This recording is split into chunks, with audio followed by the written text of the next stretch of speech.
I don't know what we're doing today, chat. But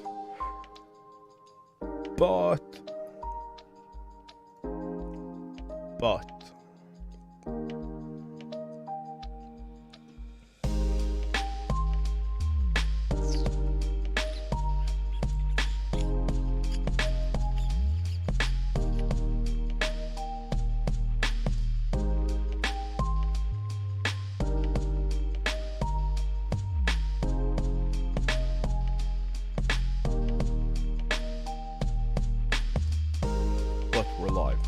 We made it, finally. I don't know, dude. We're live.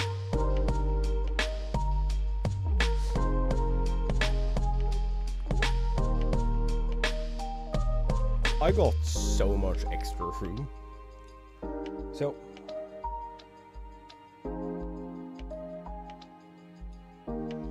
I've shown a couple of times how my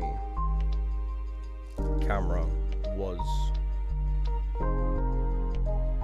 propped up using a Joby tripod. Hey, Robin, what up? That was like bent and doodled to hell and back.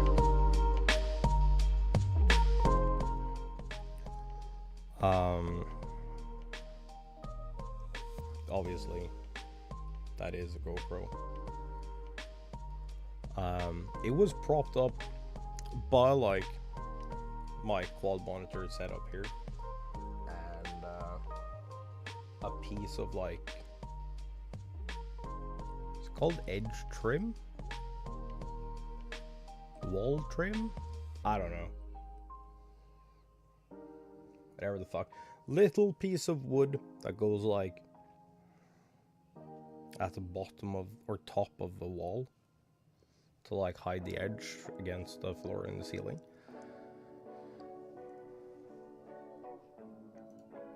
Is the herd actually weekending?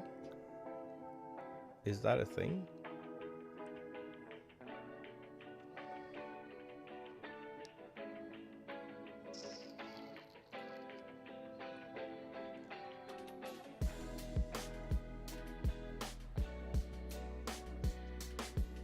Anyway,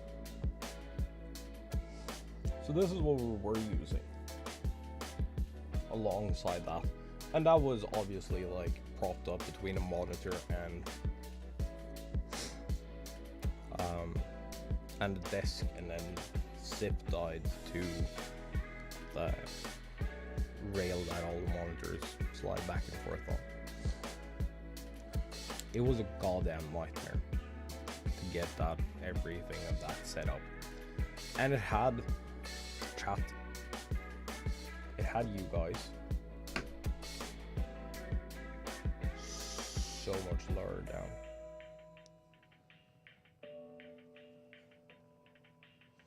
So on my secondary screen,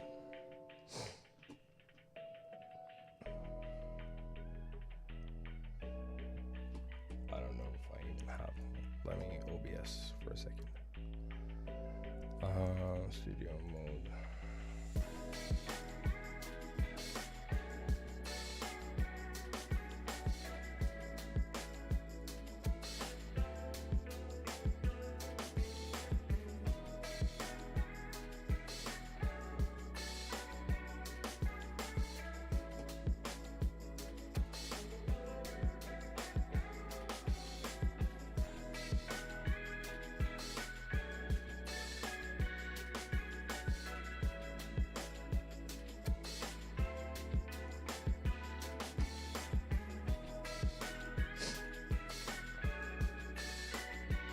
Okay, so on my secondary display, I couldn't see anything here where I have chat. Like, this part of chat was gone. I could see who was typing, and I could see like the first 2 or 3 words, but I couldn't see anything else. Now, the only bit that is like partially missing is this.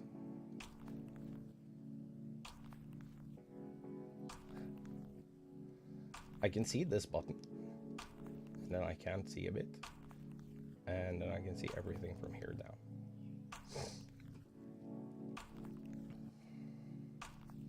I gained this much screen. I can see chat now, which honestly kind of great. Not gonna lie.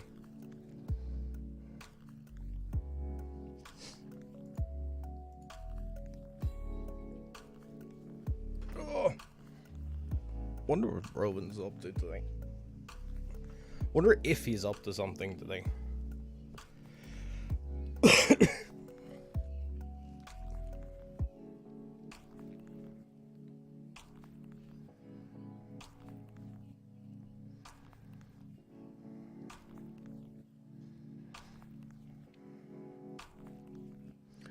I'm also absolutely not sure what we're supposed to do today.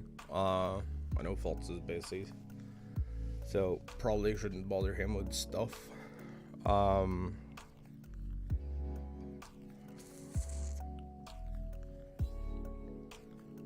don't know what I want to play, if I even want to play anything. Guess that depends on the conversation we have today.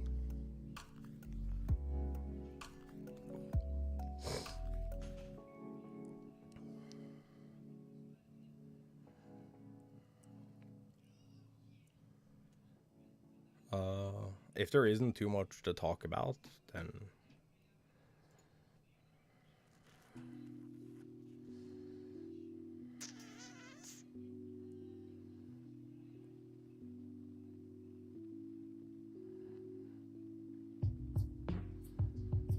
I guess we'll have to figure something out.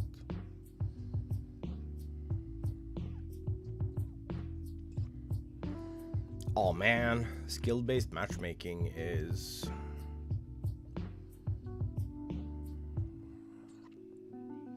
trending again.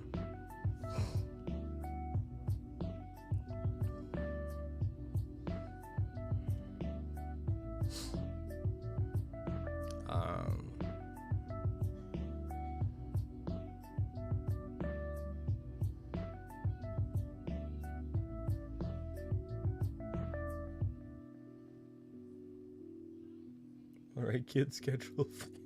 Wait, why are you sitting in the dark though? If you want company, I can just hop in stream room and we can just chill for today. That's an option. If you want to work on the bookshelf anyway. I don't know what I want to do.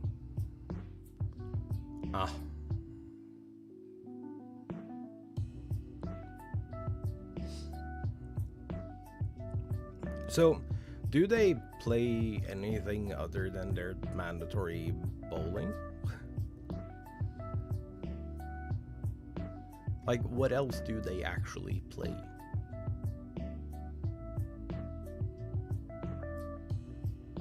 Do they play Smash?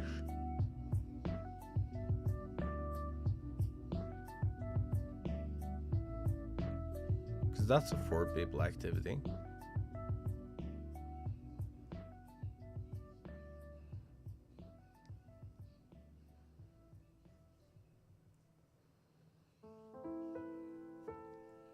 Have them play Smash.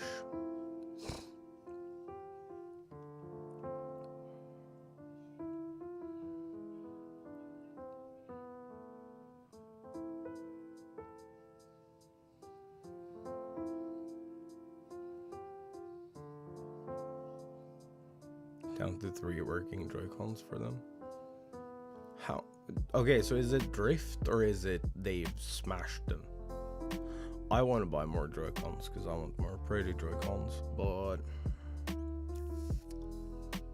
I don't think I'm gonna buy any Joy-Cons. Like, I've had my Switch since 2017, 18, 19. I don't know. I've had it for a while.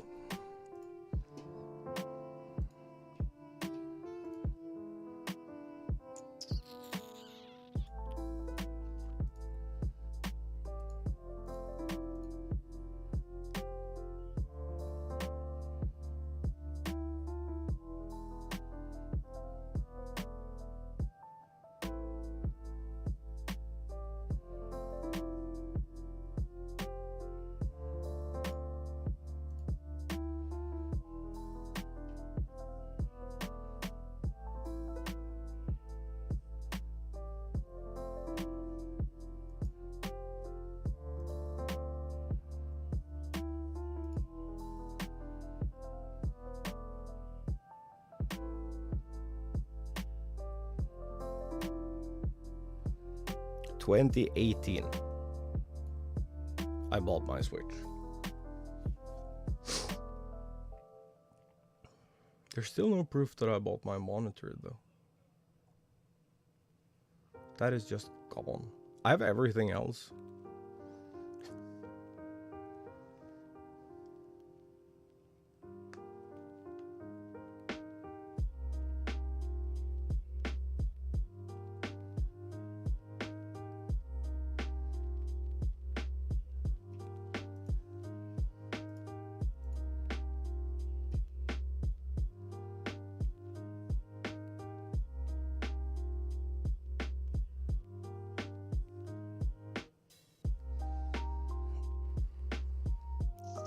But yeah, so I've had mine for 4 years at the end of next month.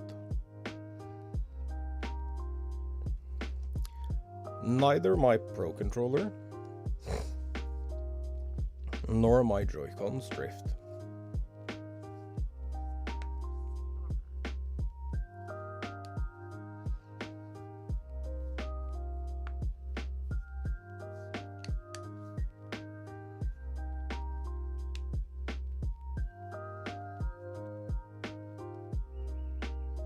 I don't know if I've just been super lucky.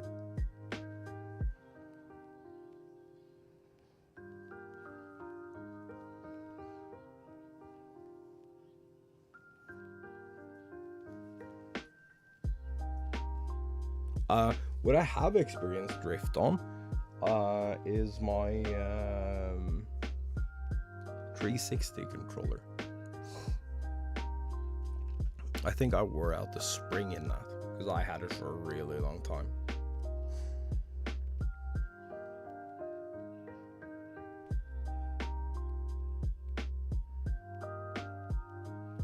If I put that down, like, it was a little rough when setting it down, or a little uncareful, and I bumped that controller,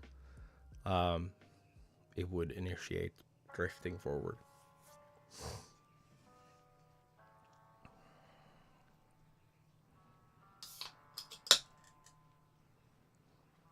Oh.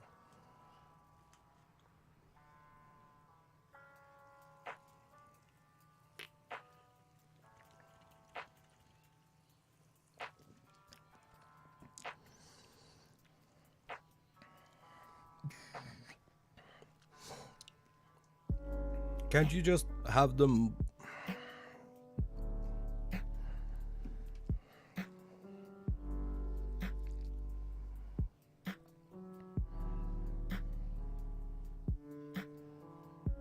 Can't you just have them do what everyone else did when they were small? And like set them up with 1v1?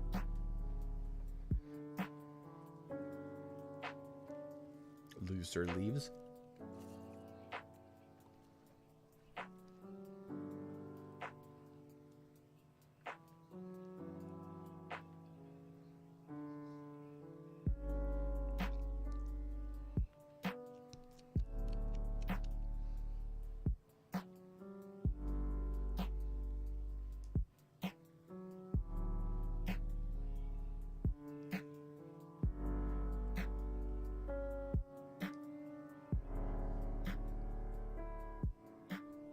Hey, channel, what up?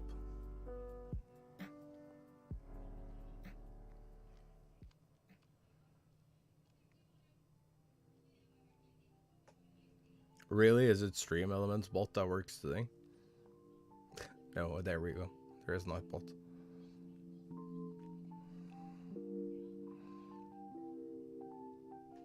Rob? Nope.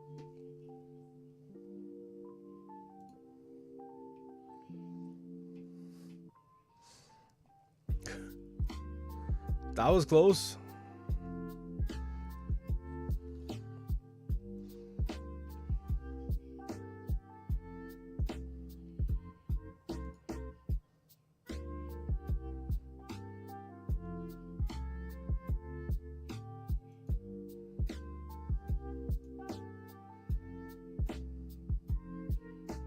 Seem to bring bad luck.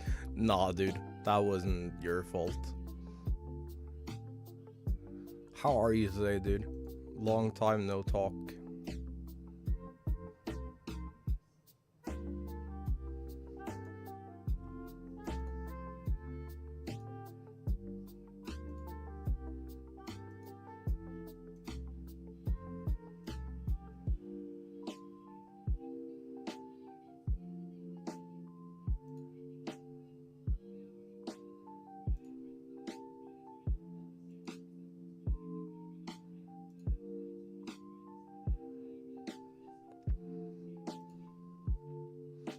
Yeah, I wasn't sure what I wanted. Okay, so this is no reason to be slacking, but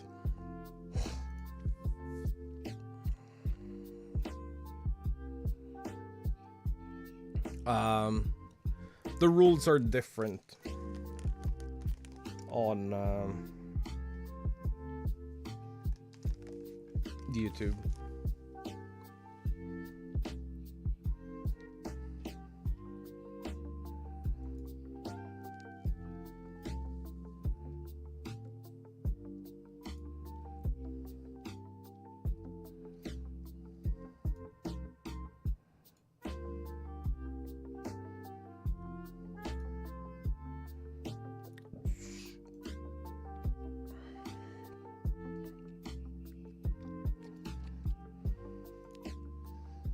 So, like, technically it's fine.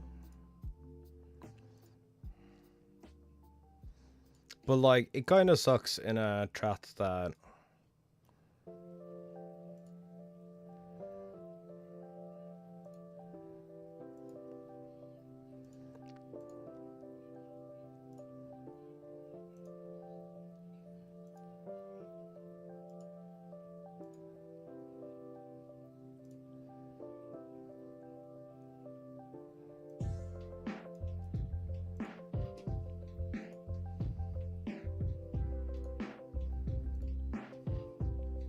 This is why we can't have nice things, chat.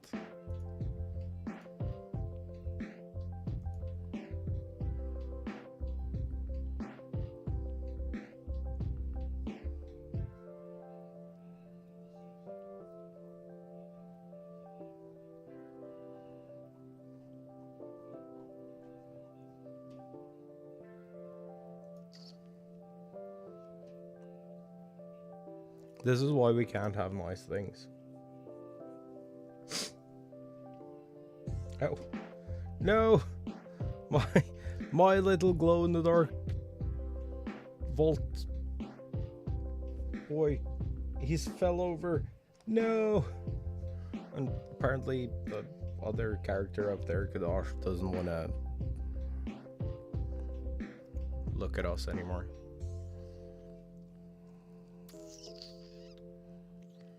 I forgot to go outside and look for a shelf today.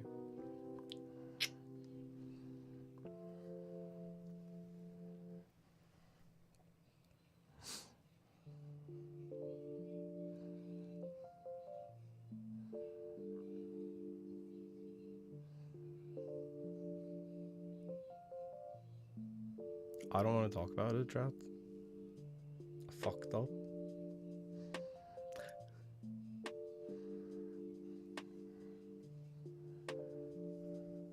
Oh man, the Destiny Erudite and Dan dating advice show is on today. Fuck, I thought that was gonna be tomorrow. That is ridiculously fun. Oh. Hold.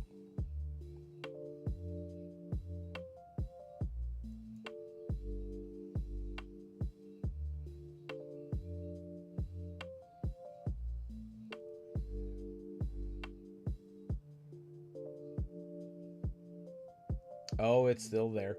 Oh, it's still there. Oh, it's still there.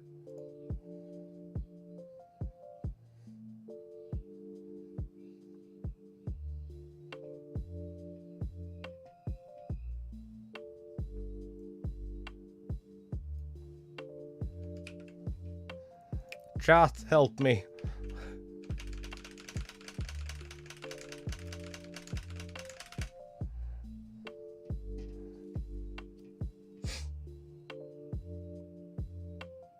Please, YouTube chat, flush. Please flush.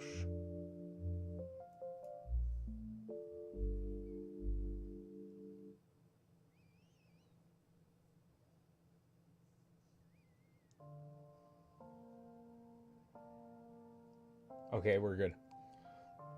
God damn, dude. Okay, this is why we can't have nice things.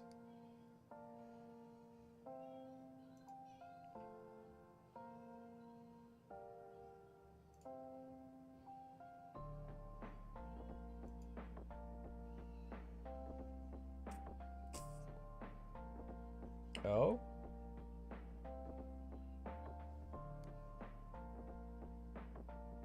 Okay.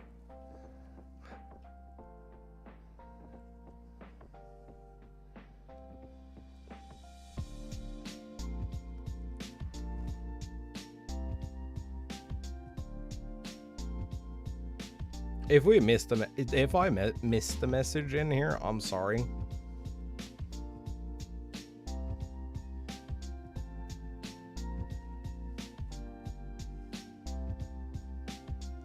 Man, we've been having the worst luck lately. When it comes to like random shenanigans. Ugh, lame.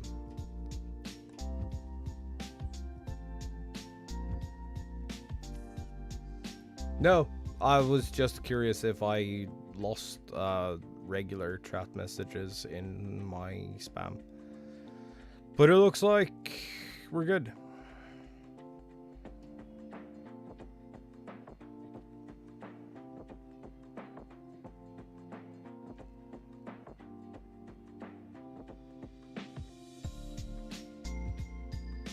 That was close though. Chat, I don't know what I want to play today. I don't even know if I want to play games today. I'm so fucking tired. I don't know whether I'm coming or going.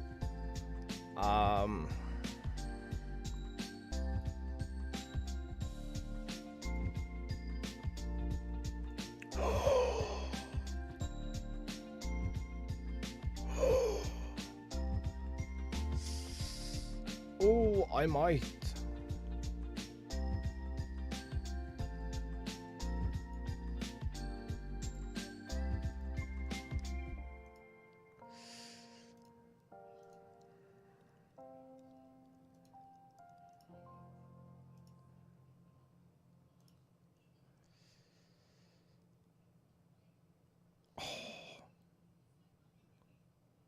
Why is it? Okay. Dear everyone who is a dev in fighting games,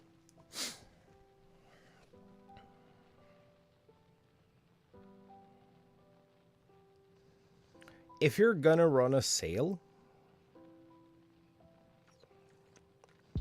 run the big sale on the like legendary edition or whatever the fuck you want to call like your big boy thing.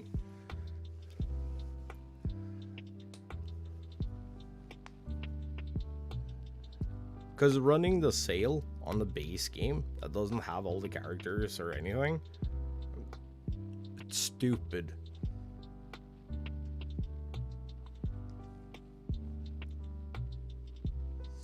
Also, I think it's... Here's what I think.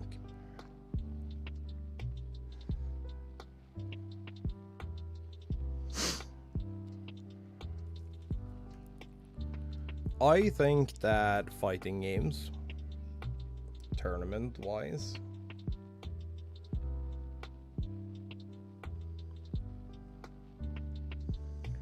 is a lot smaller of a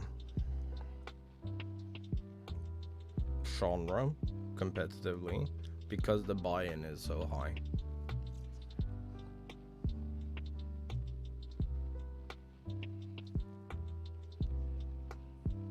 Look at something like, so one of my favorite games when I was a kid,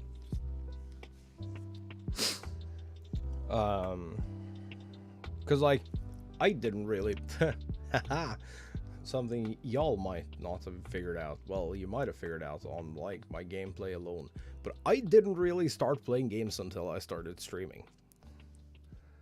I played some games here and there, sure. Like I absolutely fucking love everything that is like car games, racing games. I love scary games, but that is a me thing, and I'll never share that with you guys. But I loved fighters because they're low commitment. For someone who is absolutely friendless in real life,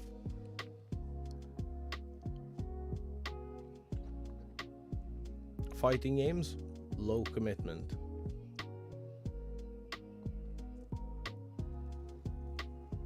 So I had all of them. Probably. All the Dead or Alive games I had, most of the Tekken games I had, Soul Calibur, Smash. Never gotten it good, but like I love those kind of games because like I could pick them up for like 5 or 10 or 15 minutes and then I could like fuck off and do other stuff. Because like I played Final Fantasy, I played some scary games, and I played fighting games and racing games. Not racing sims, because I thought they were too slow and a little boring. But like Need for Speed. I'd play the fuck out of Need for Speed. And I really want that new one. It looks so cool. But that's neither here nor there. But a trend with fighting games, as we've moved away from discs, is that they've gotten increasingly expensive.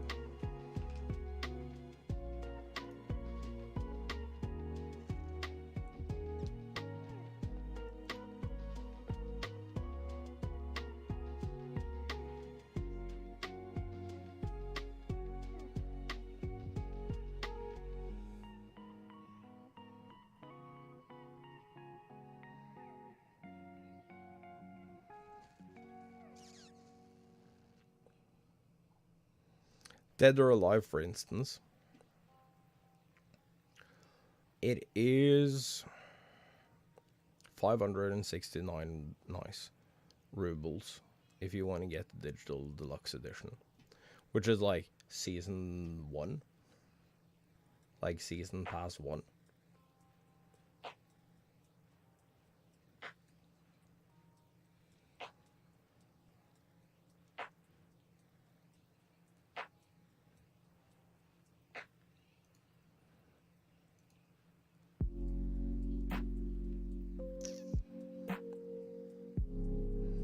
And then they hide all alternative skins behind content. They call them content sets. So if you want, like, if you're playing a character and you're playing a character under a specific skin or color, which is normal. Like, once you get to you always like lean towards a skin. You can see this with me playing Zero Suit Samus, always playing orange.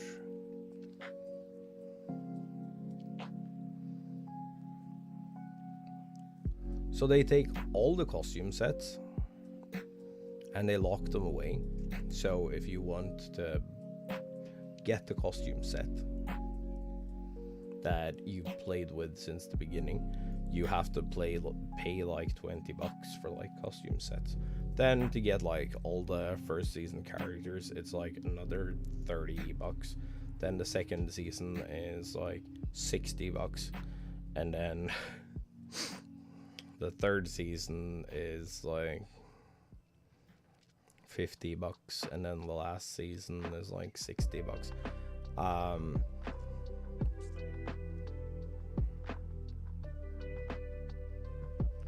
I think if you wanna is there a button to add all DLC to cart?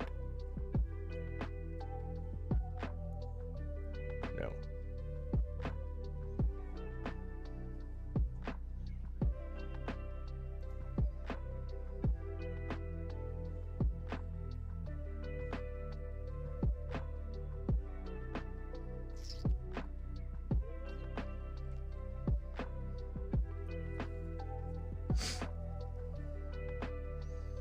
So I think the bar at the entry for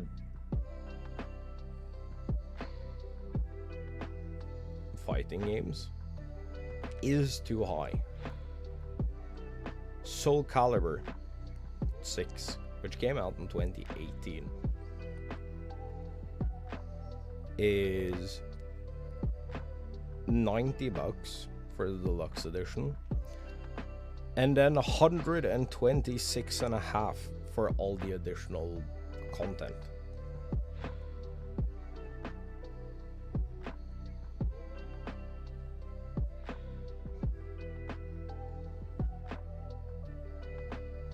And they're set up in such a way. Yeah, there wasn't for Dead or Alive.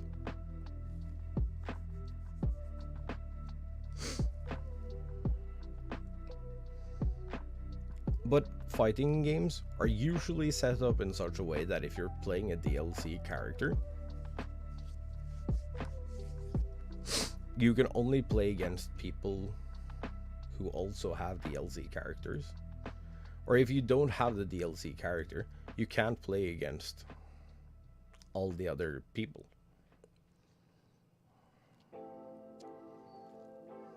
There is a specific thing you have to check. There is like a specific box you have to check if you set up an arena in Smash.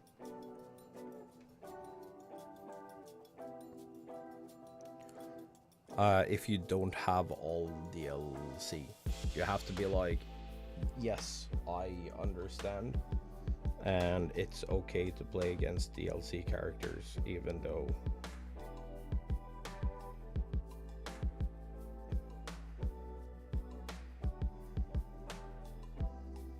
or you can say, no, I don't want to play against DLC characters, and then you only get matched with other people who only have the base game.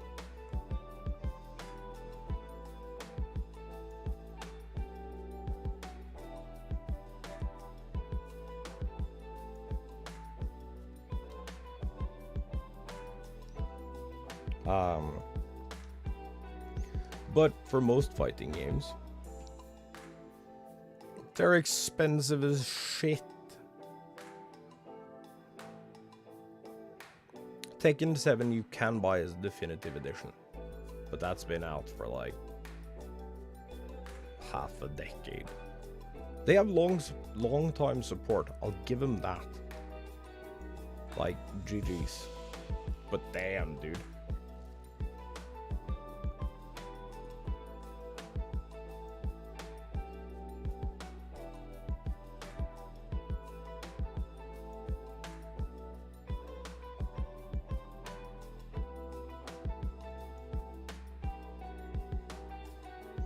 I feel like something has to happen in fighting games to make them more accessible. It can't be over $100.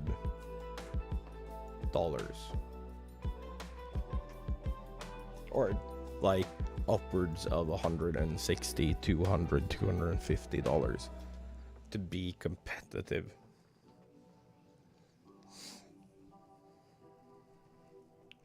In fighting games.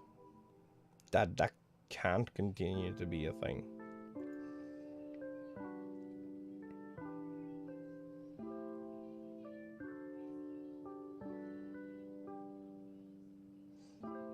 We need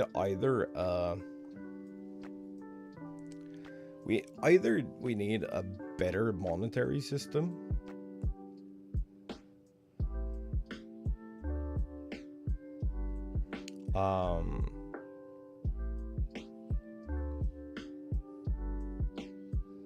so that these games and their base characters and shit can go free to play. Because like, this ain't it. You can't be expected to pay like $200+ per fighting game you want to play in.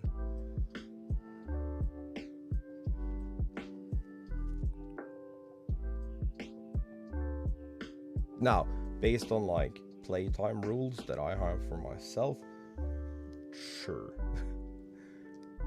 They do kind of make sense, like $1 per hour, dollars per hour math that I do for games like that.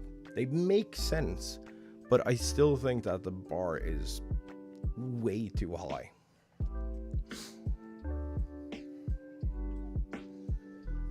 But then on the opposite side, if you want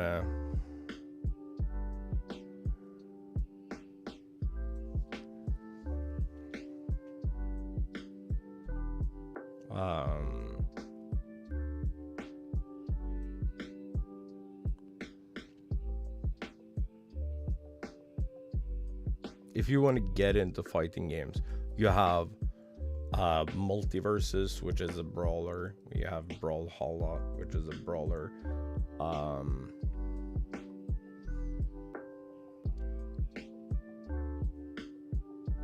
There is no Dead or Alive technically has all the core fighters for free.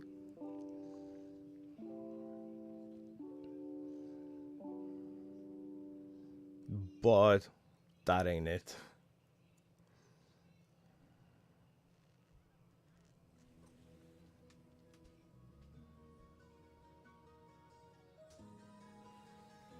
You can't have a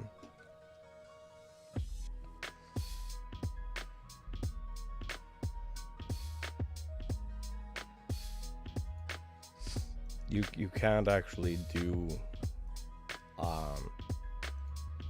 practice or labbing if you don't have the characters.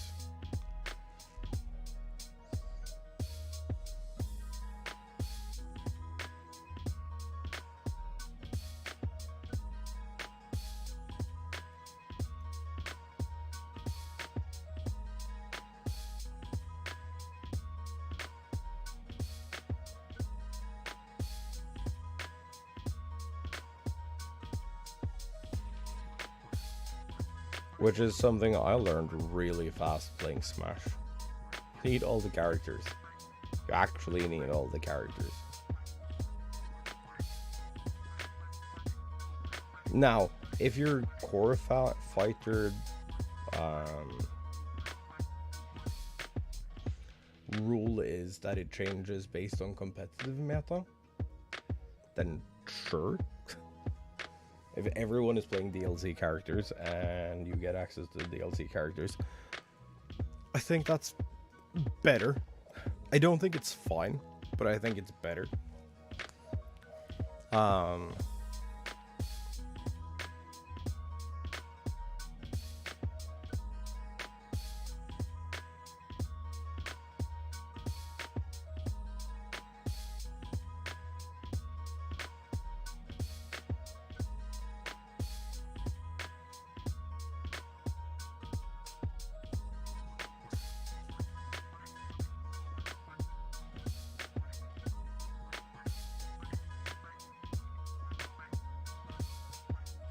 But I just, man,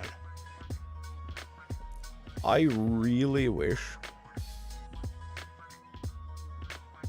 that we could get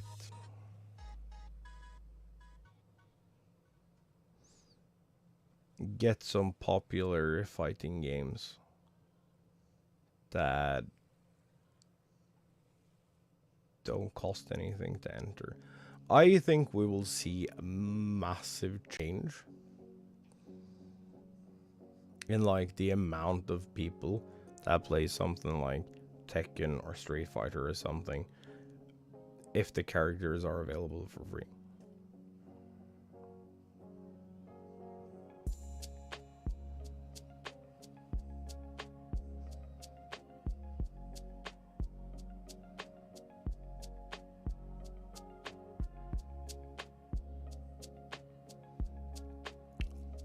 I don't mind having to buy skins, if that makes sense.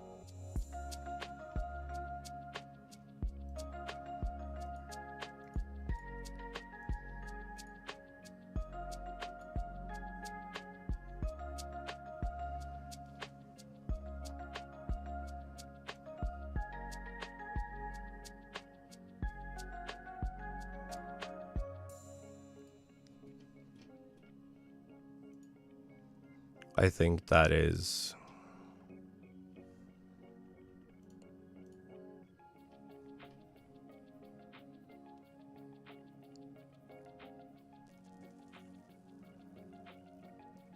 I think that is a fair way to monetize.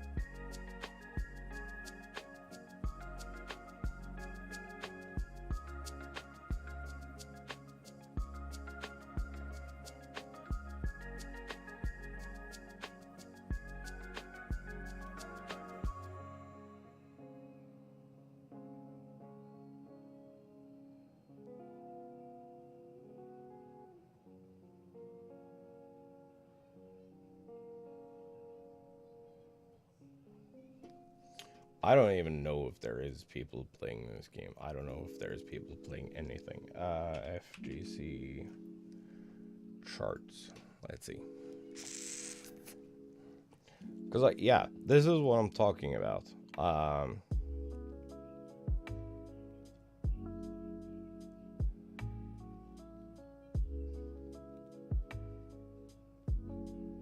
The total amount of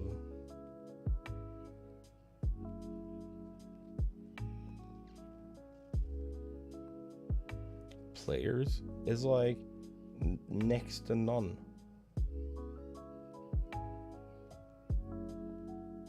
There's so few players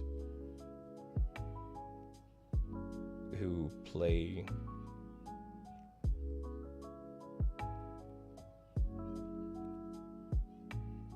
who play fighting games.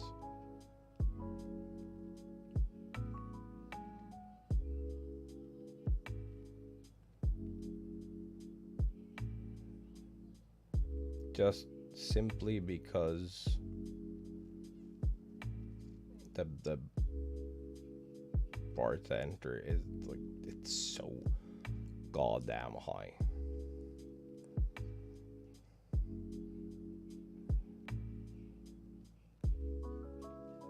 Like, only the top 1, 2, 3, 4, 5 games have over 1,000 players. Now, obviously, this is gonna vary a little, because this is based on Steam. So, like, it's gonna vary a little with, like, the players on PlayStation and Xbox and stuff.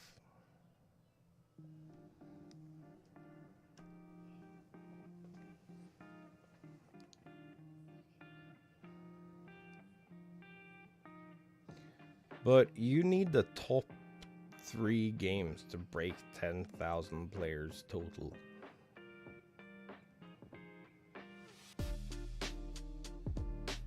That's bad. That is not a situation you want to be in if you want the competitive scene to grow. Fuck. What is...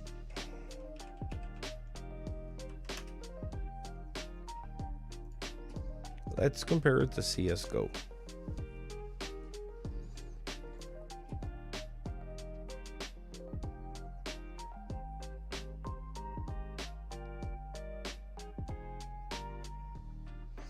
In the last 24 hours, CSGO peaked at 1.03 million players.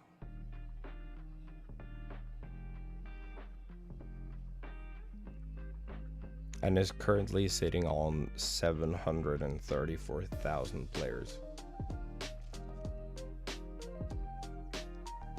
That is Counter-Strike alone. Which is, by the by, free to play.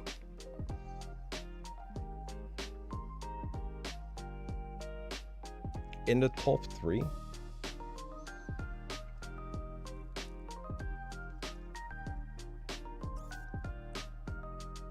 you need to shell out, unless on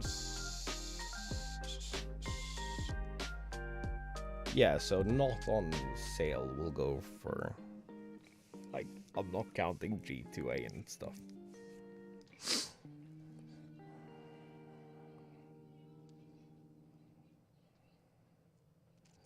So it's 100 and 200 and almost $350 or something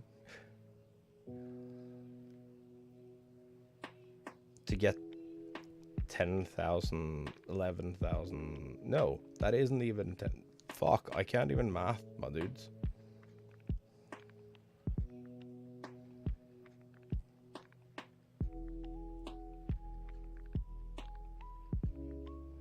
The top 5 games don't even break 10,000 players.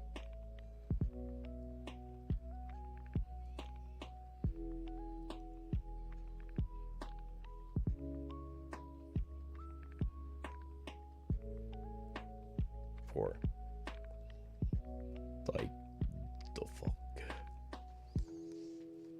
4. You need 4 to break 10,000 players. So that's Street Fighter 5, Guilty Gear Strive, Mortal Kombat 11, and Tekken 7. If Mortal Kombat 11 has a high player base, it wouldn't surprise me if there is a tournament going somewhere. Because that drives players to these games.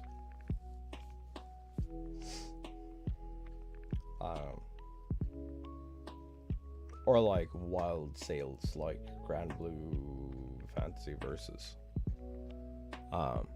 That's currently 60% off for the base game and 35 if you want the entire thing. And it's like $20 for the entire thing.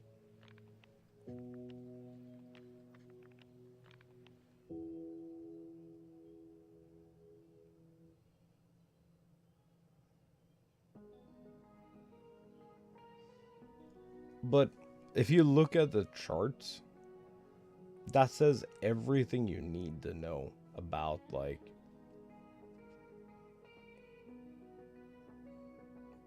the amount of, like, whether or not it's too much. Like, if you have to buy too much to get in.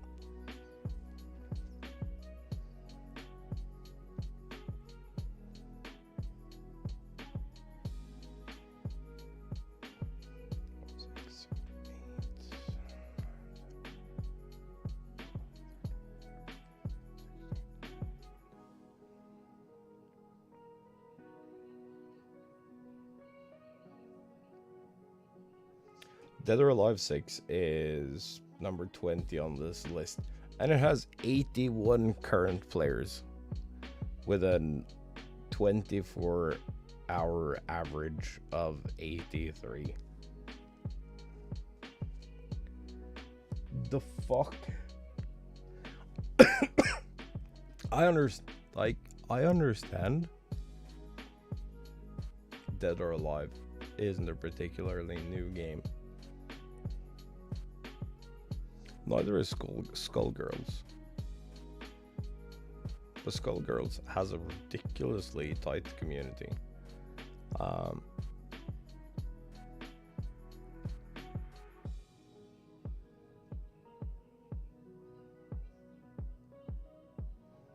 But we desperately need more free-to-play fighting games.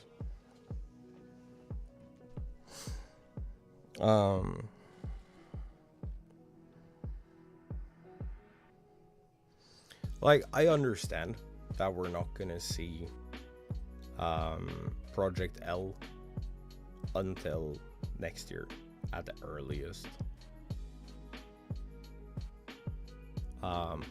I'd be very surprised if they are ready to drop in December,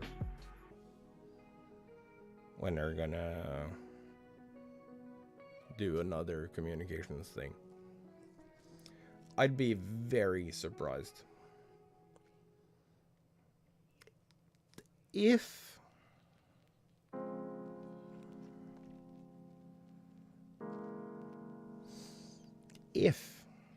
they're ready.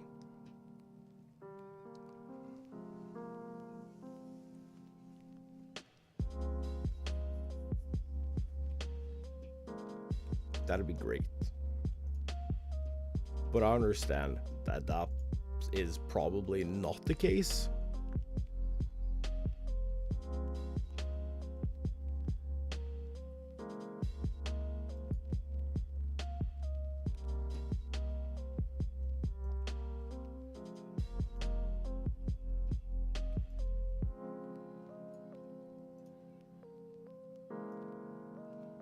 But I think there is hope that a solid fighting game. Now, it probably has to be like the best fighting game ever. They can't flub the start of it like they did Valorant. Which, Valorant, really fun. Also pretty vibrant. I like the colors and the design of that game.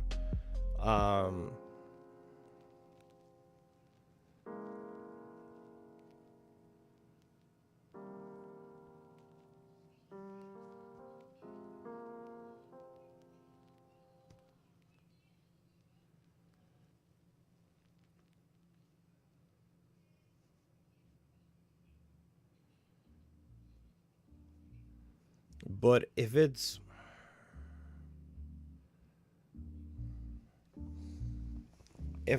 tight, netcode is good, playability is easy. Like, if the bar to entry is easy, there is room for discovering a bunch of like super weird tech that is insanely hard to pull off and looks jank and cool at the same time. I'm all about it.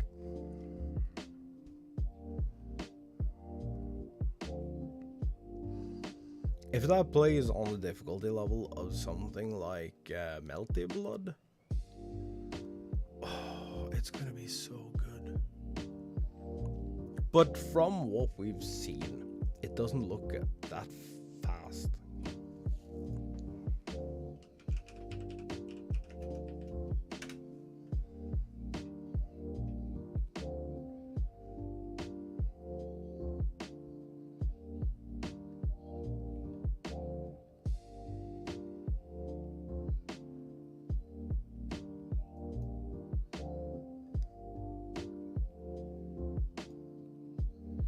I just noticed that whoever is testing this is playing on a hitbox.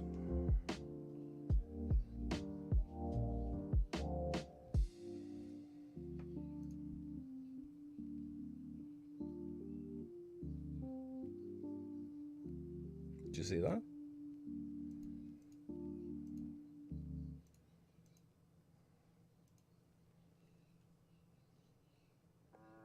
That is a hitbox style controller.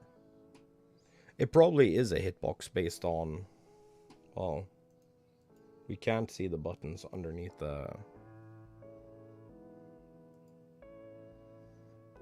left hand, but it's white on white, so I'm assuming it probably is.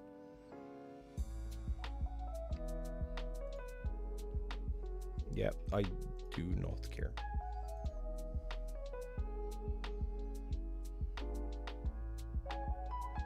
But there is some cool shit going on here. The fact that projectiles has like physical traits, so you can like muck around with them.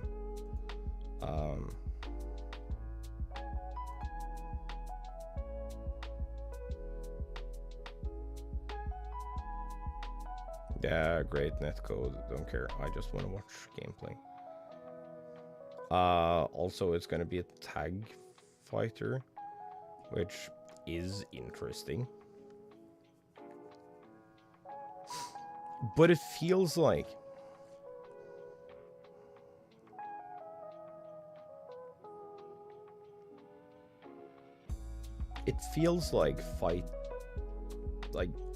traditional 2D fighter-esque. Oh yeah, they introduced character and like probably how they will function and stuff.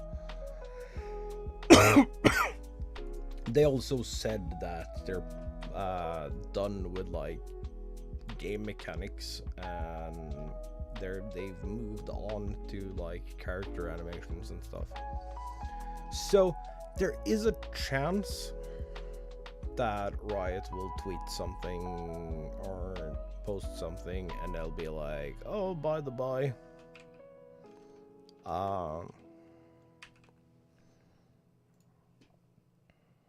we're getting done way earlier than we had initially anticipated.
I don't. I think it would be really fun if they can like drop it early or like put us into like a perpetual beta or something. That would be really fun. If we could like start at the beta level and just have everything like slowly evolve with us.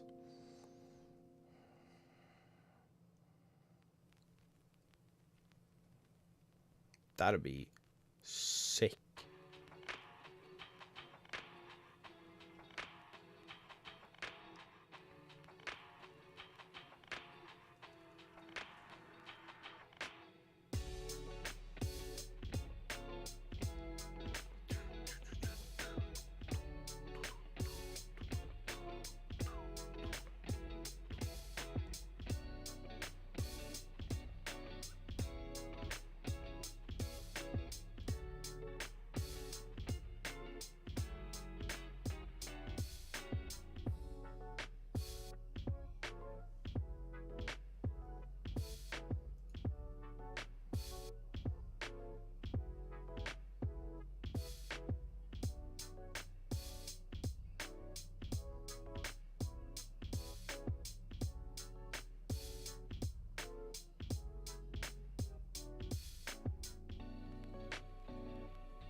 I just really hope that whatever they do, they have a character.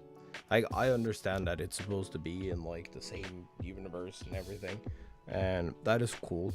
But I really, really hope that they have characters that are unique to the fighting game too. That if they're gonna use this to like build the world before they, because like that's what they're doing now. They're fleshing out the world of the Riot universe. I am suddenly forgetting what it's called. Rovan, help! You know this. He's played League.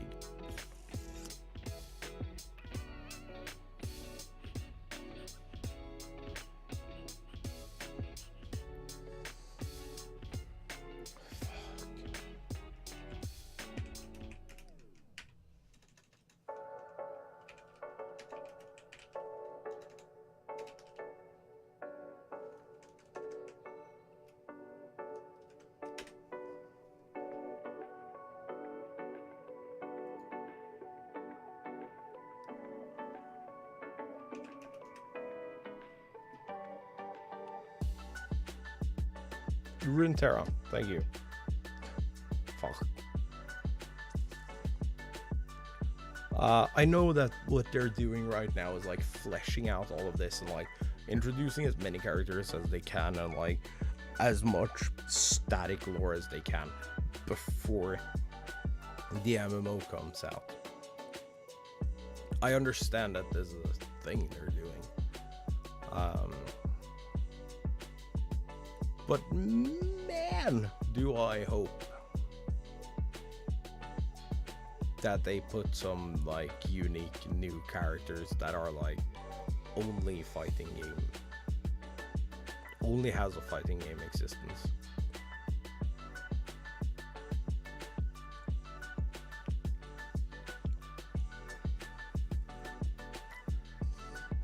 Because I think all the characters we've seen so far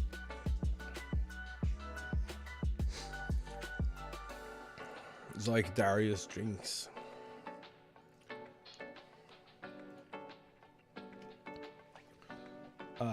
And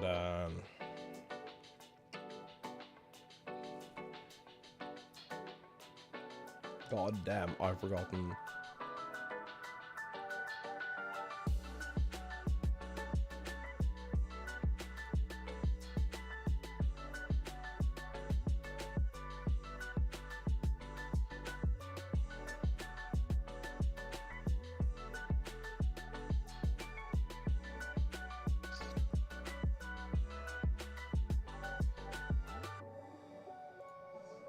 I don't know. Riot seemed to be the right dev to make a new MMO. Because they have a strong world, they have strong relatable characters. They have really interesting stories to tell. They have a team that knows what the fuck they're doing, which is kind of important if you want to make a successful game, you know?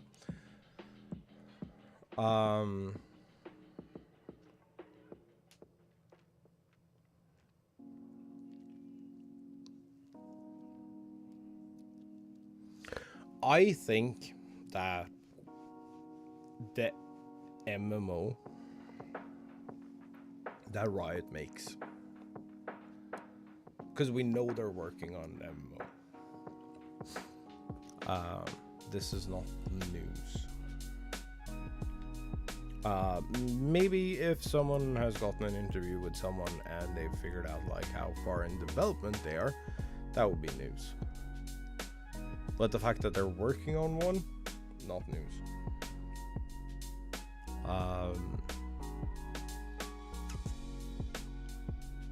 Because Riot wants to be a one-stop shop for all things esports.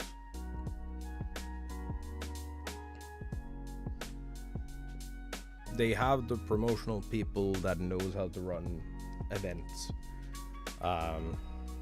They have a really good 5v5 shooter. They have League, which is arguably, potentially, the most played game in existence. So they have MOBAs and 5v5s covered. They're making a fighting game, which I think if they apply the League formula to a fighting game as far as monetization goes, because they have promised us in the video, I don't know how much trouble I'm gonna get in for that.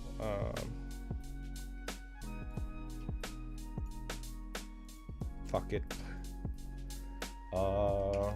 Riot's Project L.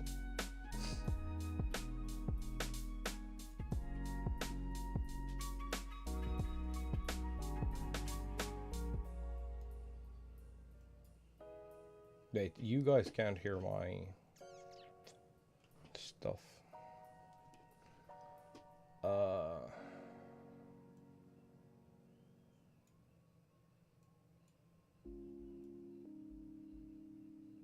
Why are these two tied together?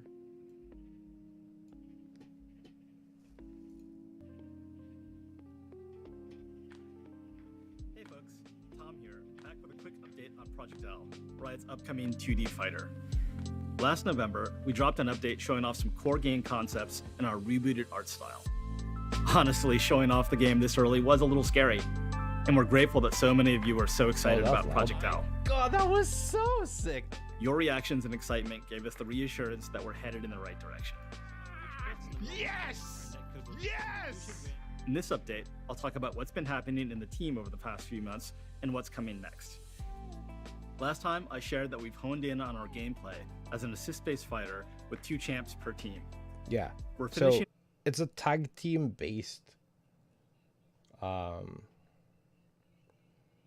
It's a tag team based fighter.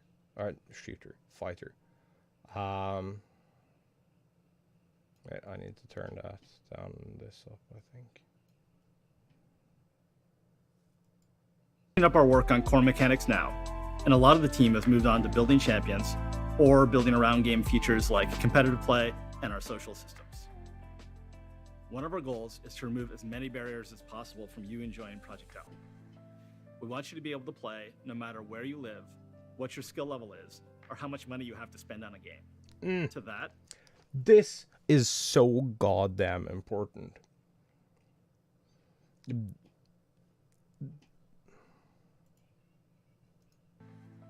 we want you to be able to play no matter where you live, what your skill level is, or how much money you have to spend on a game. this sounds like they're gonna take the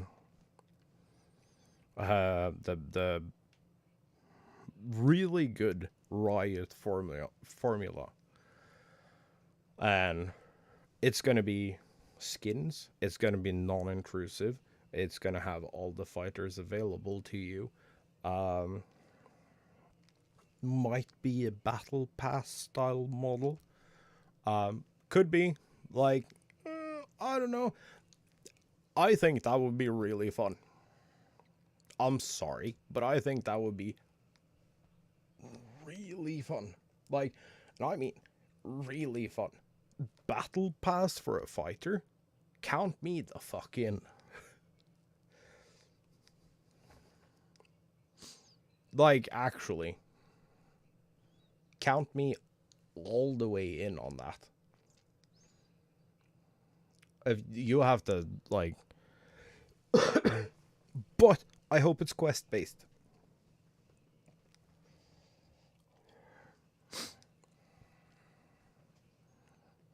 So, like, on every page you have a set group of things to do. So you're not, like, perpetually leveling to 100 forever. I would much rather see quests. Like, pull off certain things, or like killing blow with a taunt, or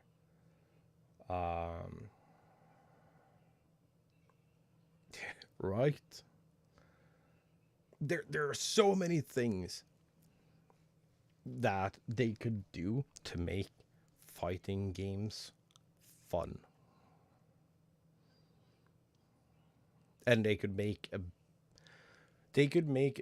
achievement based battle pass, and it would be so good. It would be the best thing. So you're not just playing and gaining XP, but you're like, kill someone with a taunt, perform 3 aerial backdashes within a certain number of seconds.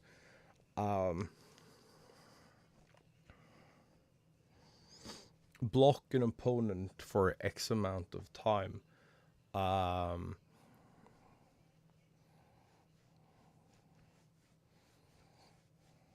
Because, like, they could put so many things into the battle pass that would train you, right? They could make the battle pass the, like, most efficient tutorial ever. Yeah, deny a character swap.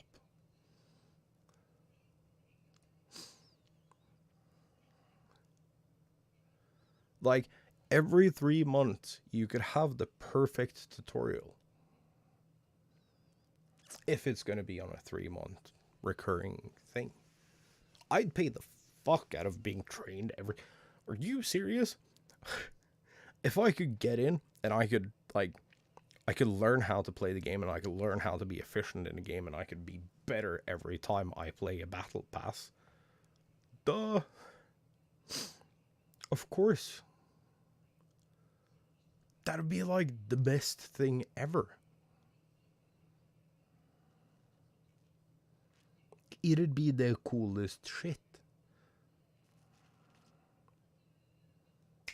Regardless, let's continue and see what he has to say.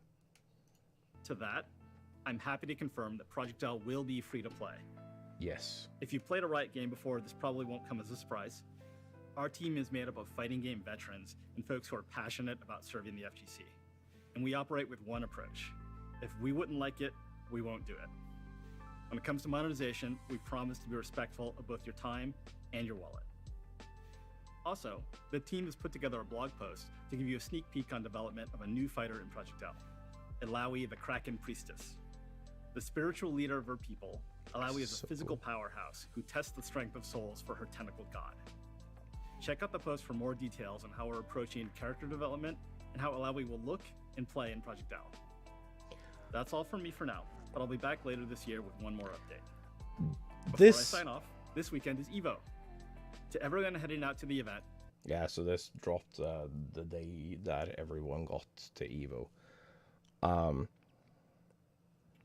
Respectful of your time and wallet.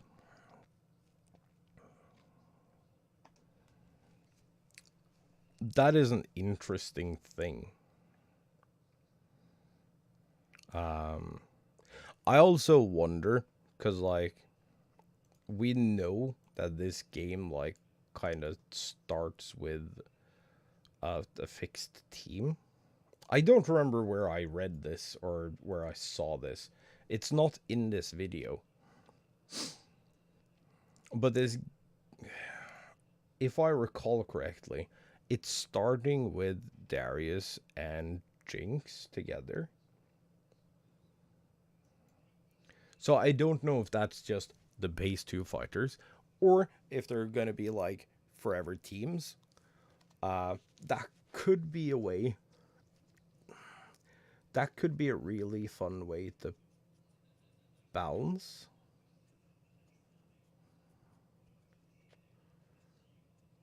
Characters.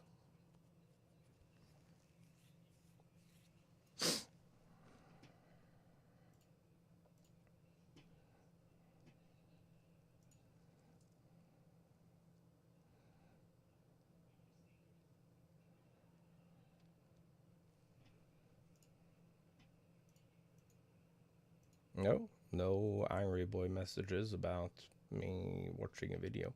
That's fun.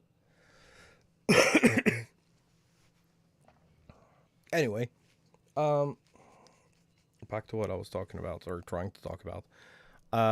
There's so many things they could do for this game that would make it, it would be the best thing ever.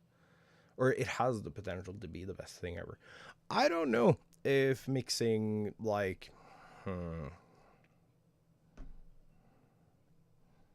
I don't know if particularly mixing characters would make all the sense. It depends on the uniques and how they fit into Runeterra and its lore. I think that maybe a better option is to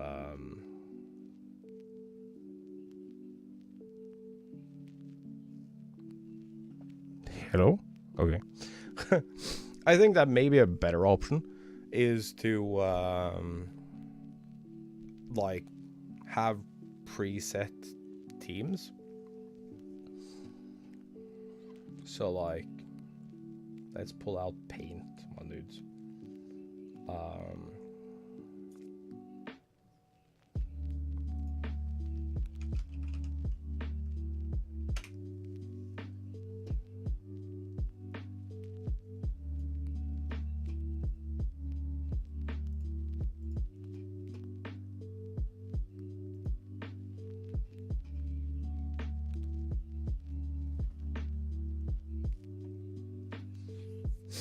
So, right, you have your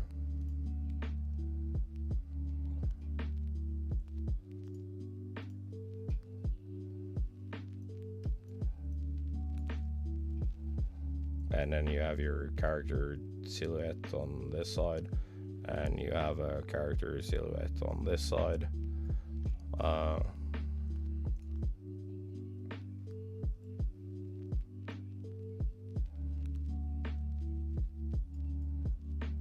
Go.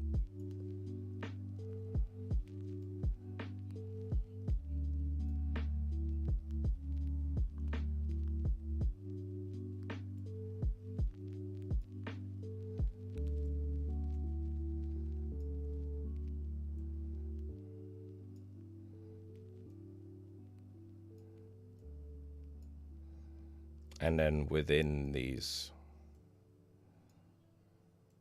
groups, I don't know how many characters there is. I know there is a lot, but that isn't like that. That's neither here nor there, really.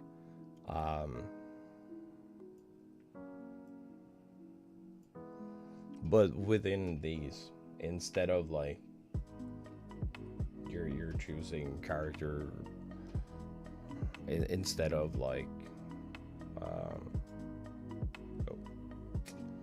that's not what I wanted to do. Just give me a brush.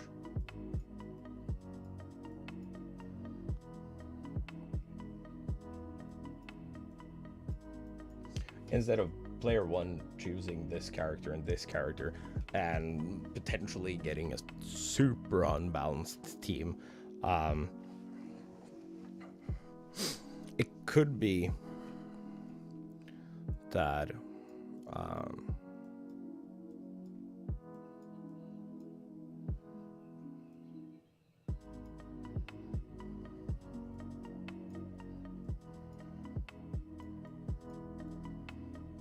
instead you have a light character and a heavy character on the same plate. So like when you select a character, you're not selecting a character, you're selecting a team.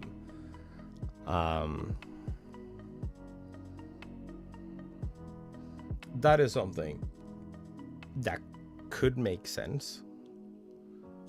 It would be easier to balance.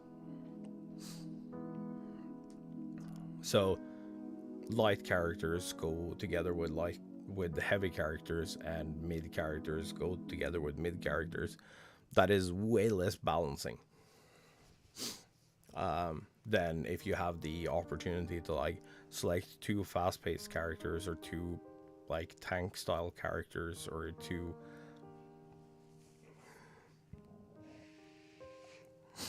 pokey-bit range characters or whatnot.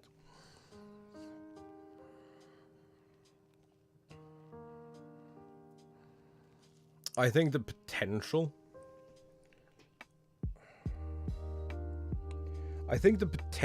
for both is good.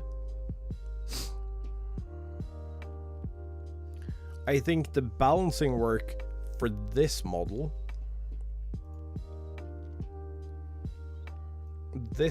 balancing work is way easier than this one.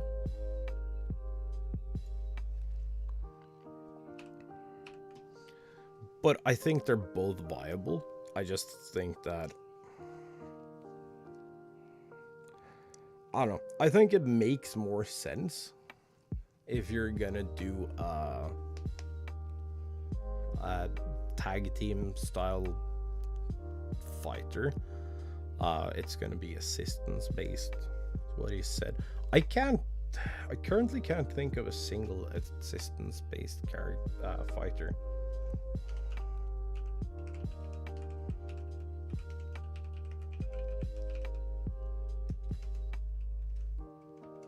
Assist-based fighting games. So are they just like...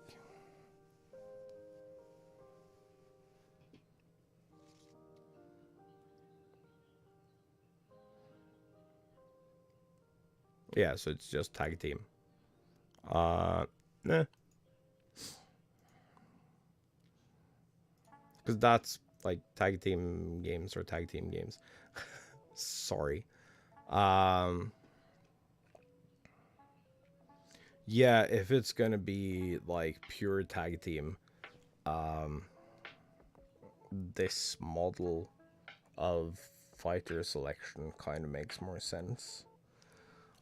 You'll probably have the option to set your fighters, so that instead of like having to go through all of these and figure it out. So obviously not every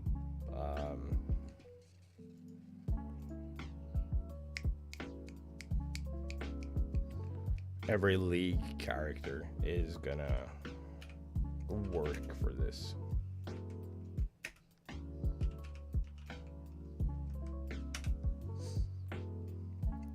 And there is 140 of them. Just want to point that out. Obviously, not all of them are going to make the cut. But say that, for instance, 100 of them do. I know that is optimistic. Well, for launch, it's optimistic. Through its entire life,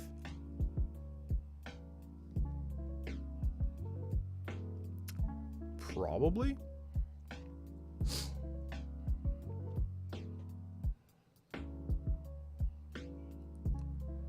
And then there will be other characters that are unique to the fighting game.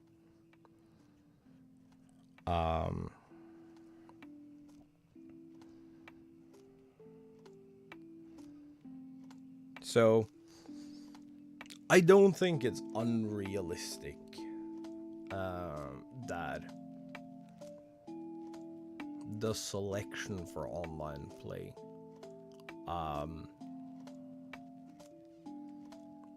is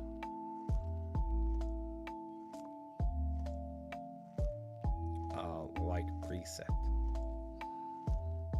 so you can like select your color hue or and your character, much like Street Fighter does the same thing. You just pre-select your character and the version, and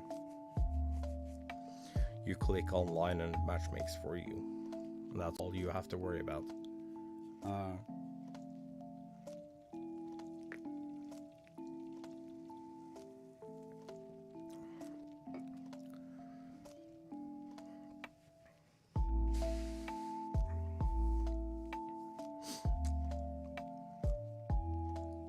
Wait, there's 162 champions.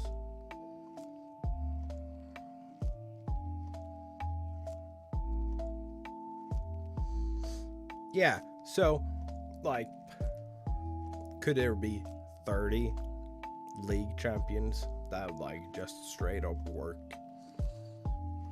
without any big changes?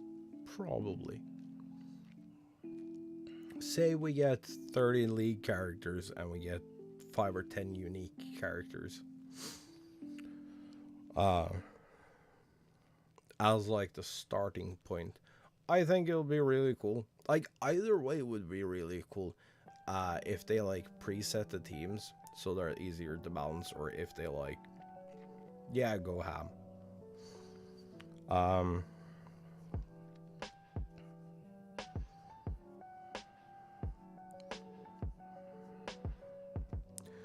I'm curious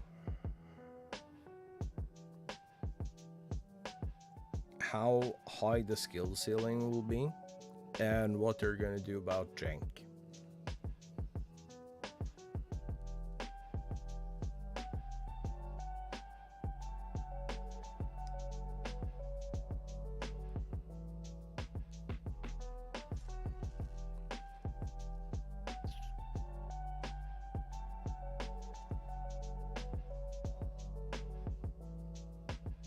Because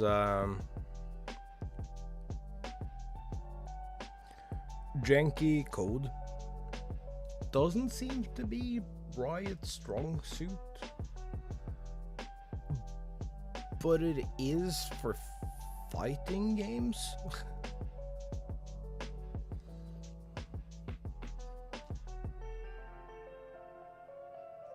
Like, some of the coolest shit you can do in Smash, for instance, is stuff that isn't even intended.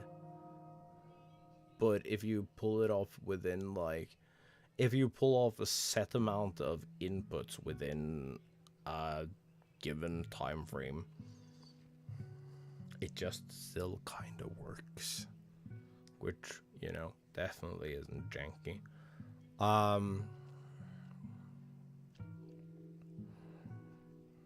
Like the slingshot tech. The slingshot tech, I don't understand how it works, but it's really cool. We've seen it. We've been up against sheiks who have used it. I recognize it. I have no idea how it works.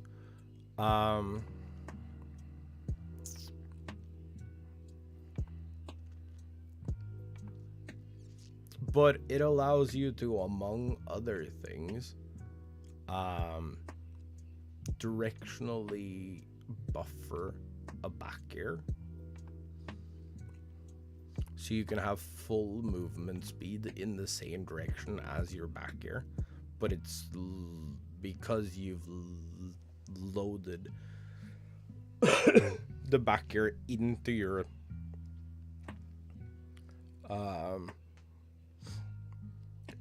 pre-state, you get to like move at full speed in your like jump exit. And that is stuff that is definitely not intended.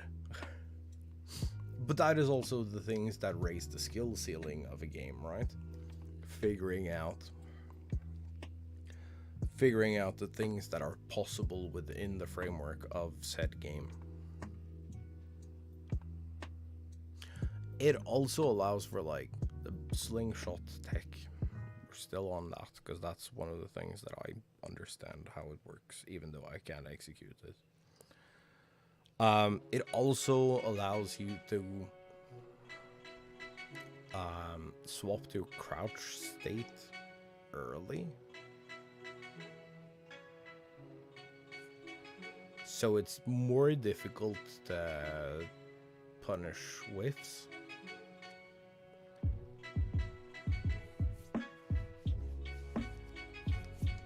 It is really heckin' cool. It's like actually super cool.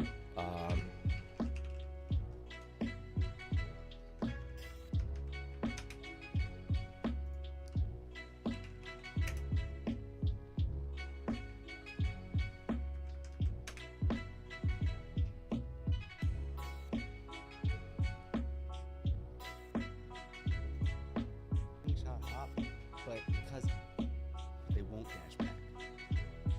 Creations showcase the new why I called it the slingshot.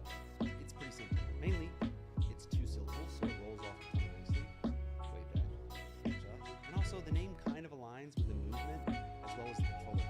So voila, the slingshot. The slingshot is a small group of overlapping mechanics that creates multiple options from icons. Yeah, like my dude. The slingshot. The slingshot is a small group of overlapping mechanics that creates multiple options from a singular bufferable starting point. Its quality of life change, which leads to input shortcuts and advanced movement options. These new options can be applied to every aspect of the onstage game. At the end of the day, you get more control over your character. Look at how The that slingshot consists several of moves. semi-technical inputs, but it is lenient in practice.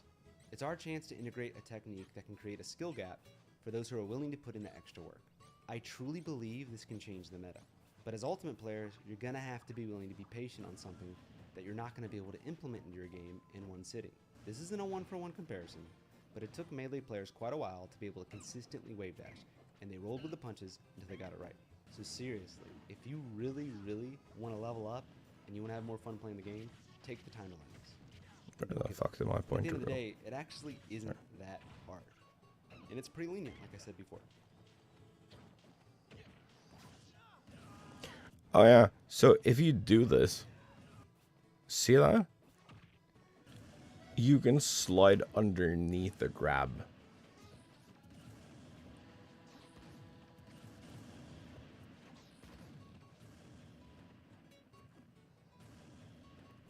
It's explained later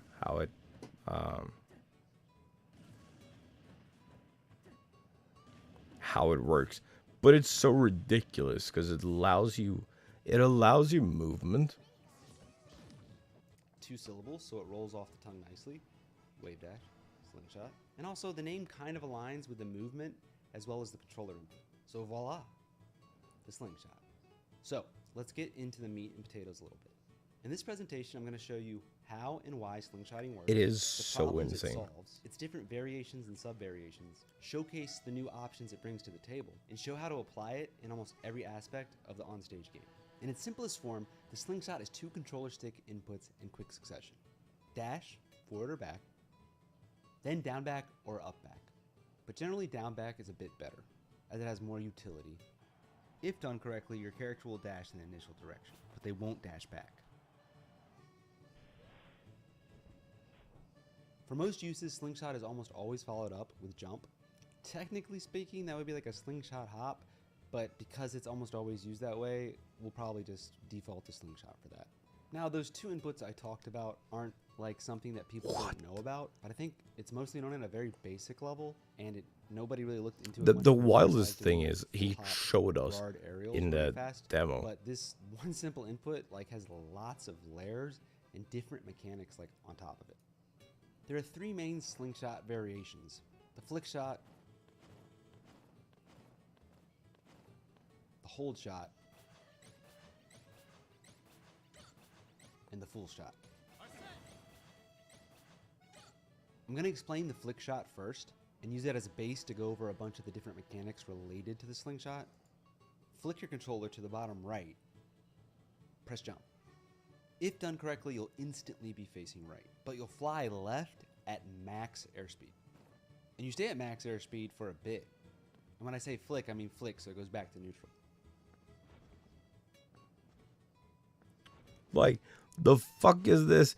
You get to, like, hold your... The goal here is to get the jump out around frame 5, frame 6. It might seem really quick, but when you practice it enough, you'll get used to it. Now, the reason is going to have... That means if you buffer a dash within 7 frames of another move ending, the dash will come out on the first available frame.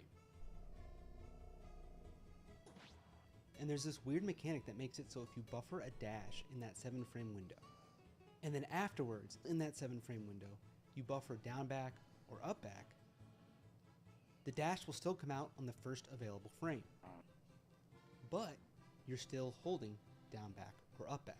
This means you have 7 frames to buffer a slingshot. How the... All you have to do is time the jump right after the previous animation's over.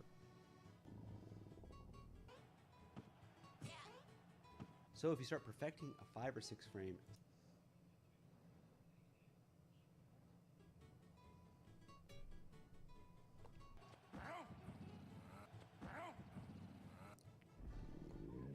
so you can use it to, like, get out of reach, but there is also, man, I don't remember where it is in this video.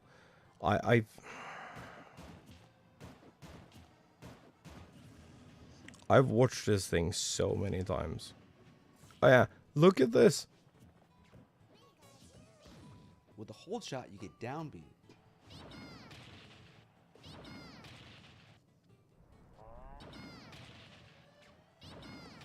So you can, like, slide the safety, put down a bolt.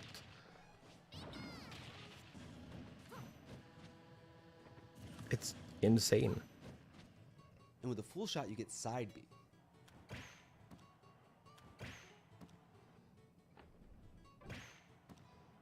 It is so wild. It just adds like this really dynamic piece of movement gameplay with your special moves that it just was way too hard to do before.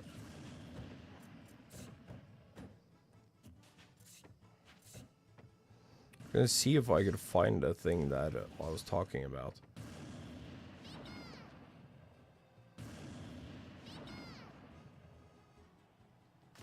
Because it lets you slide out of a grab. That's like the most interesting. I'm really excited to see you guys get creative with your characters. Okay, now let's talk about aerials. Because of the freedom of movement that Slingshot gives you, it lets you do aerials where and when you want to. When you slingshot with a C-stick, it barely affects your aerial momentum. Like, the fuck is this? It is so broken.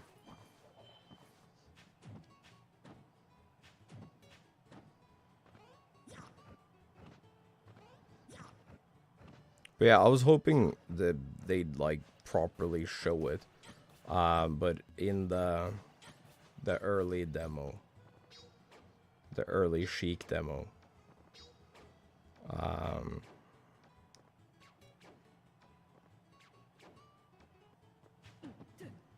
where'd it go?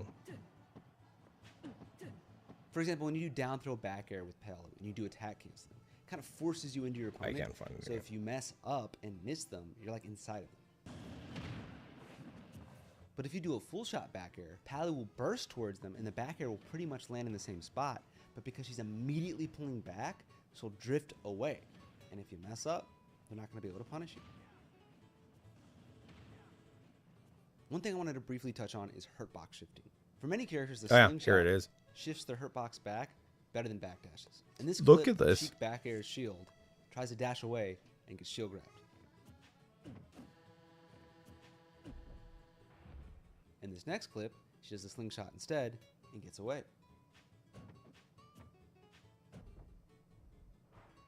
And with characters like Mewtwo, whose tail is always getting in the way, slingshotting instantly puts his tail behind him, which gives Mewtwo so many more options now because he doesn't have to deal with running away and getting clipped. Like, what's in the Okay, now let's talk about shield. This actual... is like one of the greatest things about the slingshot. Because you now have way better control over your character, this means you can space your aerials on shield better. But not only that, after you hit their shield, you can come back at them and space the aerial again, properly.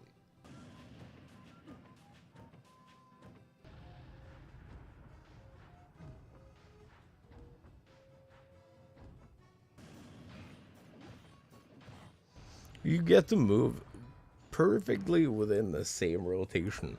And it just, like... Oh, yeah. And because you've already, like... And because you're in this, like, weird dash And dodge the way that the slingshot stage... works, it kind of puts you in that position that's really hard for most out-of-shield options to punish. And then you get to come back on top of them if you want to. And because you save so many frames, this is like the only way to hit someone's shield, jump out of that burst range, they whiff the grab, and then you come back on top of them and actually punish the grab. Because you're, like, in movement, so you're, like, also sliding away from the grab. So, not only is your hitbox, like, underneath the grab range is, like, ish. So, not only are you, like, underneath it, but you're also kind of sliding away, because you have this, you have the jump speed. You have the dashed jump speed already pre-buffered, and you're just sliding away looking in the wrong direction, and it's so many levels of broken, but it's so cool. It is so incredibly cool.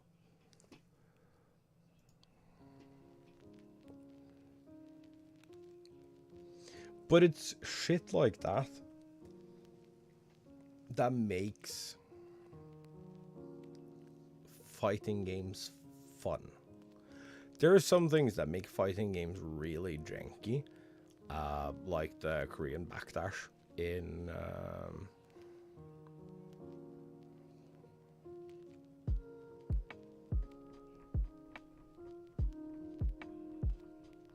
Tekken 7. Which is, I believe, only possible with a leverless controller. So you have to have a box, like leverless box controller like I do. I'm not good with that thing. Like, I have to preface that. That thing is a handicap, if anything, when it comes to myself. I understand how some things work on it, and some things are ridiculously easy on it. Like half circle inputs and stuff like that. You just literally just plonk your finger down and go across the buttons, and then you hit your input, and you get your combo. But with leverless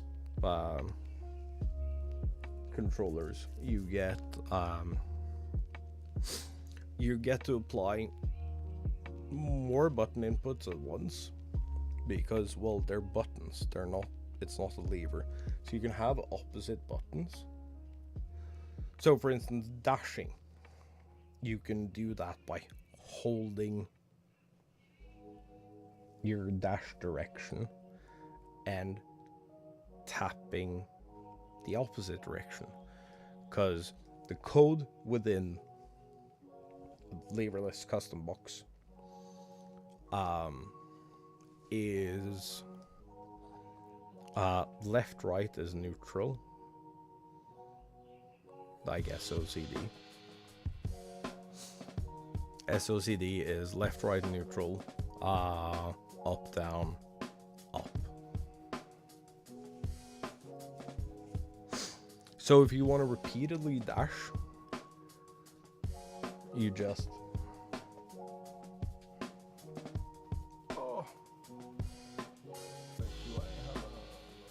I can't be bothered to slide over there.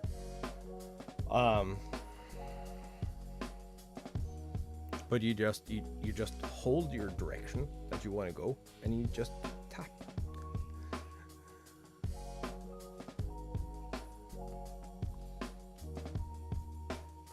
And then every time you tap your opposite direction, it goes to neutral for a frame, and then you can dash again. So it's really neat for like getting away, because you just spam the opposite direction and you like perpetually backflip or whatever quick movement you have for like dash back. There is a prevention built into, I believe it's Tekken, where it doesn't allow you to like perpetually backdash without a buffer state.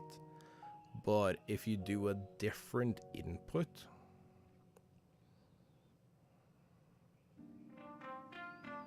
you can get like double dash backs. I believe that's how that works. So instead of like repeatedly dashing back, you're dashing back, crouching, dashing back, crouching, dashing back, crouching.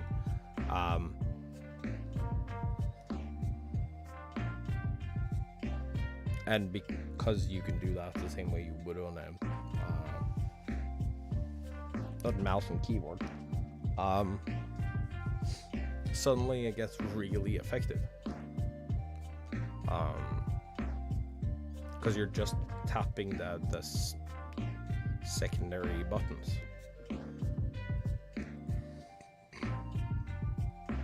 So you tap tap the button to get you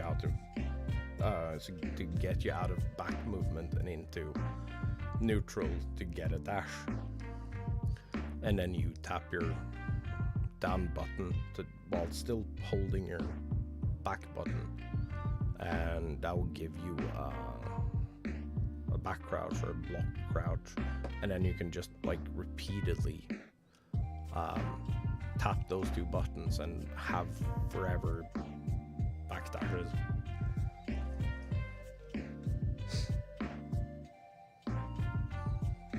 Which kind of fucks with like a game or like the abilities of the game.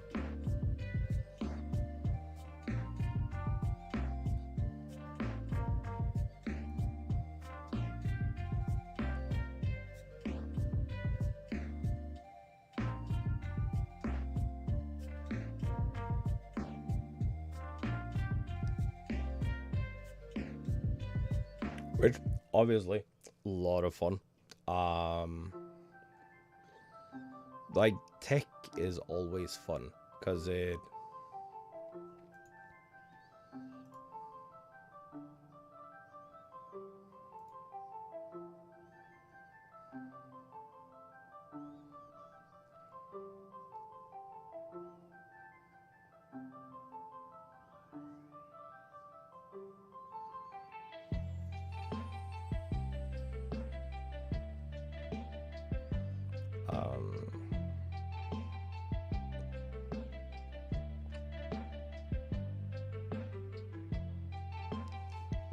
God damn my brain, dude.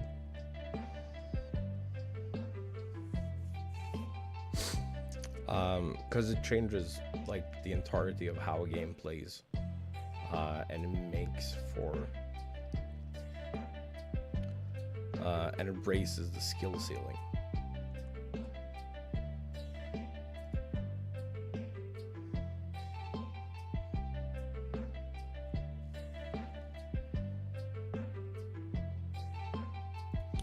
The skill ceiling of something like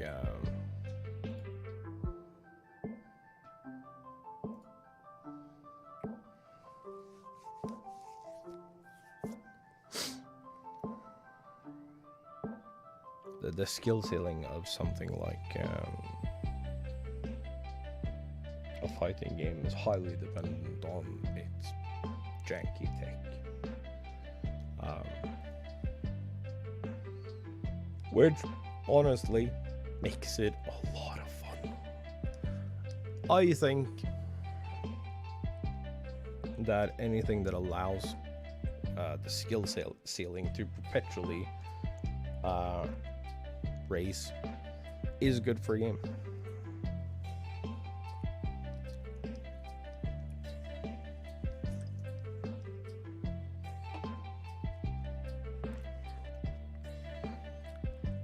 I mean, they're still figuring out tech for Melee. That game is 20 years old.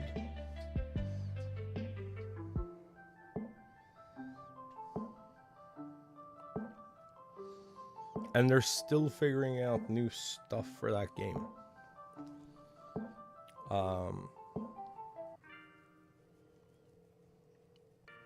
Latest thing, which is really cool, is there is a project trying to close the gap between controller players and box players. So hitbox players, people who learn how to play leverless, has an advantage in almost any game, because in any fighting game,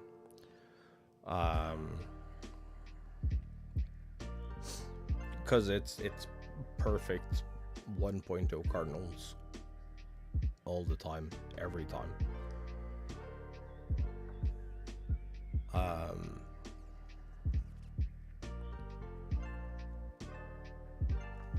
Among other things. Yeah, Rowan, have fun. I'll take a break here shortly because we've been sitting here and rambling for 2 hours. I might.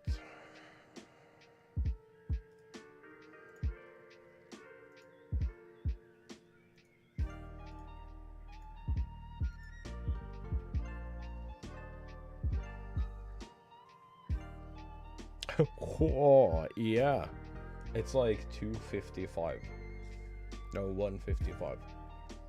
It's ran by. Literally ran by.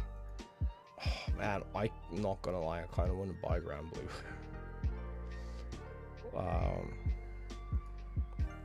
While it doesn't have the biggest, well, while it basically doesn't have a player base, it is apparently an amazing offline game.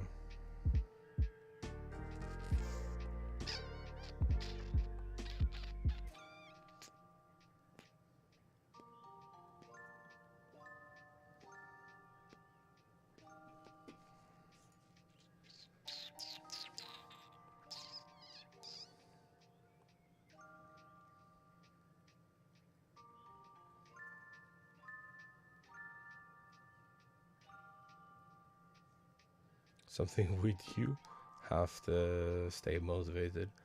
Fair.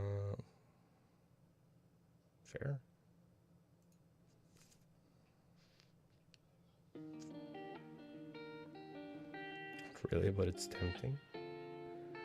I mean, we can always figure out something to play.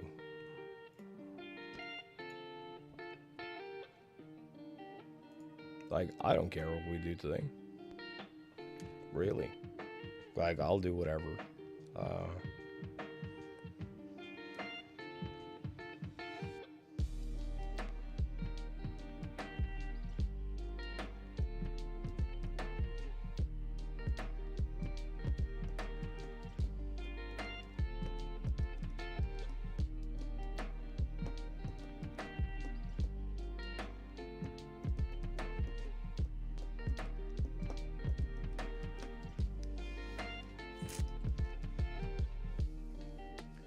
don't really have a plan.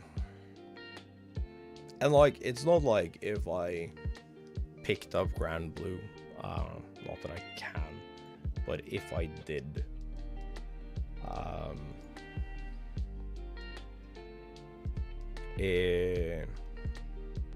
like Wi-Fi Warrior Smash. I mean, sure. It would be something that I just want to play by myself, I think.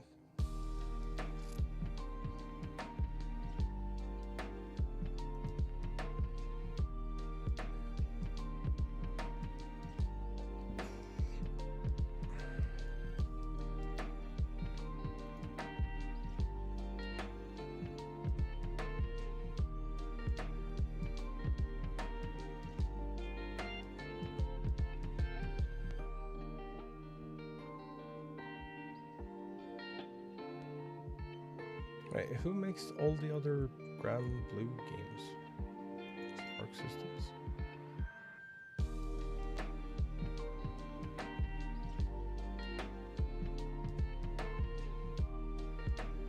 Grand Blue, Blaze Blue.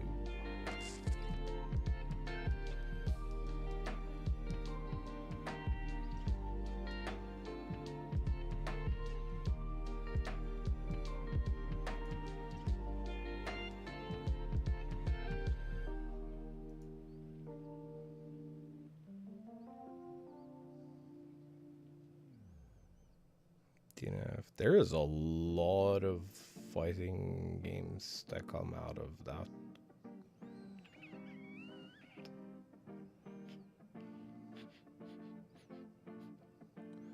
Oh, they've actually been supporting Grand Blue up through March 1st, it looks like.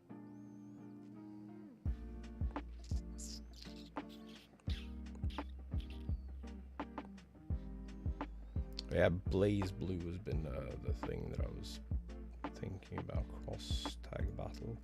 But I've never actually seen anyone actually play this game other than Nihongo.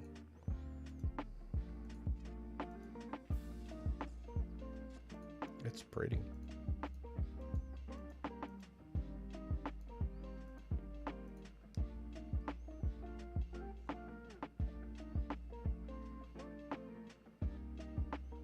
Beyond on Cager Switch Light. Oh no. You forgot about the game that would be perfect for us and Titan. Oh.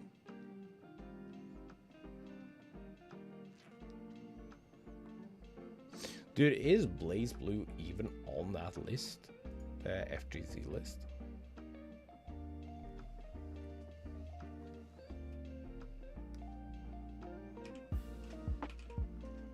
FGC charts.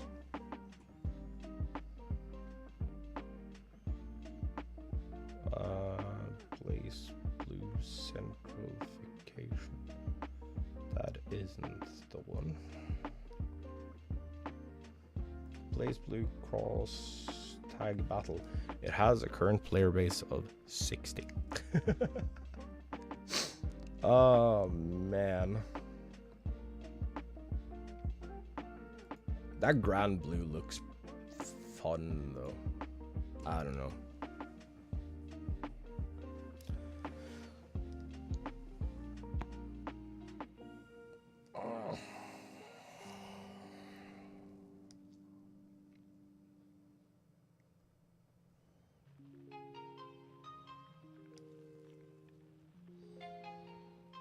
Offer ends before I know if I have.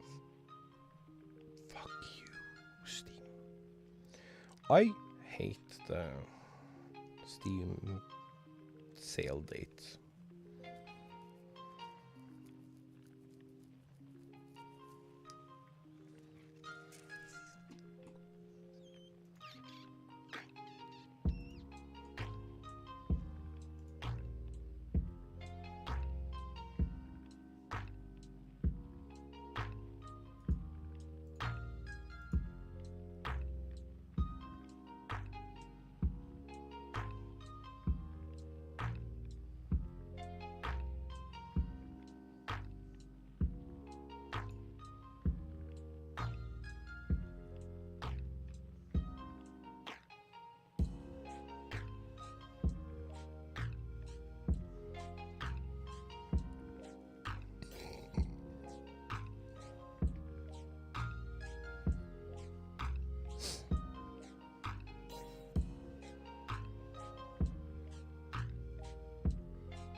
lost it. Fuck, come back.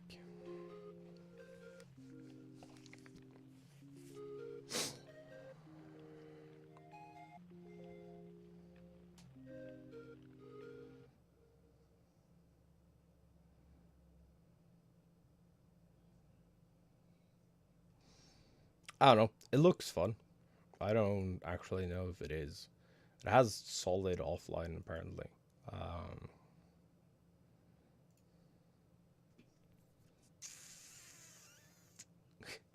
Yeah, I'm go before I spend the rest of my money on a game. I'll probably only play offline. But yeah, just like hop into the PC whenever you feel like joining me for something. And I'm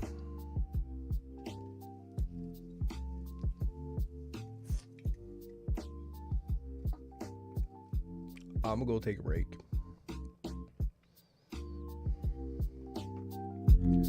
So y'all listen to some tunes, and if you're new, hit the subscribe button, and I'm gonna see y'all soon.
Skittle.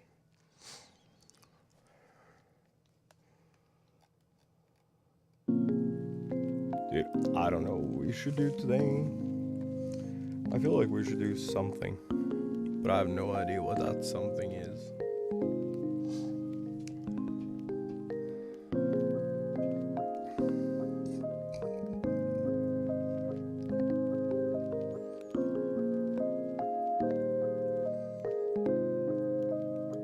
Should we do like a couple of...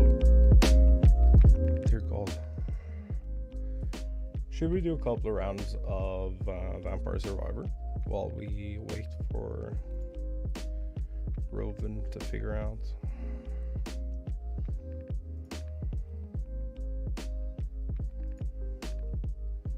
What the fuck's going on?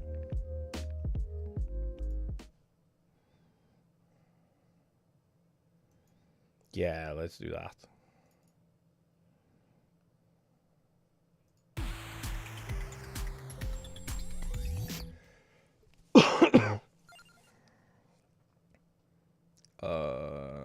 We do not have the funds to power up anything.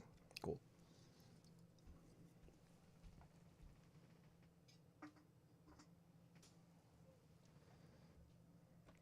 Let's see here. It works. Melda seemed to be...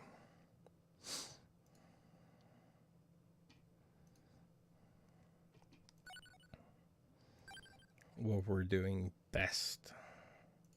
Theory plant? Sure, let's see if we can get a...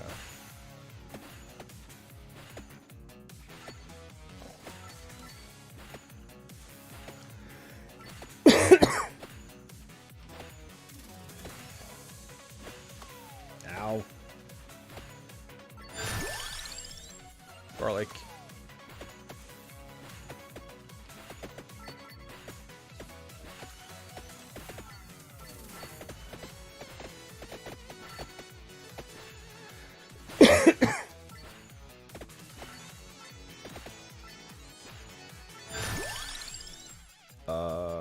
Far one.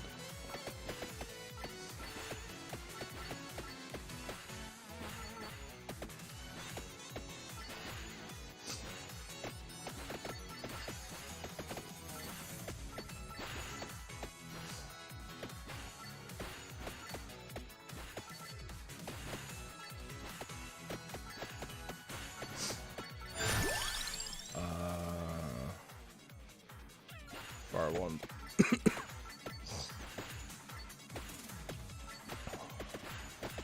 Yeah, bud. Yeah, how you like them apples, bitch?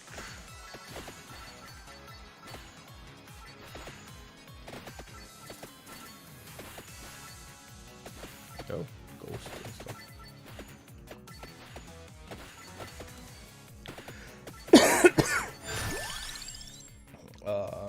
Garlic.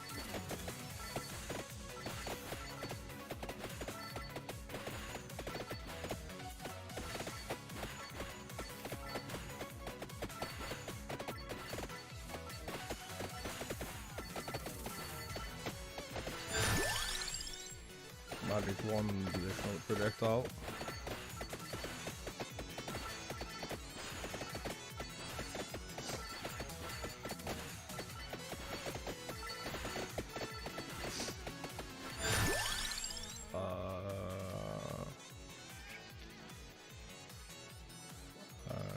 Inflicted damage. Just in general.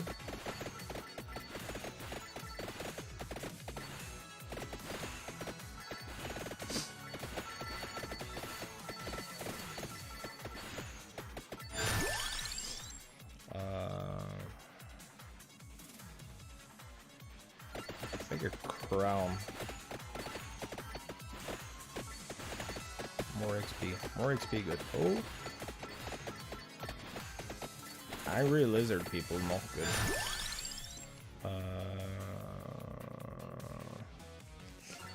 I think we just want to get our damage up as much as possible right now.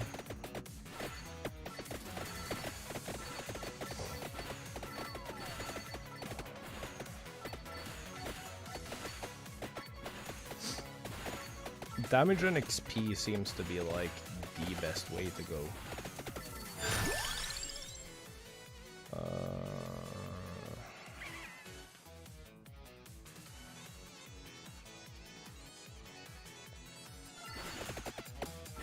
Garlic damage up, yes.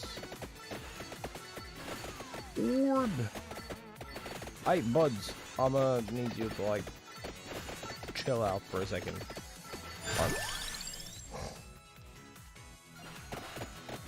Yeah, duplicator.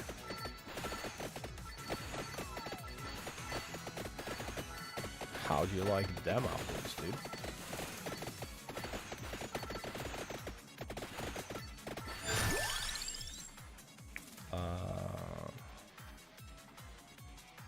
Duplicator. Whoa! Hi. That bud is getting awfully close.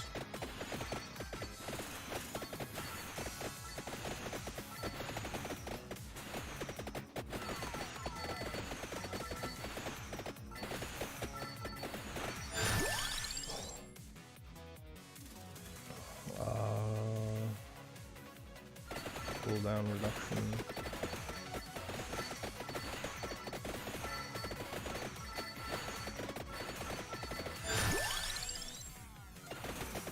Additional book. Yeah.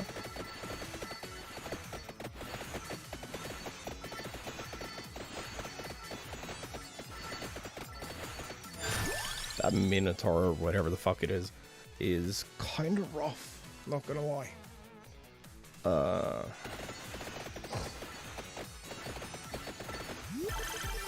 you got a chest unlocked though. Assume that's basically a given. Oh, more XP.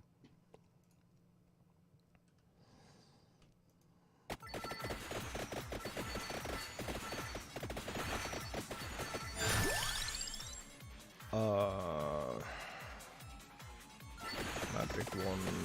Oh, no.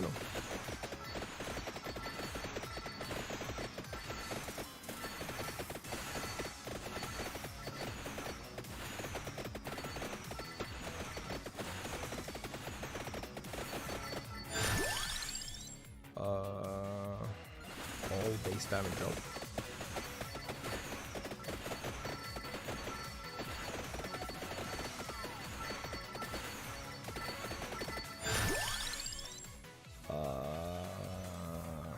Actually want movement speed now.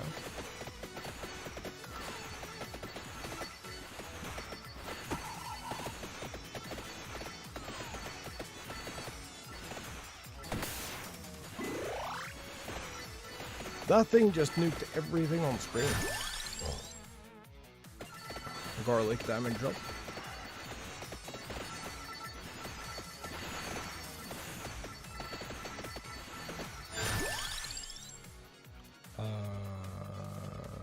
King Bible. More distance. More damage. More speed.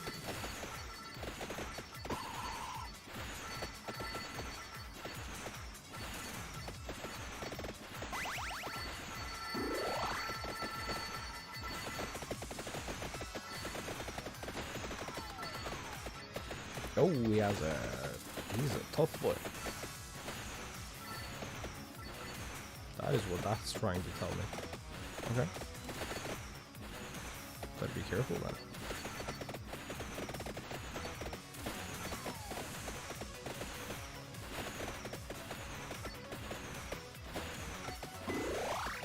Yeah, we'll take some.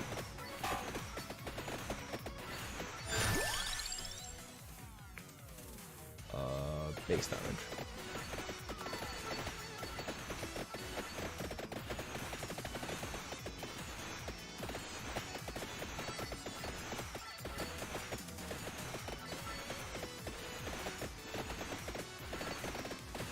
I wonder if luck...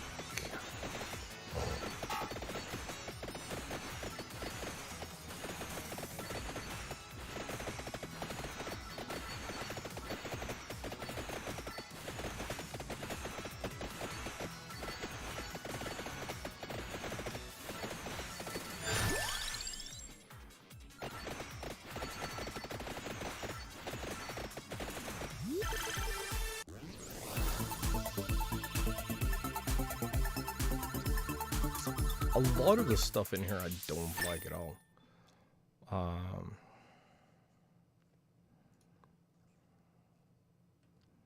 Half a second longer base damage of like 10. Okay. That is actually really helpful. Yeah, like, really helpful.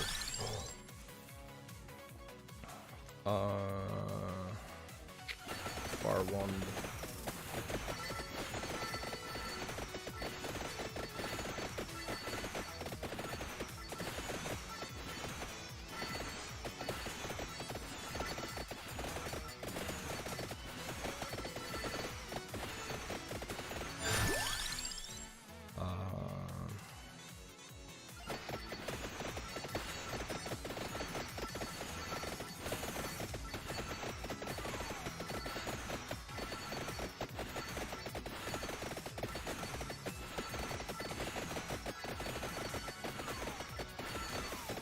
Oh.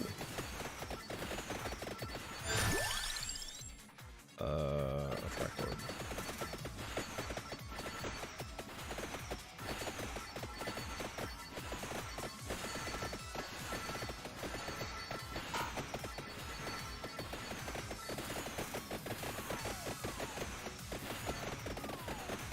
Oh, they were not fucking around, dude.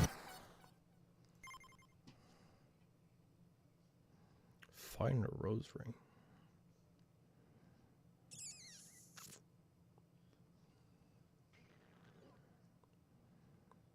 We earned 3 coins. Well, we earned more coins than that, but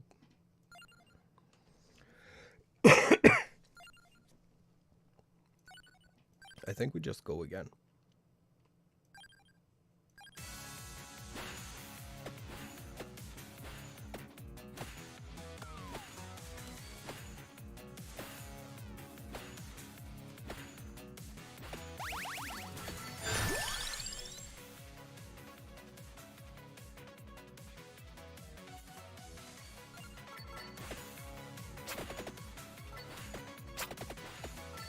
Oh, that thing. Oh, that has potential. Nah, dude, that has a lot of potential. Oh! Suck it, nerd. Base damage up. Oh yeah, that's gonna be good in those big orbs.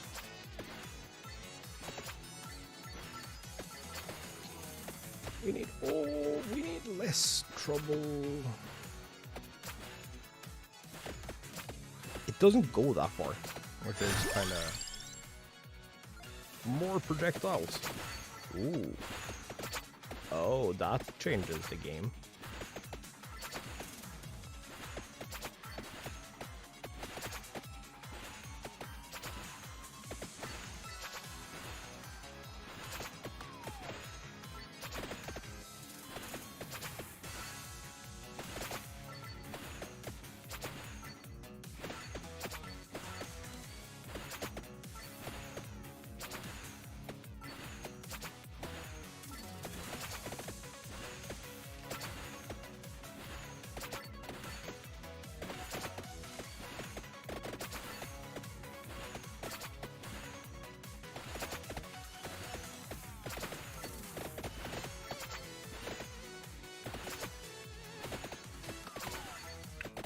I'm going the wrong way.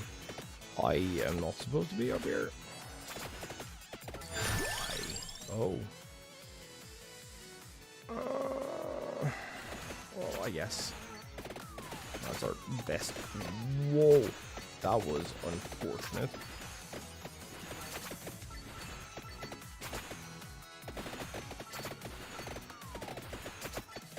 Dude, we're not in a good state here.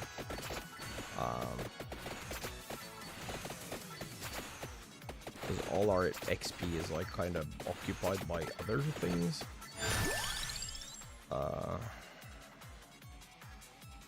XP.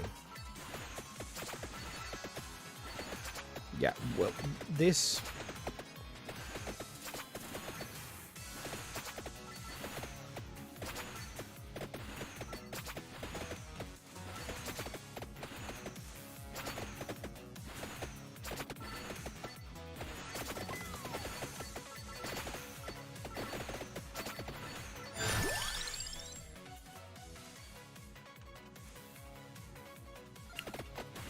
as a whole here. Has potential.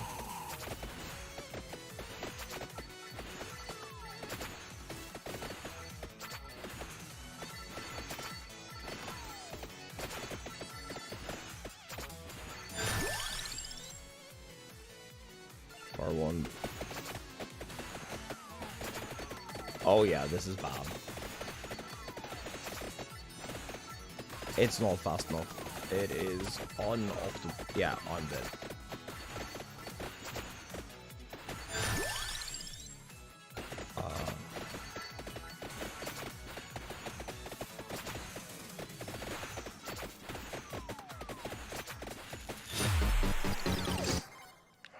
Without that garlic to start, you're fucked. It feels like you always want garlic early.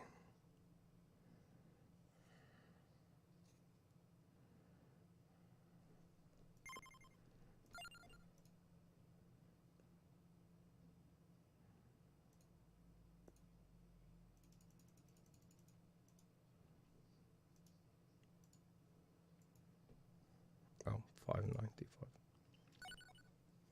Thought I had 600.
So if that triggered more than once, well,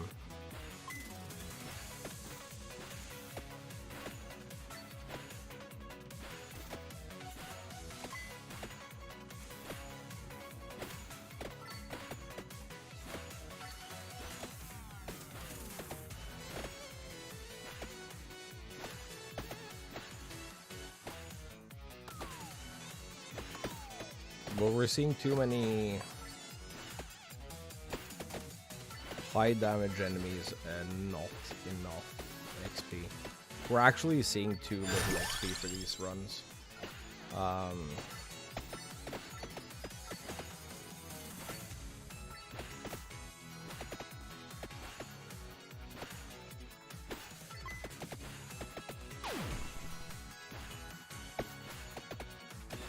Okay, so it does trigger every now and again. Neat.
These are all theoretically good.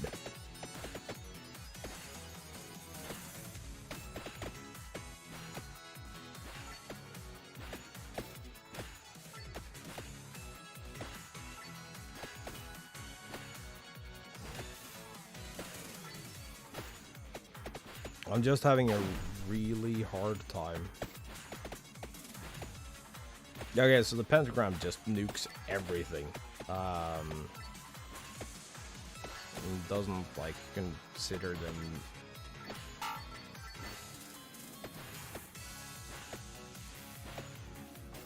Oh, yeah, that's over. It is absolutely over.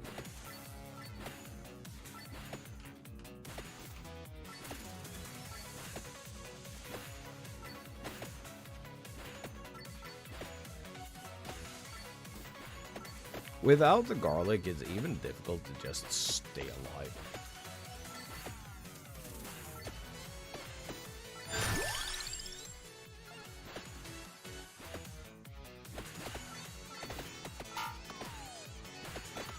Oh yeah, but we're dead. Terrible.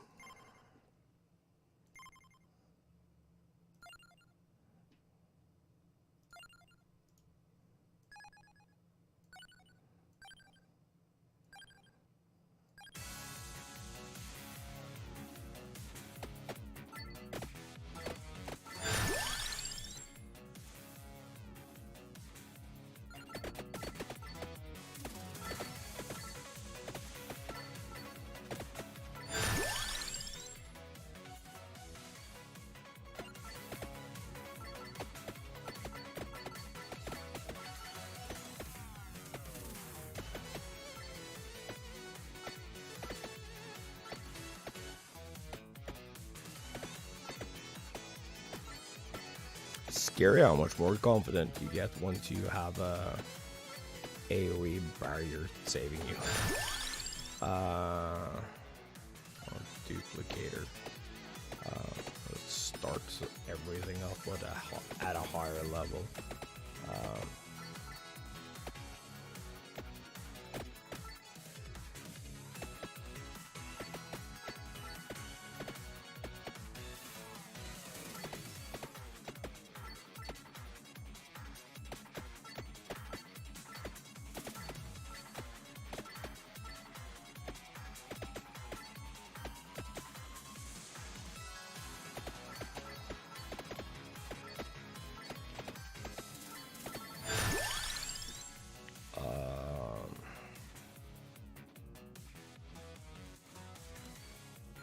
Cross, I think.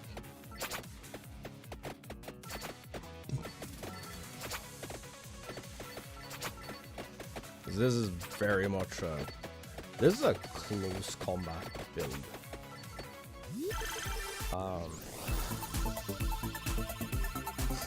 Or it has the potential to be a very good close combat build. Oh, we got a level up on that. Base damage up. Nice.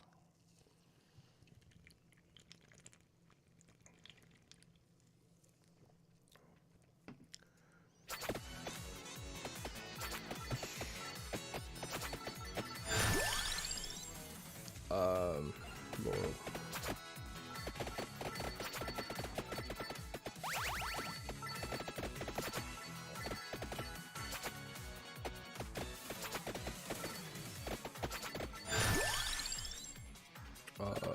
Oh, I accidentally clicked the Laurel. I meant to click the Bible.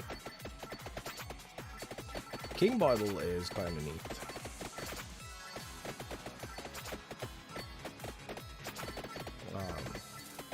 Once you get into double or triple,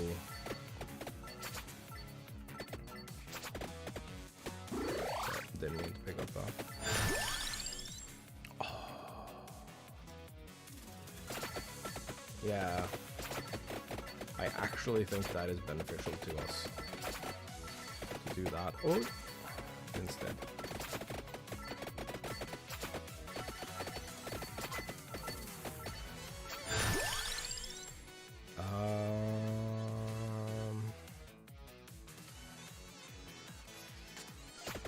magic wand. Oh, you can have a magic wand on... I mean, obviously you can, because, you know...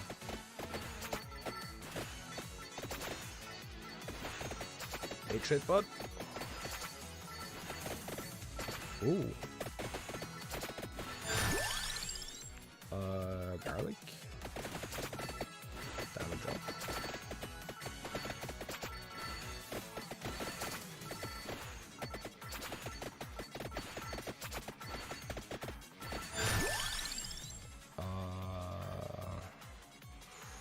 Ooh. Bar one. But we're kind of spreading ourselves thin here.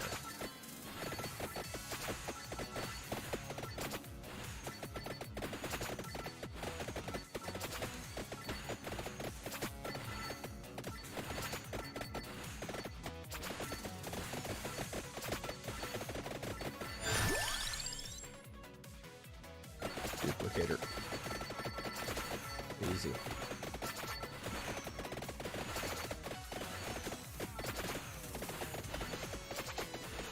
That Minotaur needs to chill the fuck out.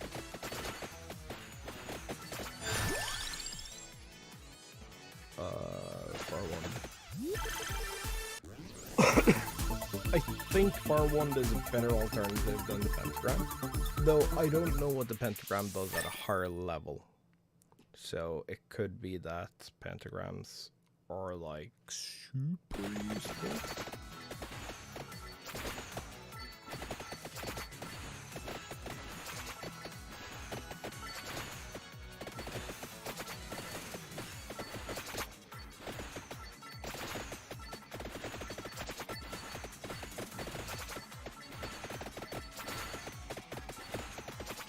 We need to go XP collecting. Garlic.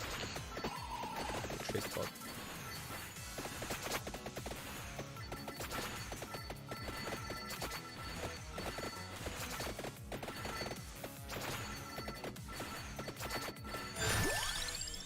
Garlic.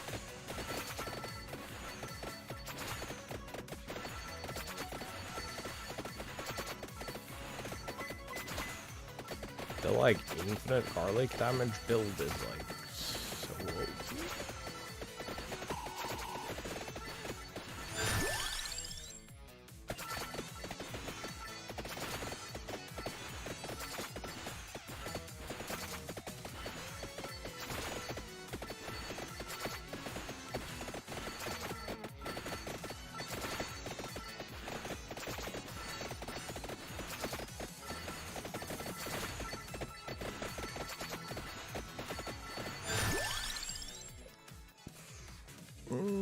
Crown. Yeah, I want crown for my passive.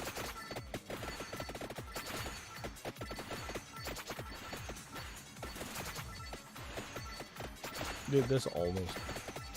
This garlic barrier thing almost feels like cheating. What I should be looking for, realistically, is one of those collect them all words. Garlic.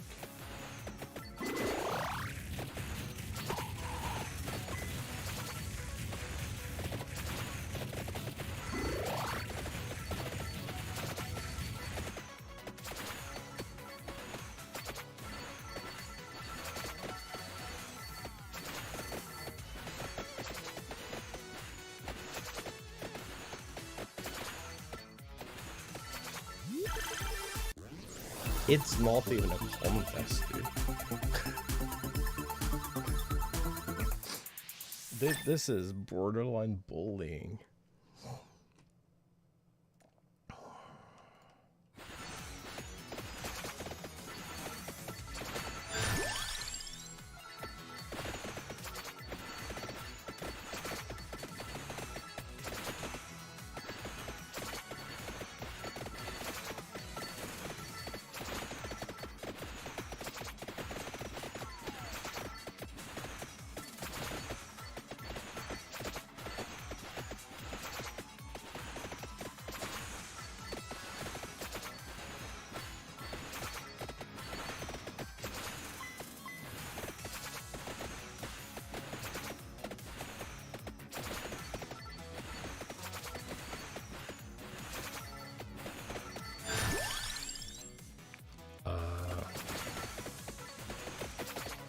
increase or pick up.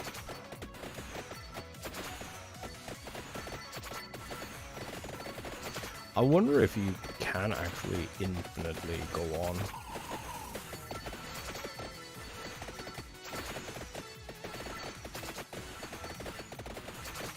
Buds.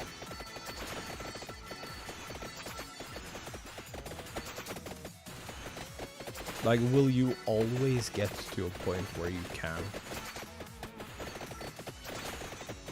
Oh, he's a big boy.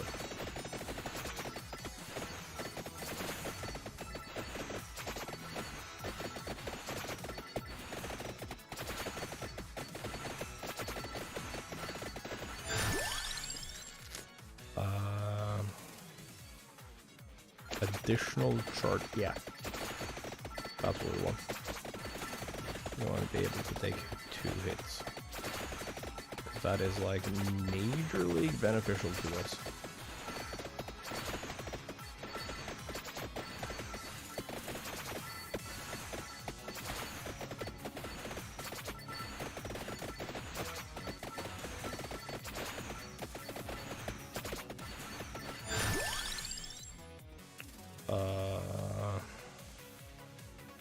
More XP.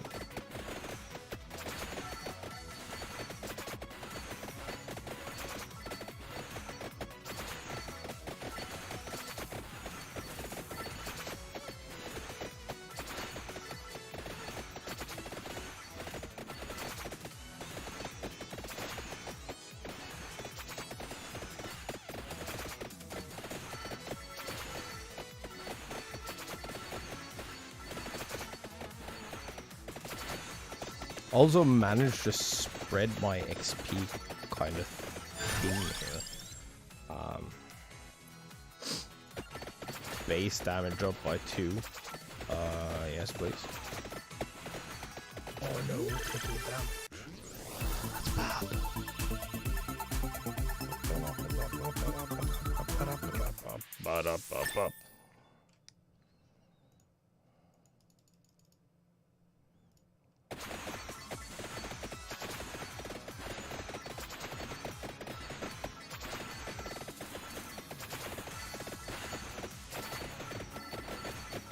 These are like, there is a lot of them, but they aren't really that tough. Bar 1, I think it's time we start to spec into the book.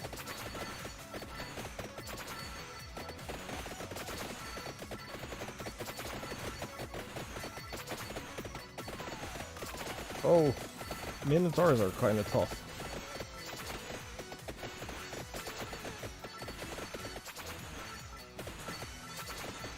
They are not the regular kind of.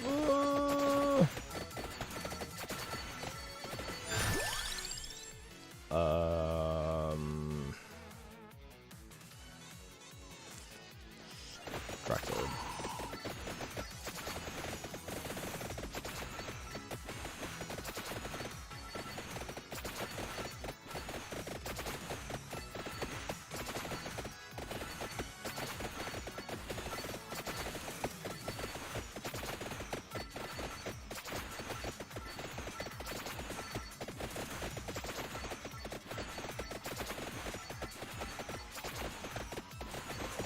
Oh, I messed up.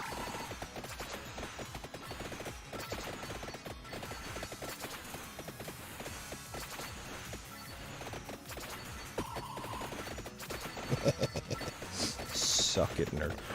Oh no, we have 2 of these at the same time.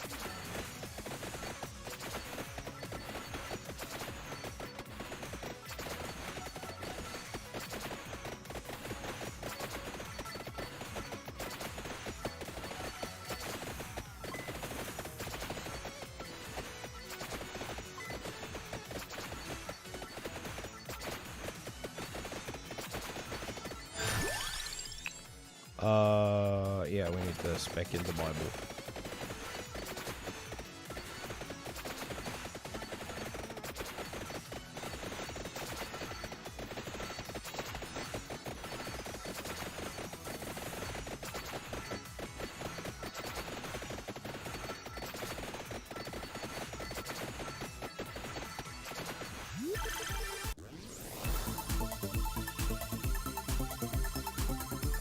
That's like the only thing that is 100% sure. We have to spec into that level. That's pretty good.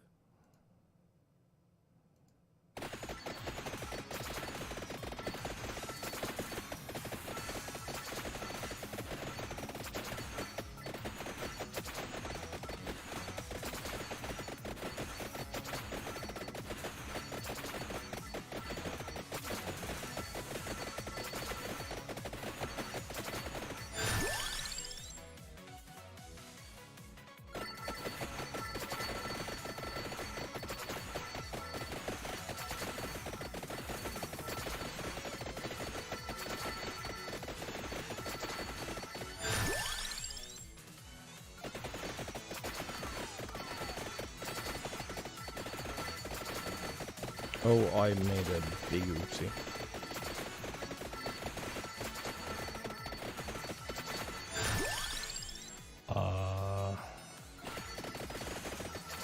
One base damage drop.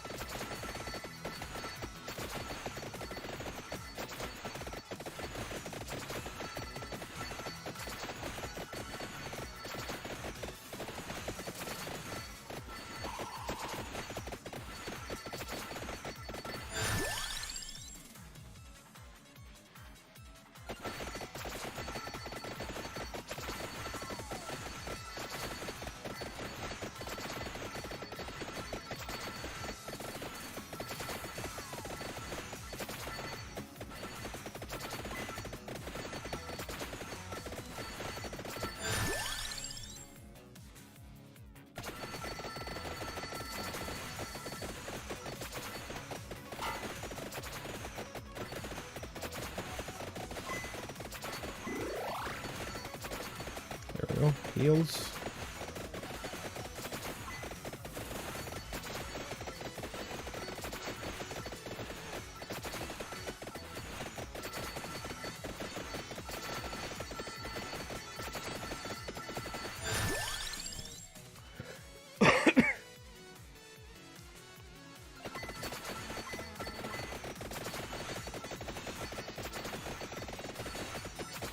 Okay, buds,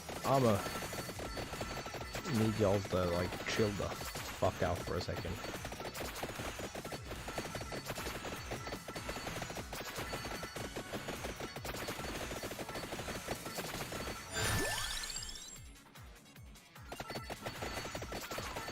Oh, I don't think we can save this.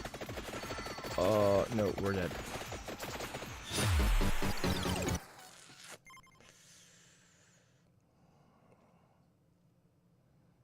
That's better. Yeah.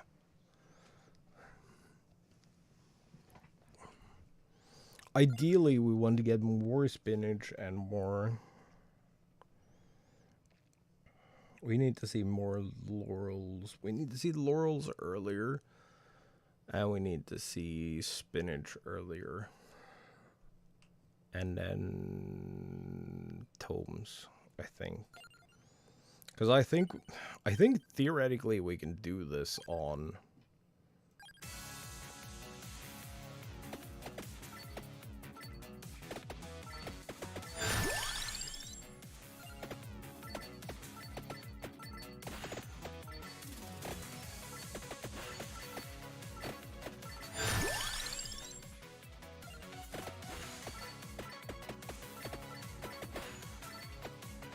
Yeah, let's try to get our skills first.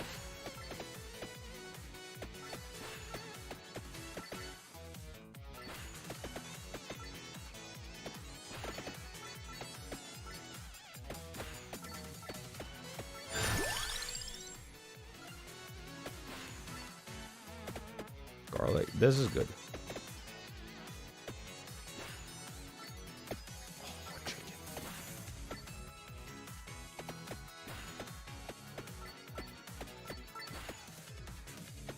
I want to stray not too far from the chicken until I take...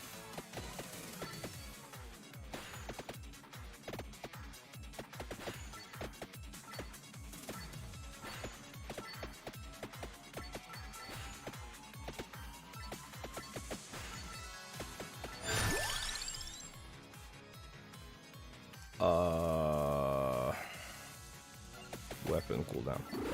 Oh, I accidentally took that.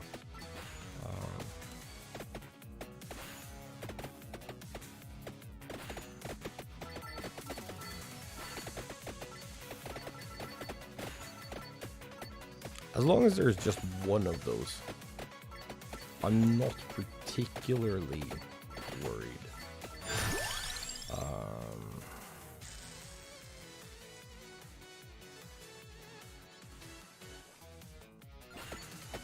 For one.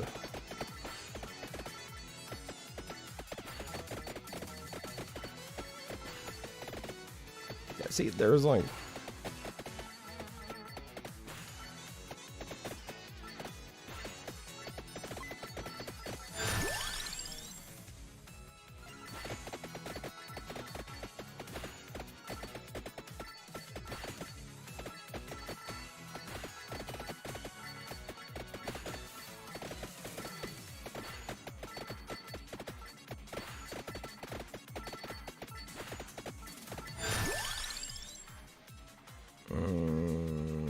For one.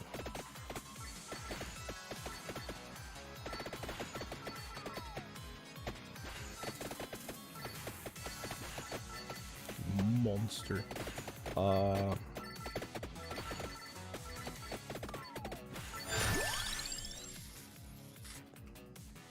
Spinach. Here we go. Yeah. How you like them apples, sir?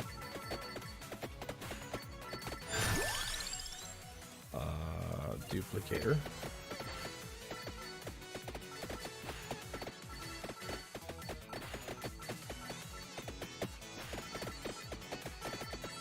Duplicator is neat because it gives me like kind of like an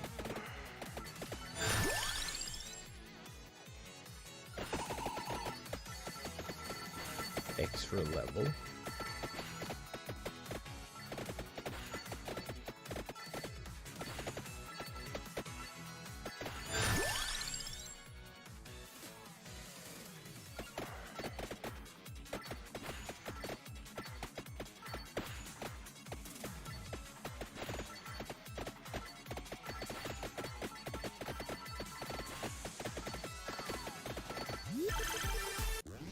It's like a free level, basically.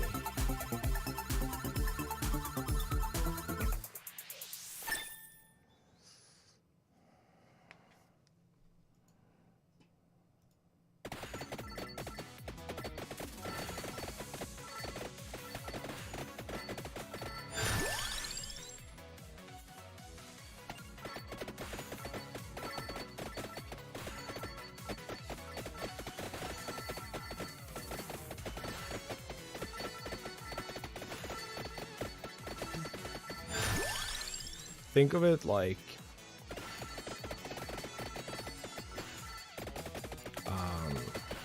raising the base floor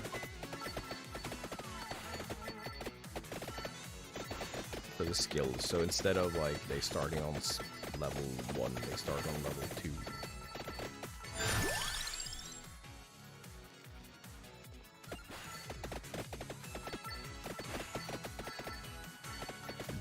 Garlic is what's gonna keep me safe though, and keep that safe barrier around me.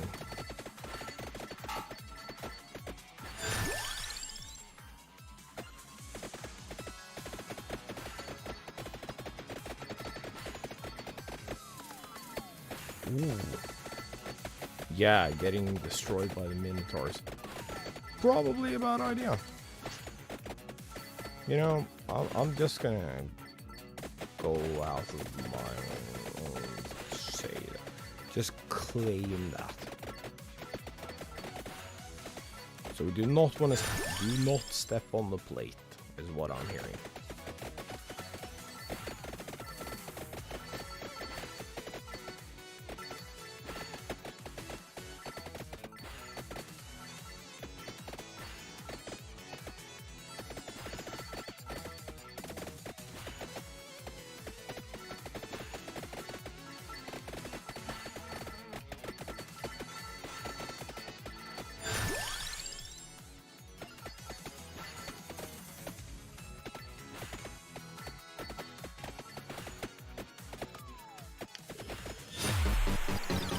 He just absolutely destroyed me.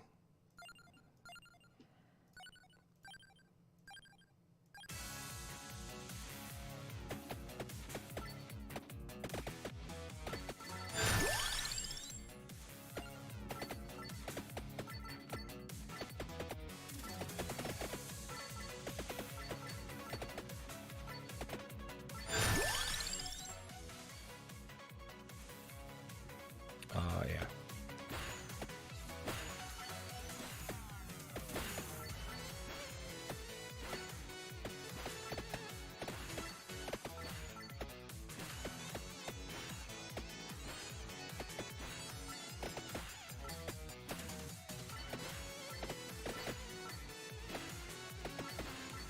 Always having the garlic seems to be...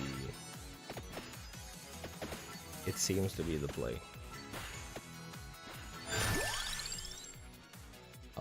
Laurel.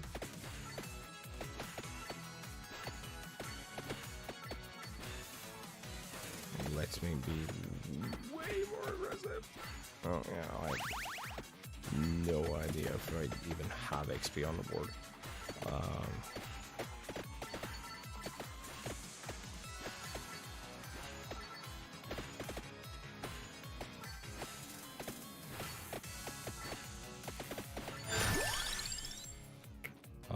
Magic one.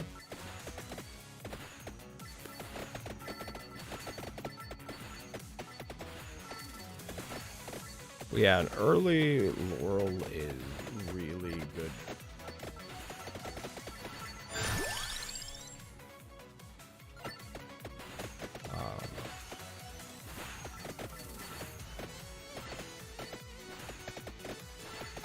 Because it lets you play early game a little more reckless. You don't have to worry so much about whether or not you're being hit.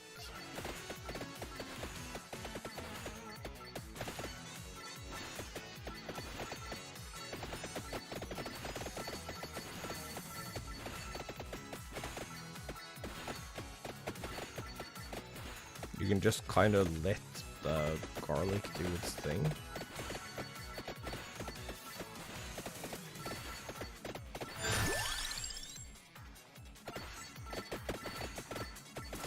We haven't seen any spinach or duplicators yet, which is sad.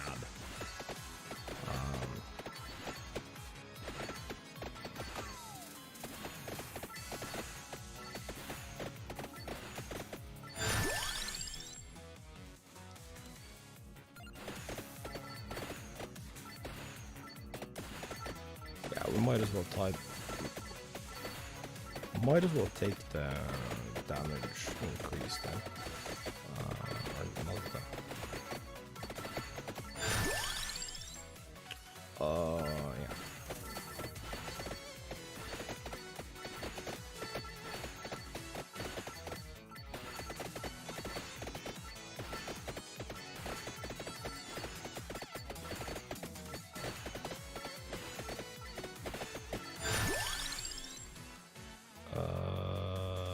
Projectile speed. I don't know if that actually helped. Oh, no, buddy.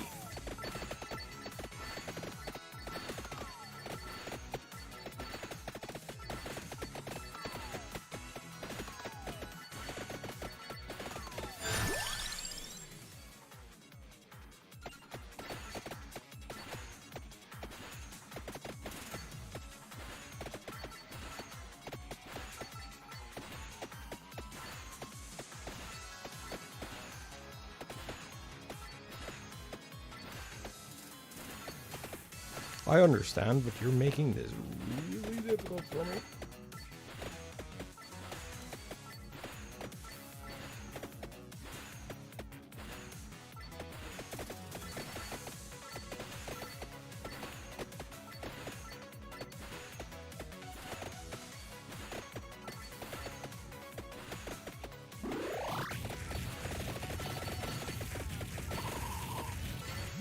Hey, trip, bud.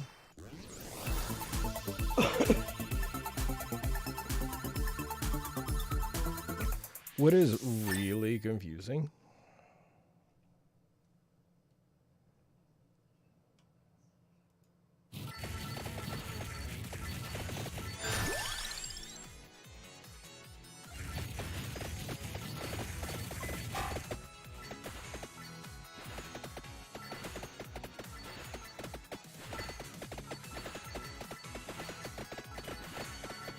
is that it looks like I have way less health than I do.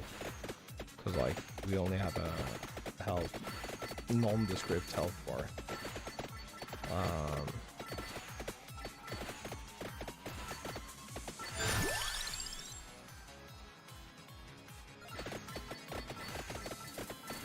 Yeah, I probably need to catch more of this XP. Because, like, it doesn't really help if I'm, like, murdering in the thousands.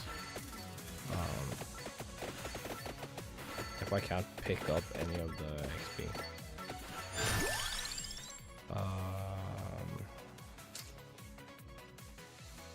Empty tome, I think.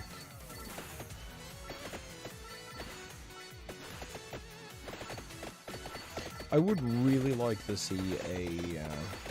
Oh god, you're still on my tail, huh?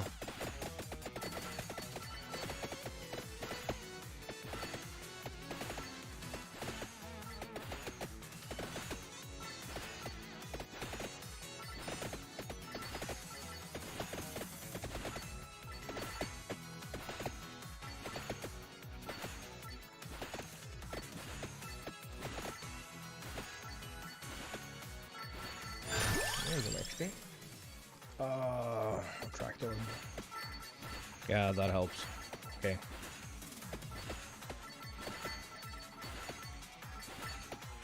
This is actually a lot better.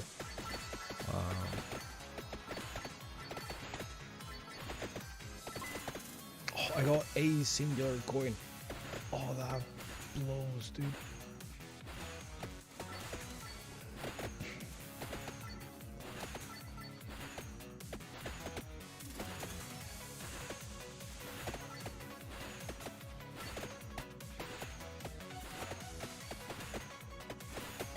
I haven't seen any armor around.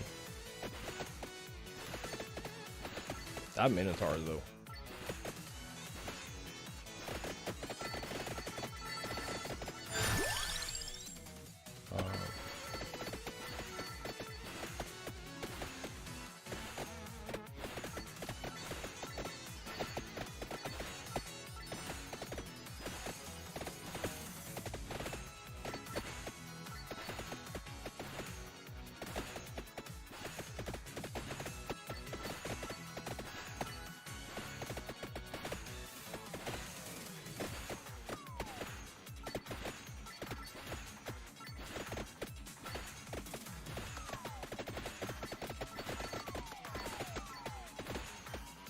Oh, that's bad.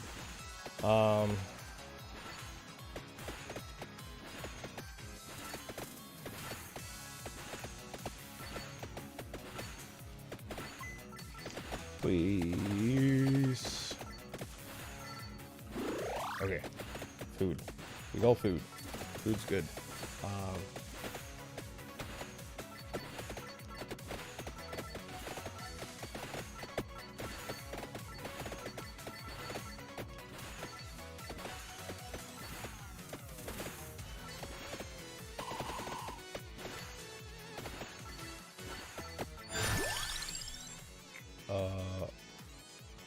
Dear motherfucker, it's taking us this long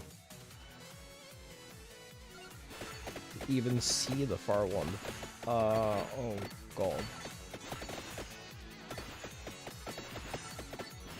Okay, bud.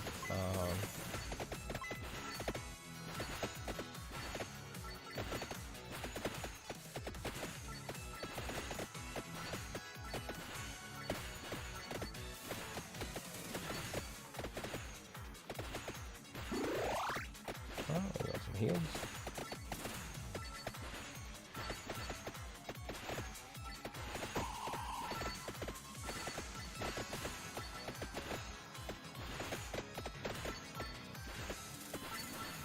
What the?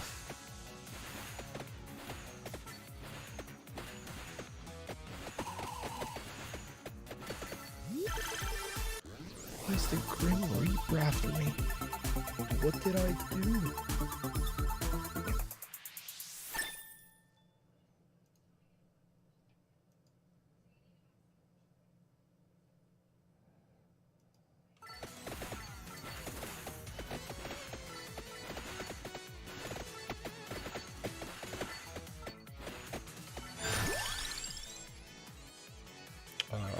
Yes, sure.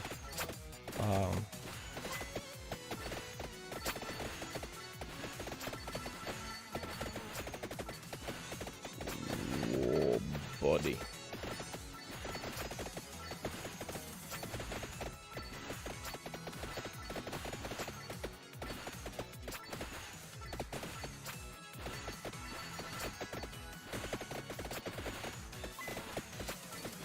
Oh, shit, I have a chest up here.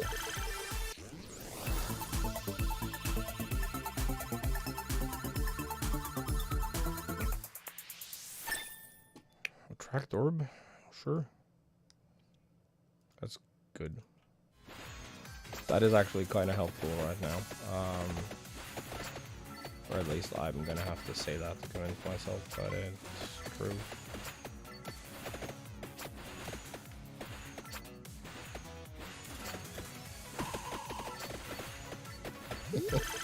Suck it, nerd.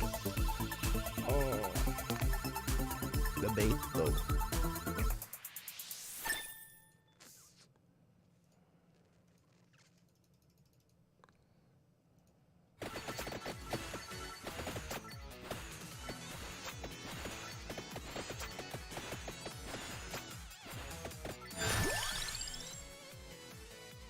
Spinach.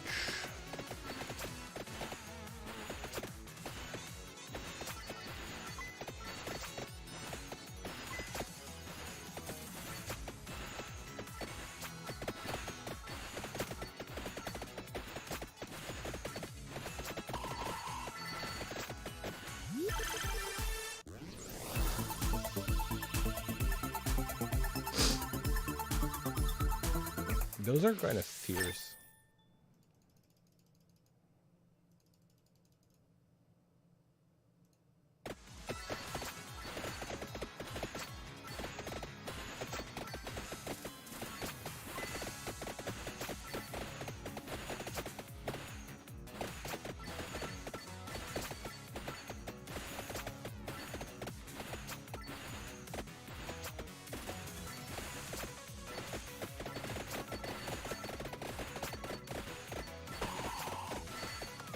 Ooh, that wasn't great.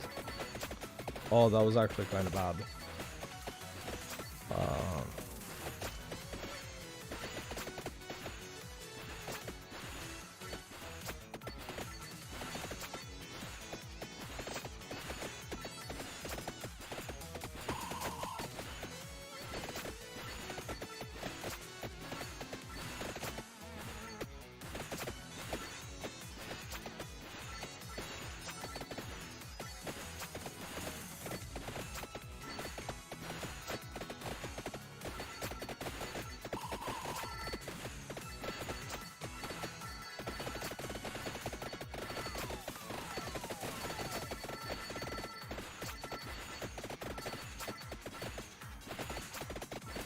I somehow had the damage output to get out of that.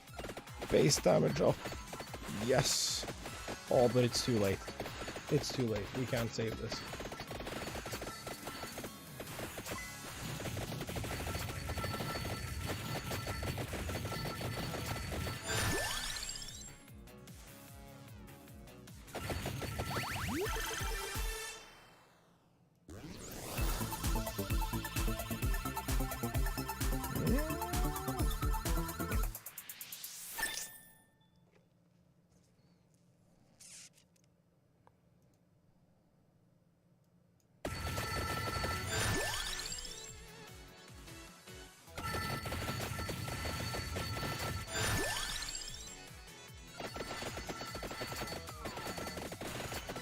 Oh yeah, we're fucked.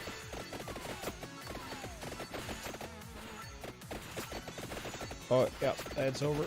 It's over. It's over.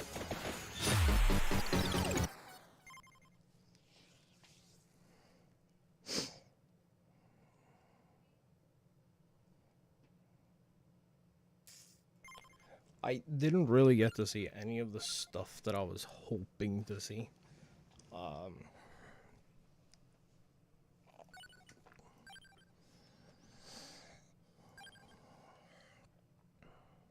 Stage 3, I think we have to...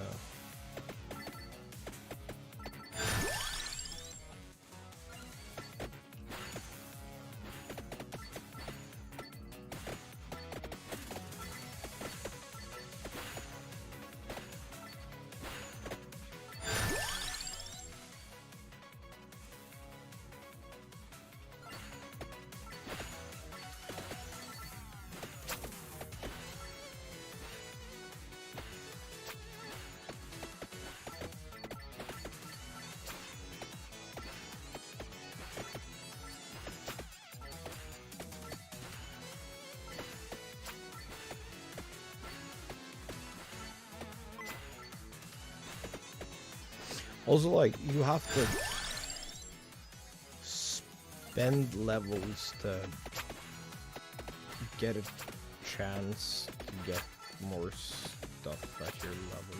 So you're like, you're wasting levels at a chance to not waste levels.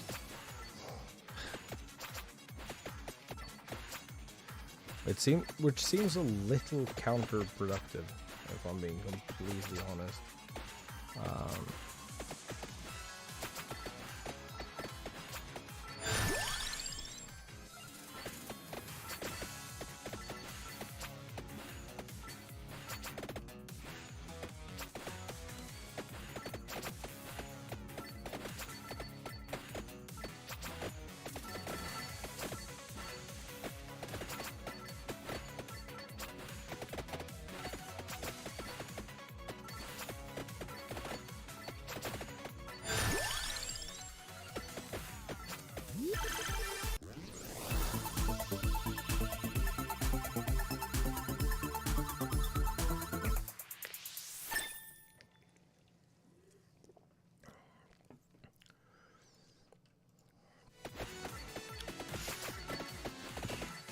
Okay.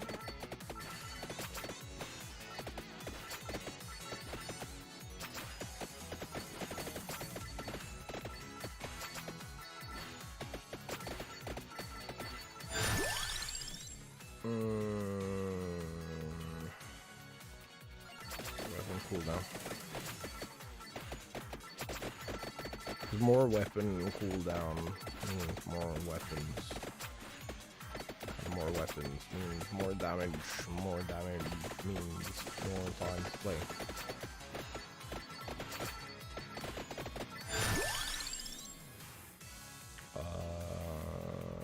Base speed.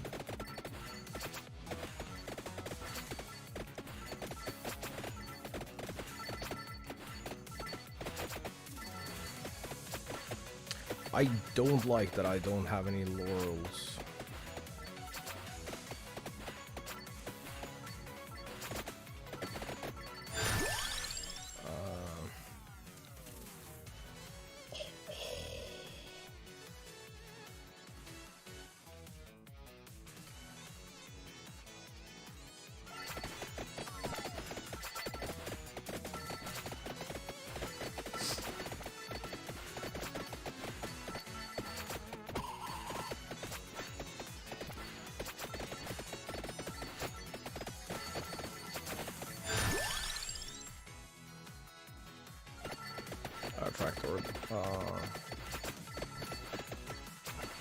Tractor means we can pick up more shit.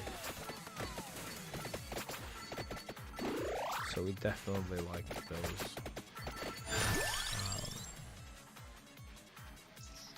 More projectiles. Yeah, we want the crazy bullet hell to be crazy bullet hell. To the thunk.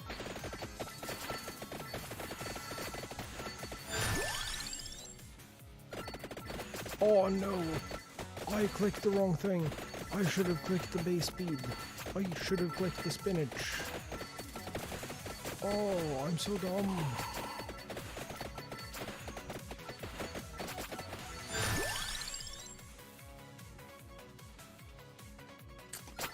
Projectile.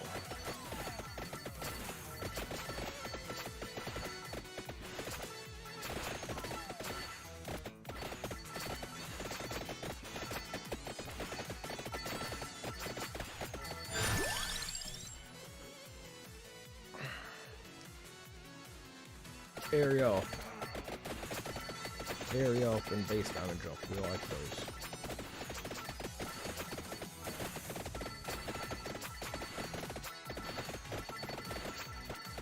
Bigger safe circle. Better safe circle.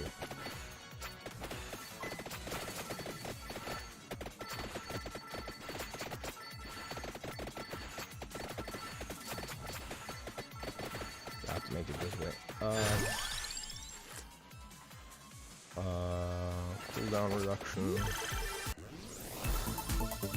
Oh, that's a big chest.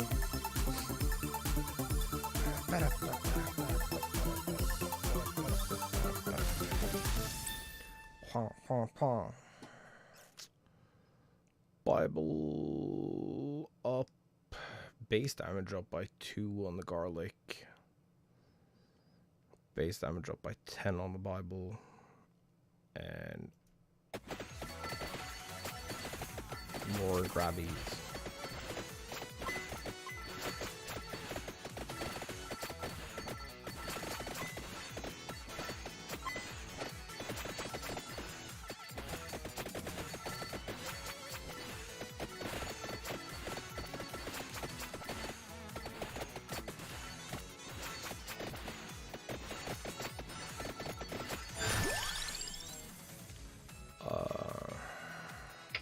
Spinach.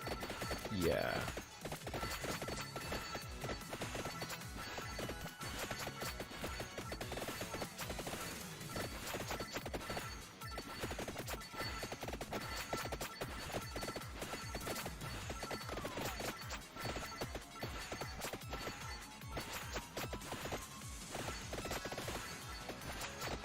Okay, that isn't as scary now.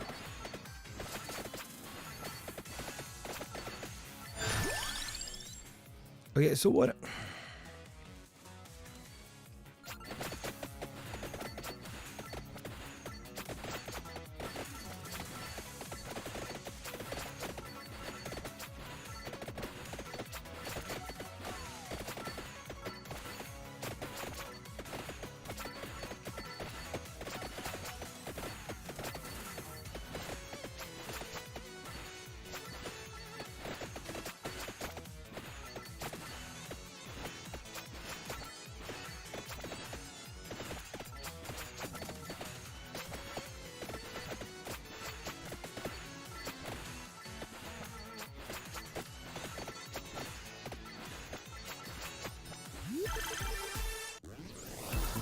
Can you tell that I was overconfident about that one? Another axe. Is that base damage? Another projectile.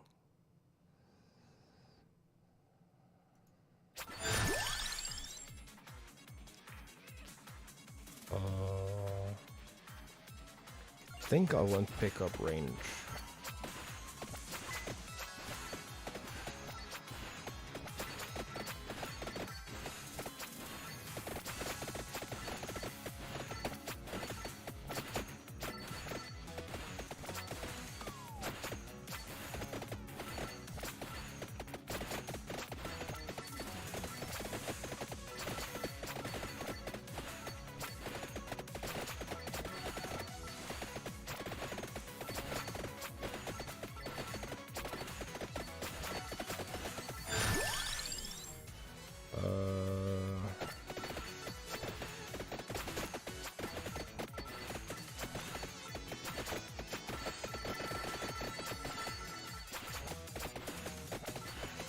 Ooh.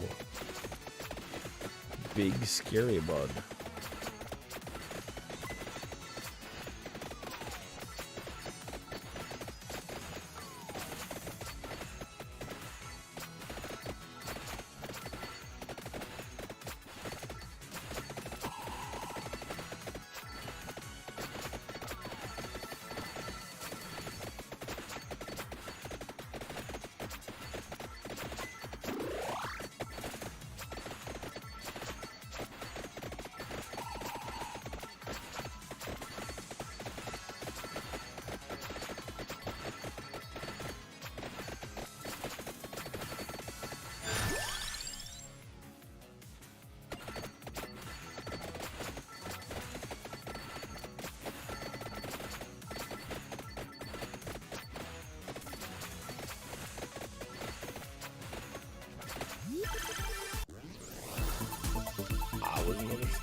Base damage up by 1.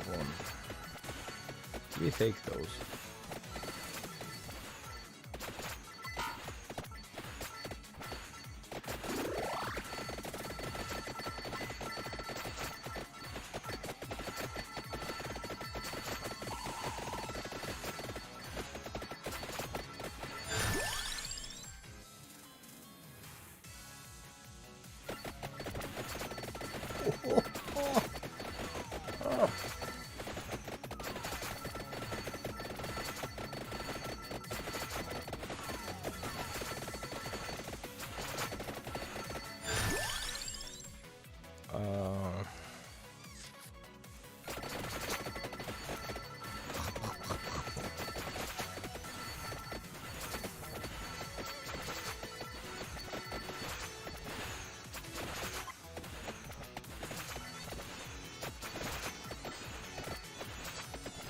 Destroyed, bud.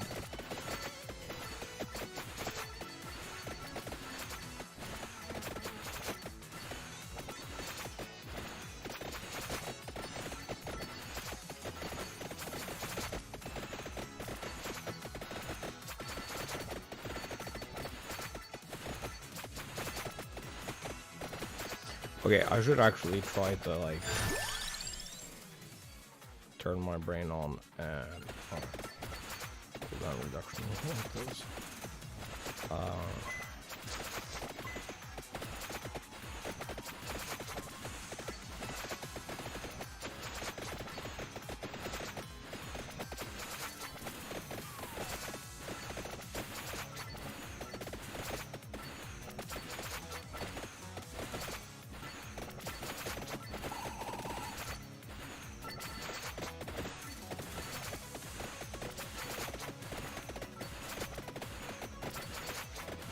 I keep hoping I'd find food stuff. Oh. I died instead, bud. That was bad. Oh well. C'est la vie. Hey, welcome back.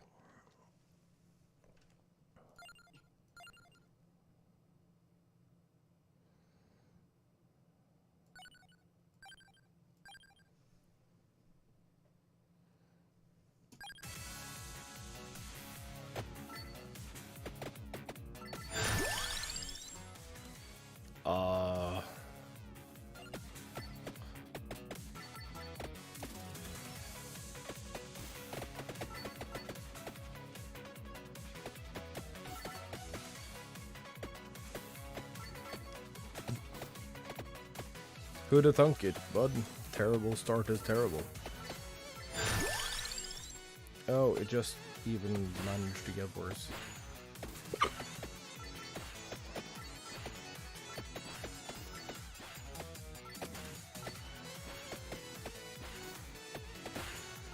I feel like your base weapon should always be like the first, in the first 3 drops.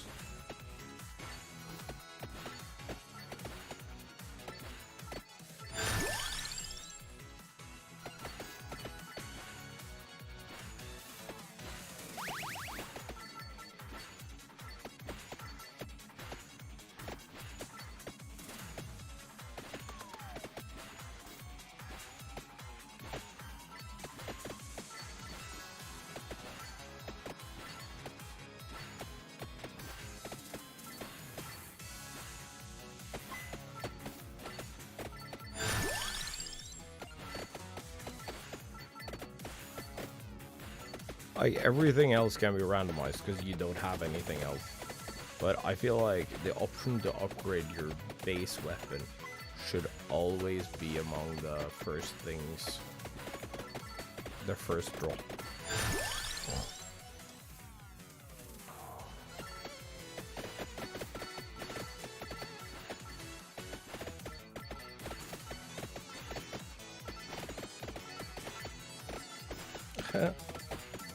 Nice. Yeah, dude, that happens. It's okay.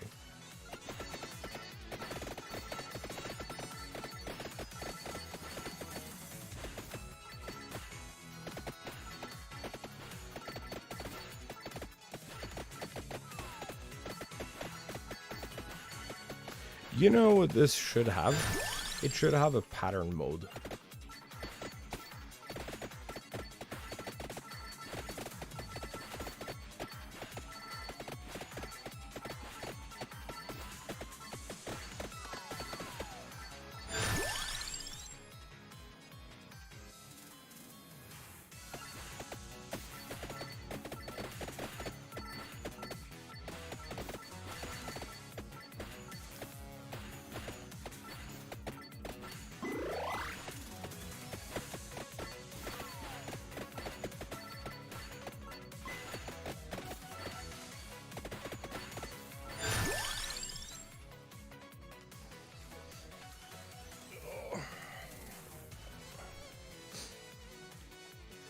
It should have like an attack, an artifact, and a passive.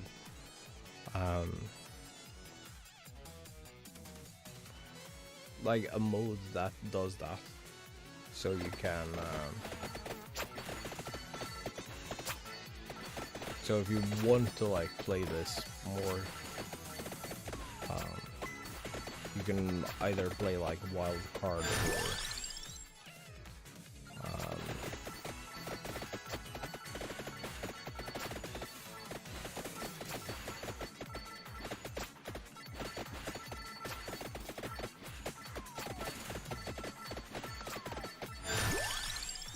Systematic, I guess.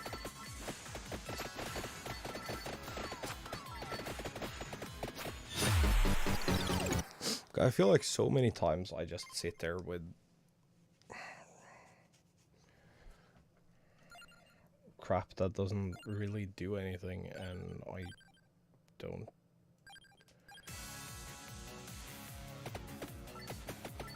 And I can't really pick anything.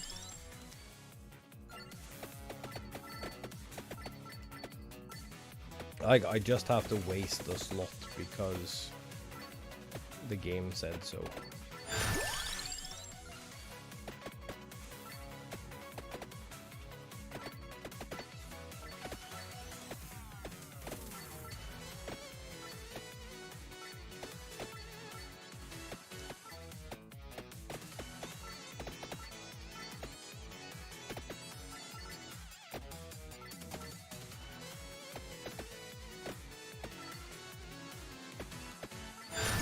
Whoa! No, no, no, no. I need you to go away. Robin, thank you so much. But,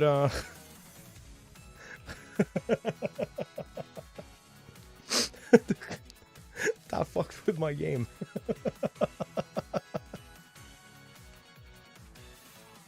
Oh, that actually botched my game.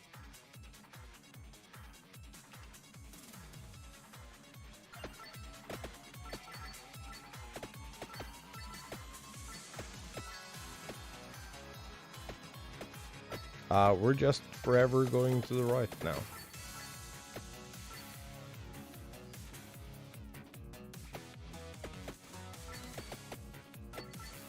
Dude, we have drift on sad W movement.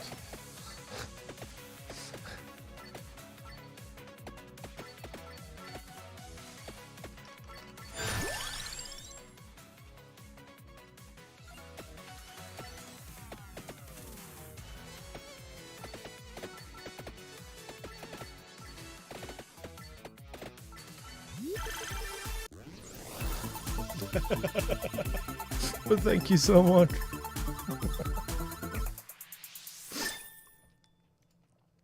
I hope it was the same over in your region.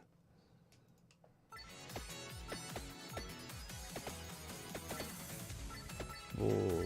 Because that would absolutely suck ass if it wasn't.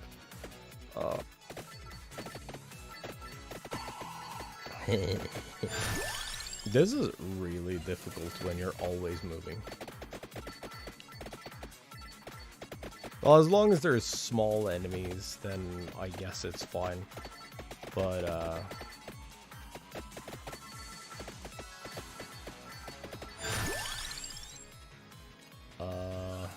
Bible. This is like the most useful Bible I've ever interacted with.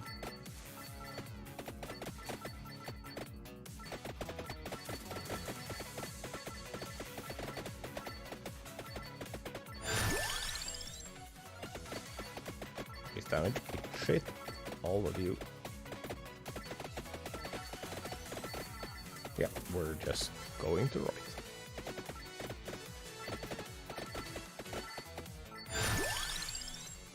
Dude, you know what I'm scared of?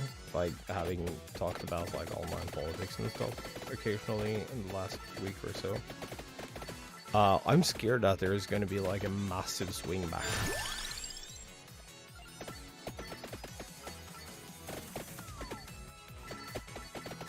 Because, like, ideally you want... Oh!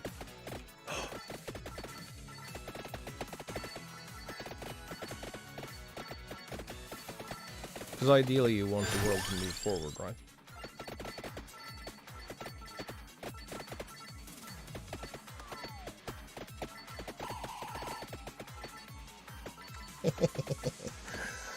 Suck it, nerd.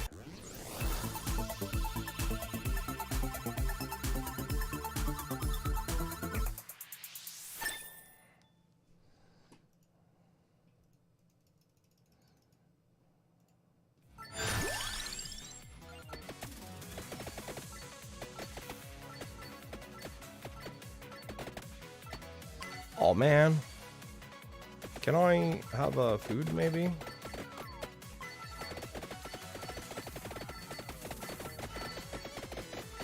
No? No food. I see how it is. Ow.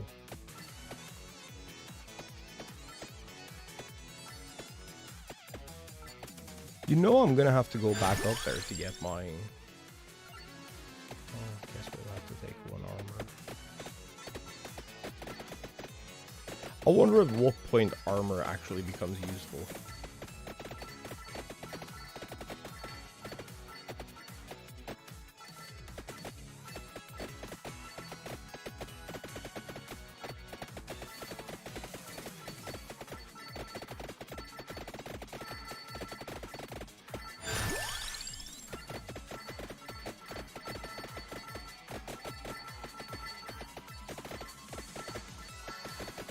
Because compared to Laurels, which, like, just straight up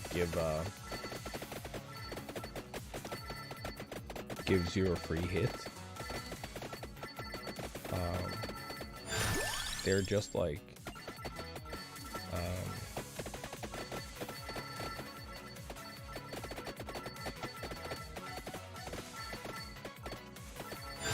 they're just like mitigation.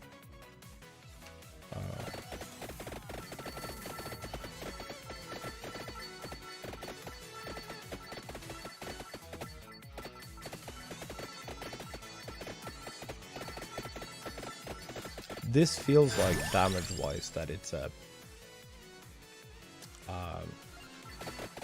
better run, but it's very close combat based.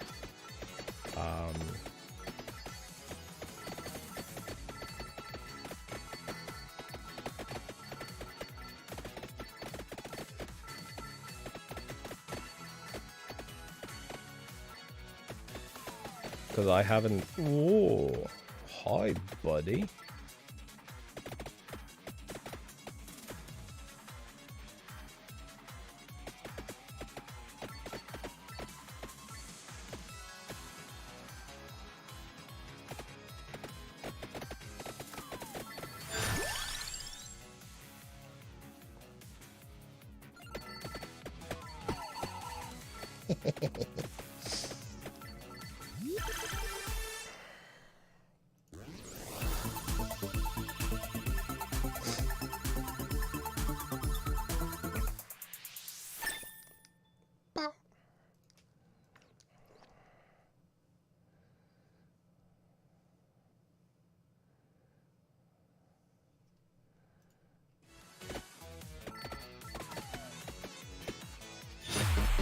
I thought that was a small enemy, so I just, like, ran right into him. I didn't see that it wasn't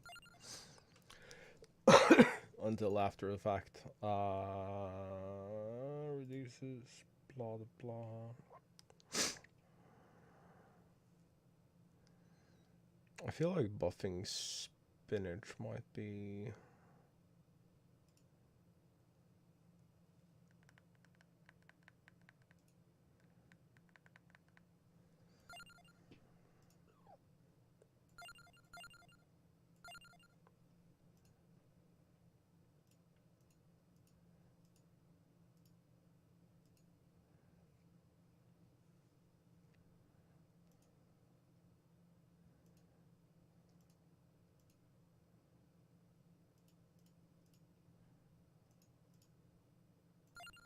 Sure. Let's do that.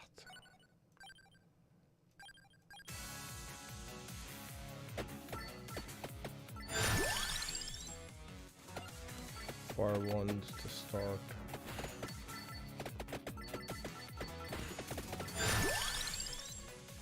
Bible.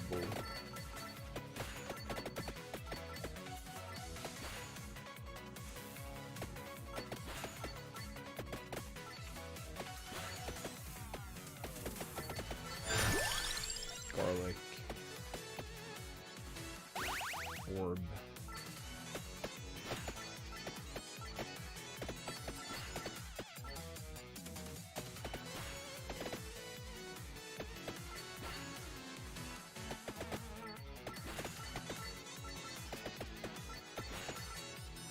This game is actually a lot of fun, and it's like also brainless enough that we can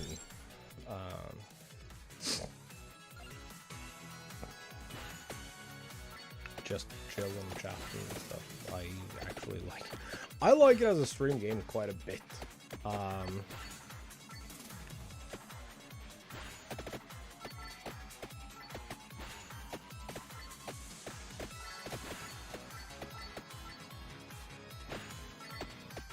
But I don't know, it's games like these that are like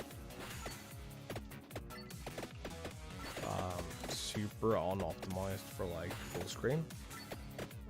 That makes me realize how neat it would be to build a streaming specific PC.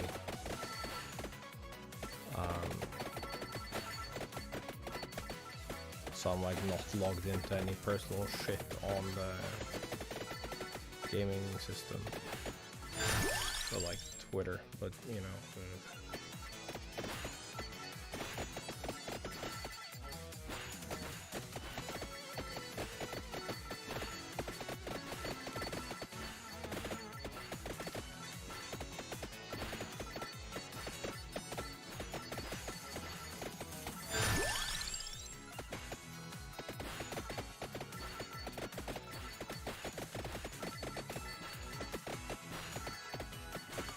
Oh.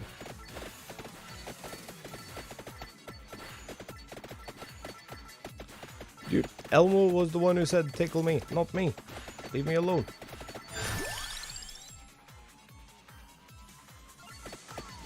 Aye.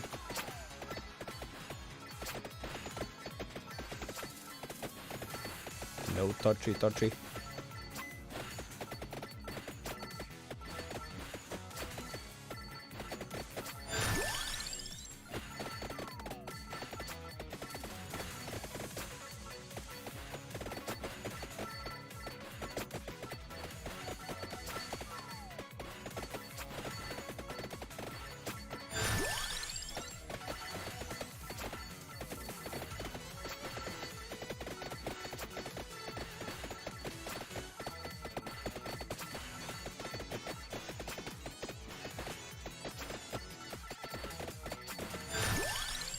Duplicator. Ah, haha, suck it, nerd. No. No touchy. Bye.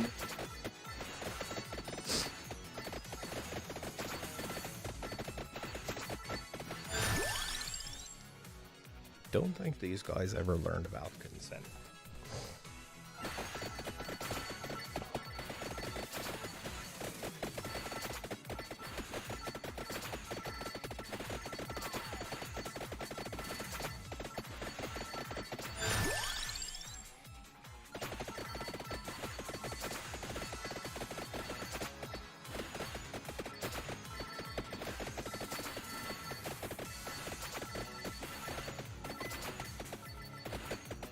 Ah, eat shit, all of you. Oh, man, I really wish you could just skip the ones that are butts. Like, I would rather, like, not fill up my slots. Maybe you can, right? It's just hit escape and it's fine.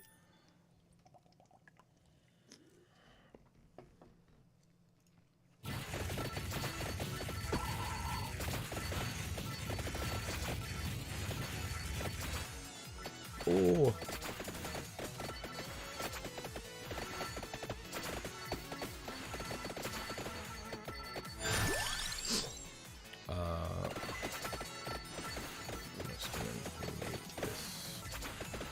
try to make this a little bit easier for myself.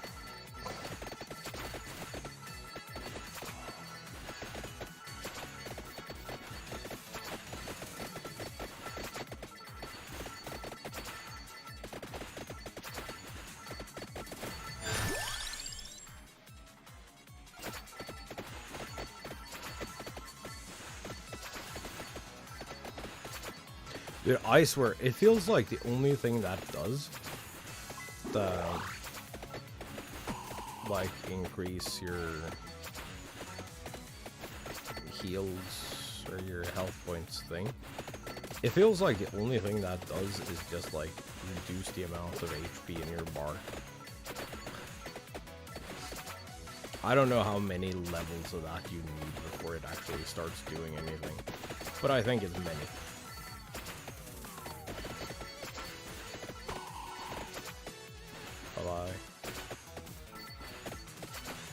Oh, I should have used that to like insta one hit the Minotaur. Oh, I'm so dumb.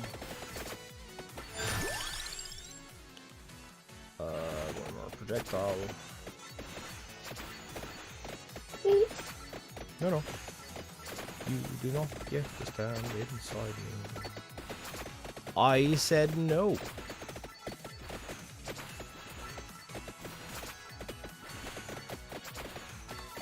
Dude, I'm kind of surprised you didn't immediately turn that into a clip and short and stuff. That is commentary that you would have put into stuff. Oh! No. No, tickle. Leave me alone!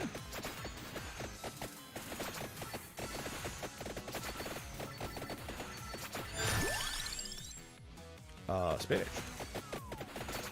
Shit. Oh.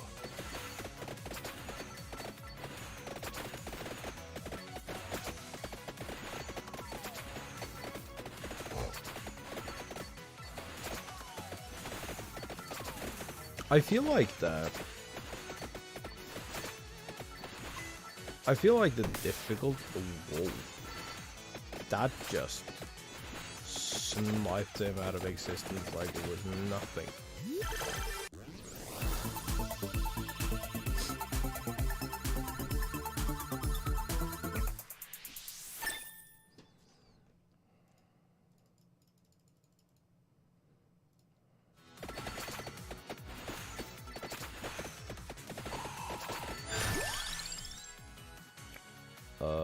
King Bible. Yes. Bible bits. I feel like the difficulty between the waves is like kinda insane.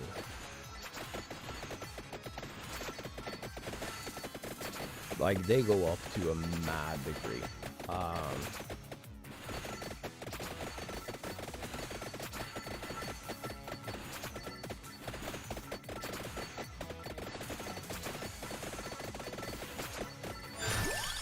I made it out.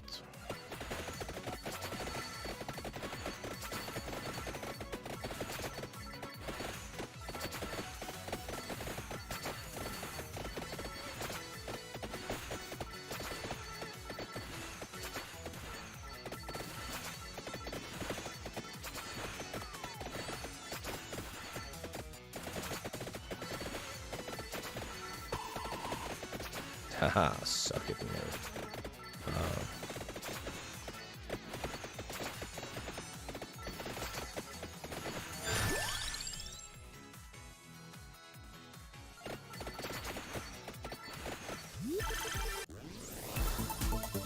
But yeah, it feels like the difficulty between the different like waves.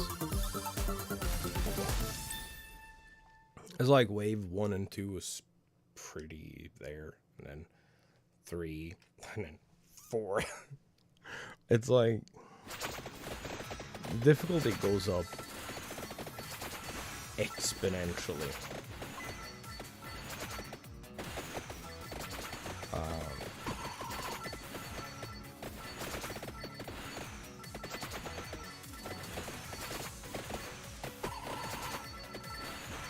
And this might be like, it might be just my personal feeling, but it feels like it goes up way faster than you're able to actually like mitigate or plan or... Yes, I know I'm supposed to go towards the arrows and defeat the boss and everything, but like, we are not there yet. Why was all of them coins? Okay, that's some food. Sick. Let's... Also, why have we not seen a single laurel? Ah, suck it, losers.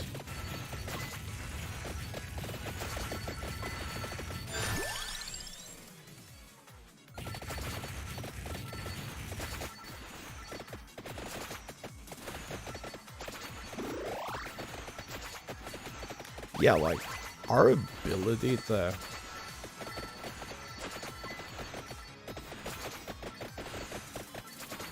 deal with stuff like the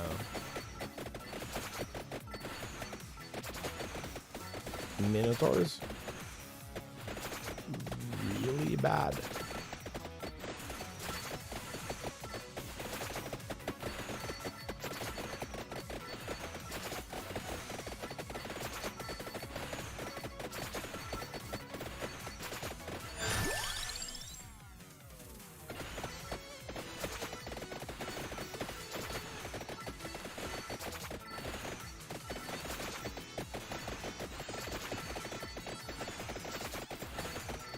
Even though we're like 6 levels of... I actually need whatever... Whoa, that was lucky.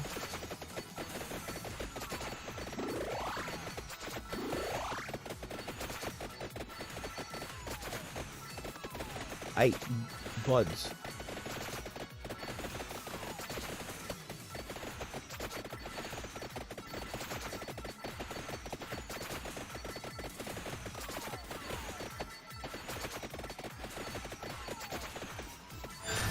It goes so drastically to shit, too.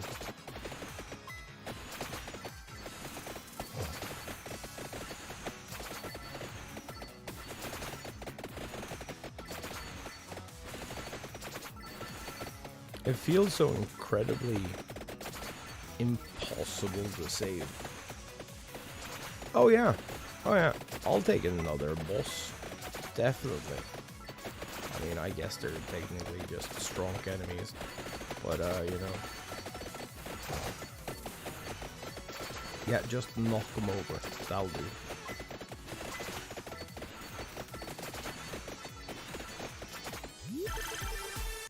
Okay, that's the first one we dealt with.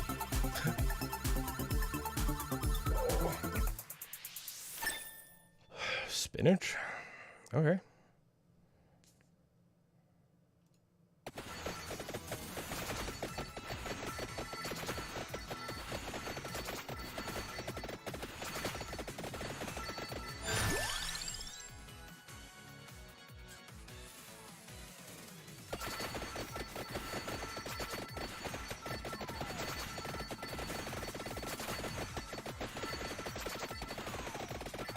Oh no.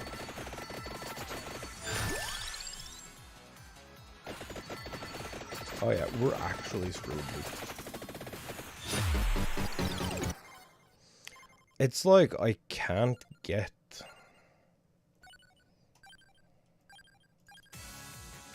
It actually feels like I can't get my damage output fast enough. Or early enough. Like, the fuck is this? This nopes everything into... Like, it's just a Thanos snap. I get nothing back. Everything just ceases to exist.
Oh yeah, it also snaps your chances at getting heals back too.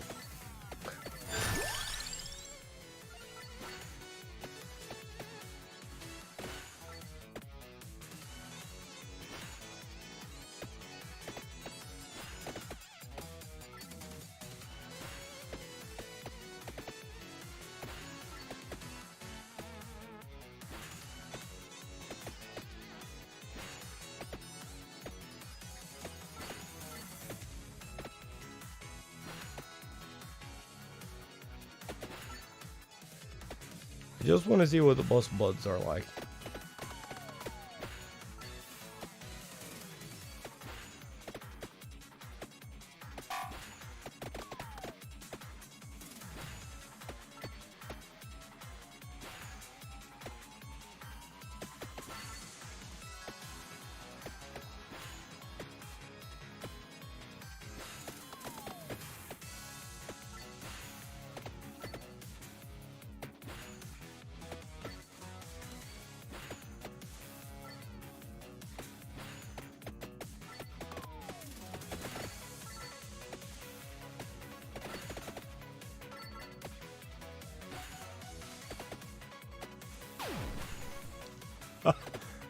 Oh, what's that?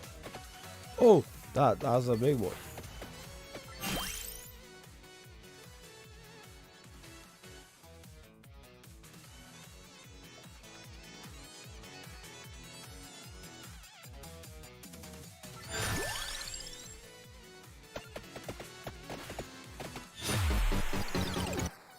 Oh, we got a map. Hello. How are you today, bud? What's up?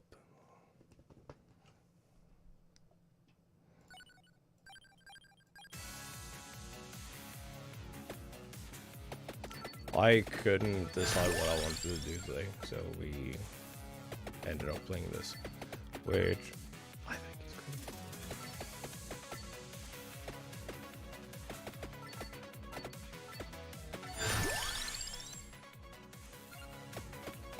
Okay, that's actually better. I'm hoping... Yeah, not too bad. I'm hoping that I can get a pentagram later.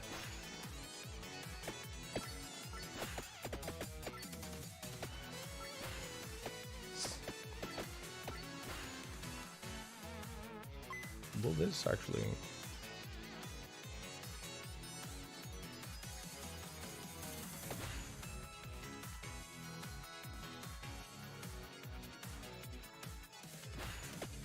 Okay, so in... Whoa! No. In theory, there should be an orb down here. Is that what this is telling me? It's called Vampire Survivors? I think?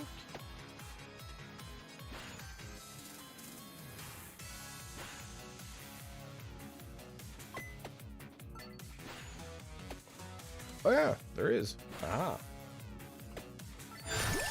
Yeah, it's a little...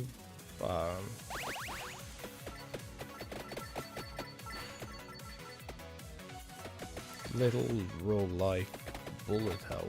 It's actually quite fun. It's on sale now for like Halloween. That means that there's a free big armor somewhere up. If I'm reading this correctly. It's on, at least on Steam. I haven't actually followed them to see if they're on something else.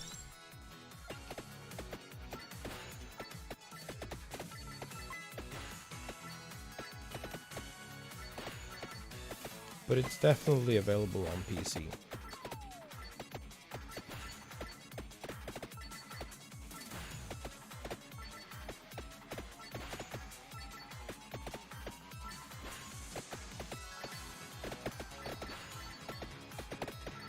And I'm pretty sure it'll run on like pretty much anything, Okay, so we want to go up a bit more.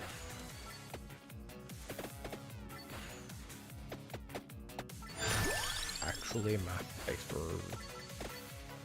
map exploration, dude.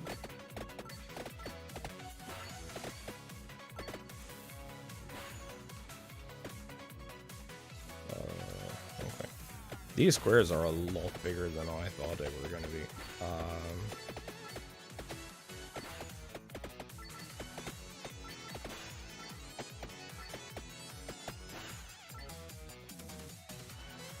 Yeah.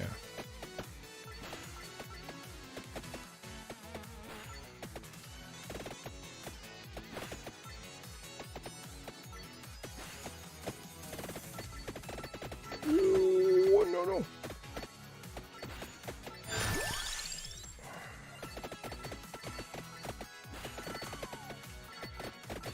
Oh, there's... Hey, bud. You're kind of cheating.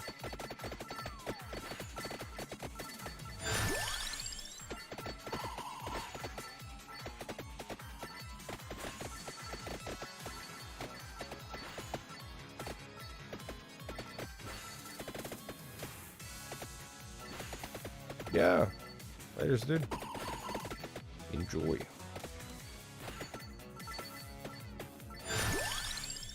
I have no idea what we're playing next. No, I actually do know what we're playing next. That'll be on Monday. We'll be playing Near Replicant. Where are we? Okay, so there's one more up and then two.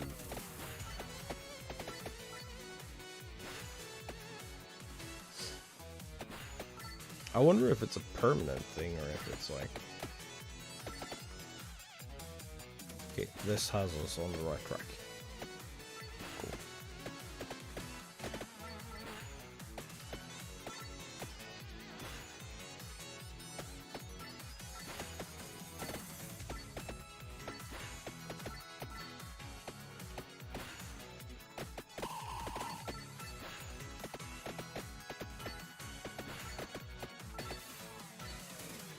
Okay, so where are we in relation? Oh, I messed up. I know.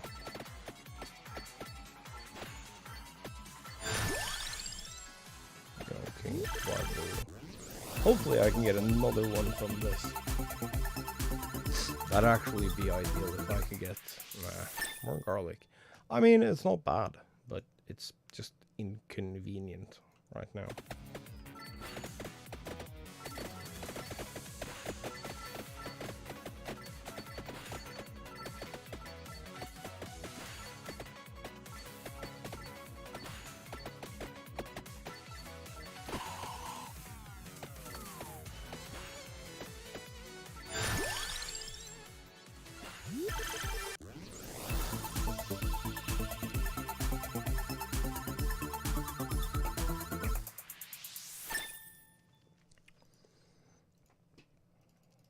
More garlic. Damn.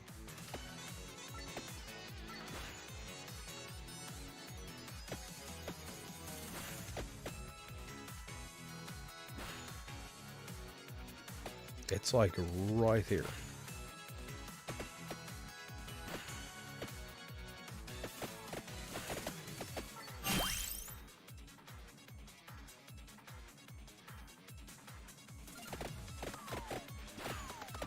Ooh.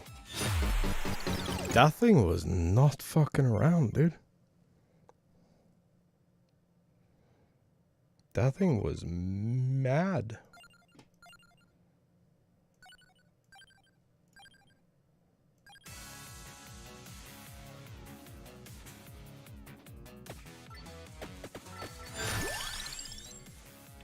King Marble, sure.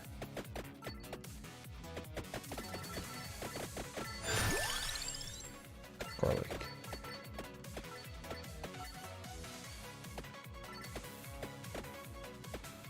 So is that like, oh, that's a standard.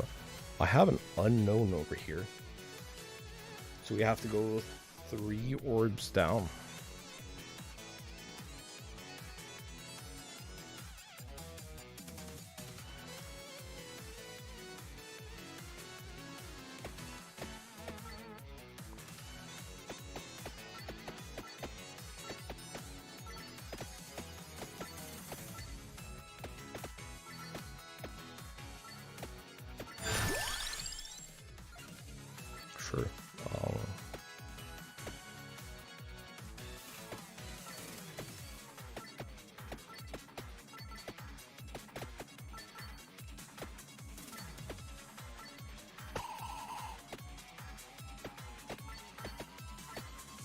Also, if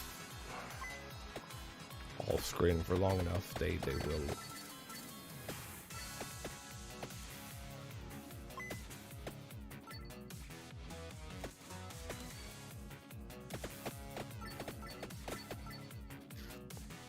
Yeah.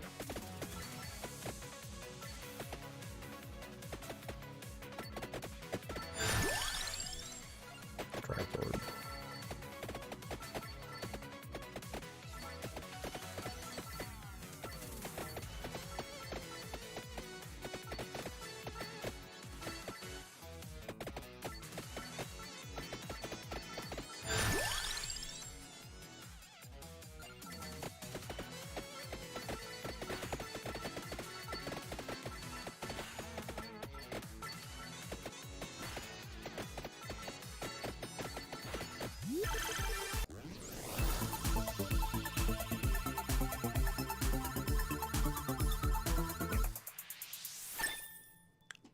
Twing.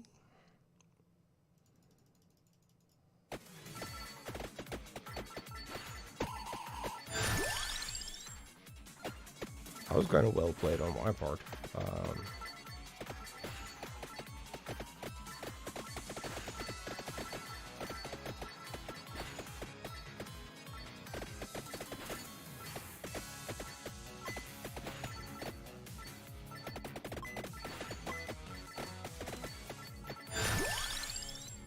Oh, spinach.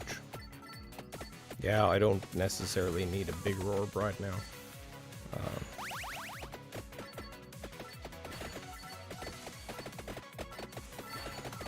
Like, I don't need a bigger safety orb. I could use a duplicator though.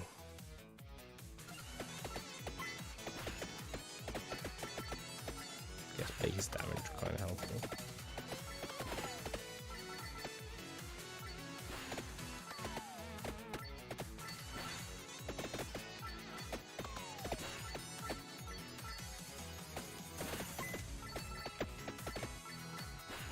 Dude, nothing is more frustrating than when you're trying to find food and you can only find a singular coin.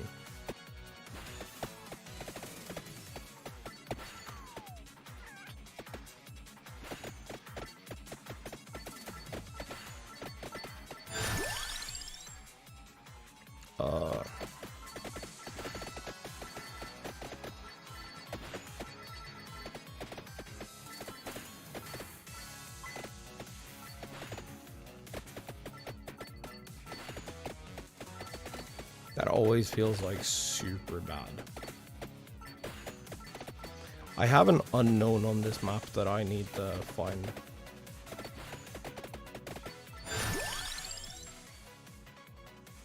Oh, all damage up. Yeah. I'm... Buds?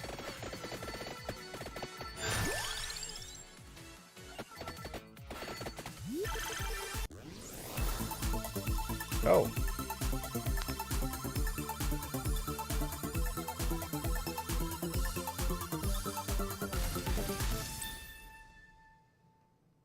Pretty good.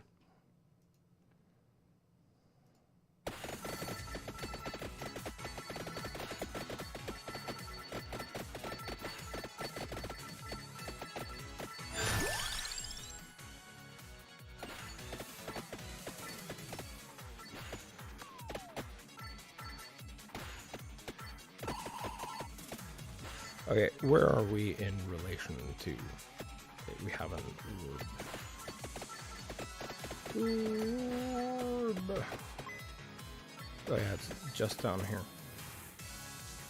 I know the orb.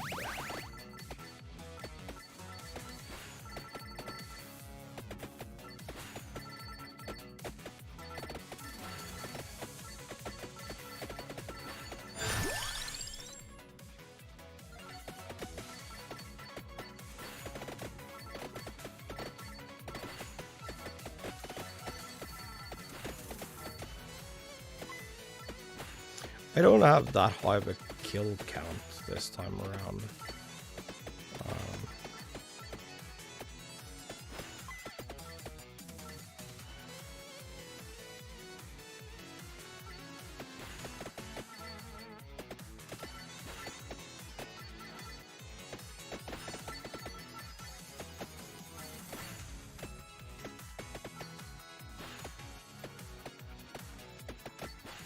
Oh, hi, buddy.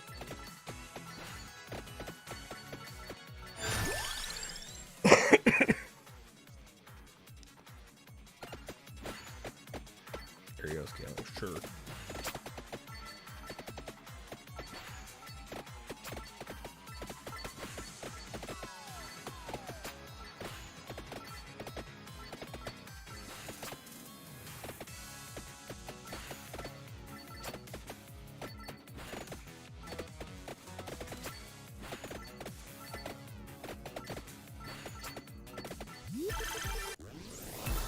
Oh, another good one.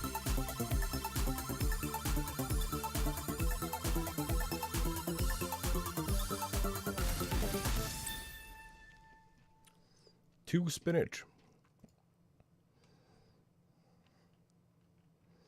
Base down and drop, and then one more projectile, and then base down and drop.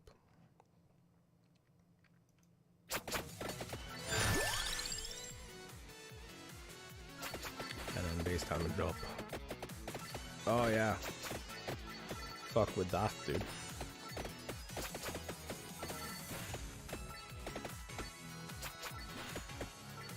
Okay, we need to find the secret unknown item.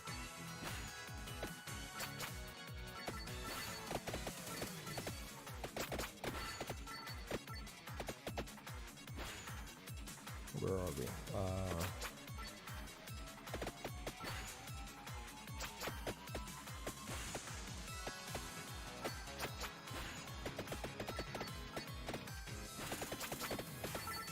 We need more low stakes enemies.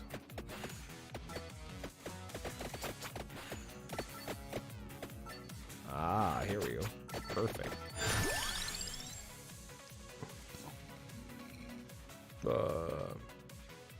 Another marble.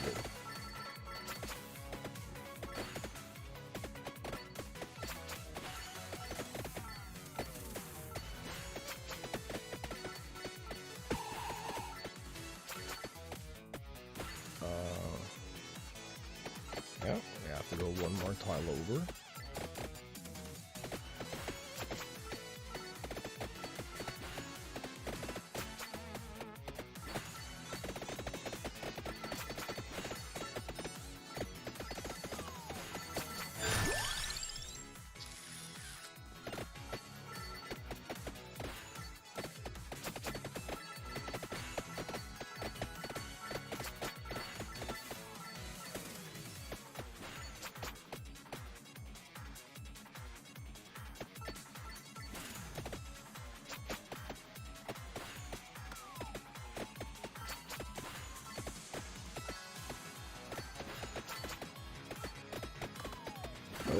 Food.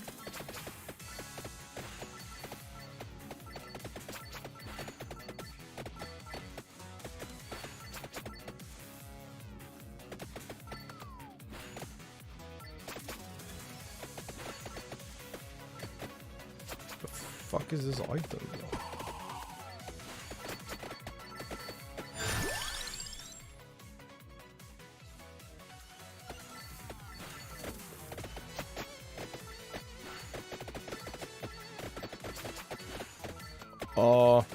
I don't know, but I think it's in there.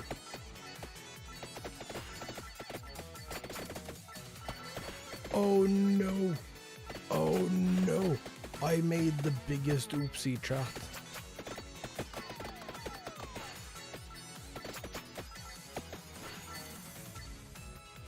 Oh yeah. Bud, come here. Come on. Come on.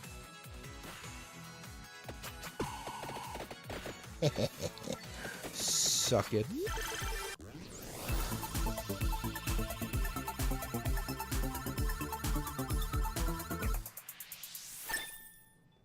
Twing.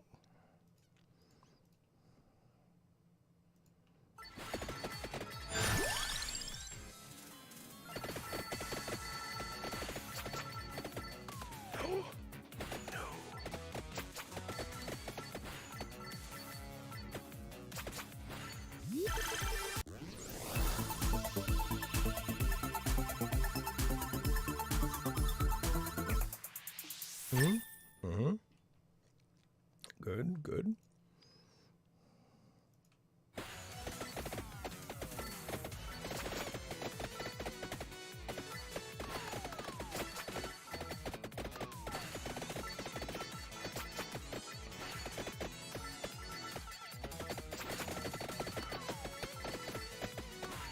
Oh, the Minotaurs, dude.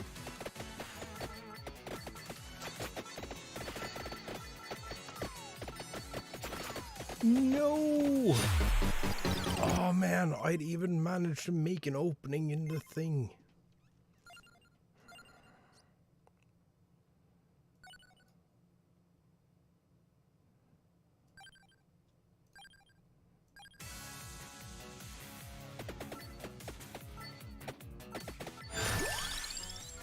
Cross, sure. The cross has potential. It's like a Richter style cross, but it's a cross nonetheless.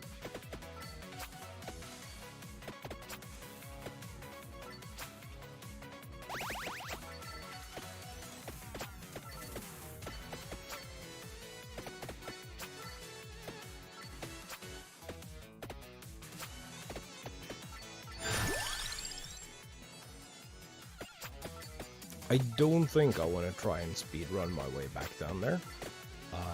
If we can get a good run going.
It's nowhere near optimal.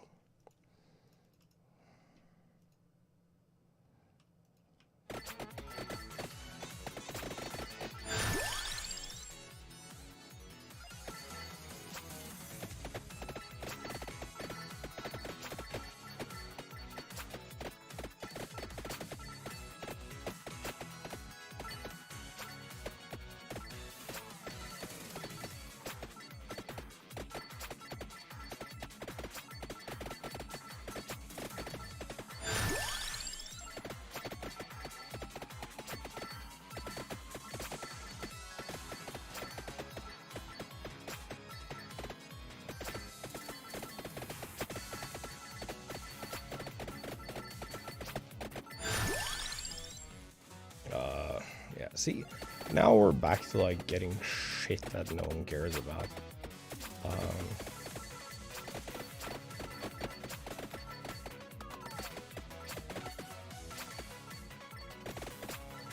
Also, where did all my laurels go? We had like a seemingly infinite supply of them.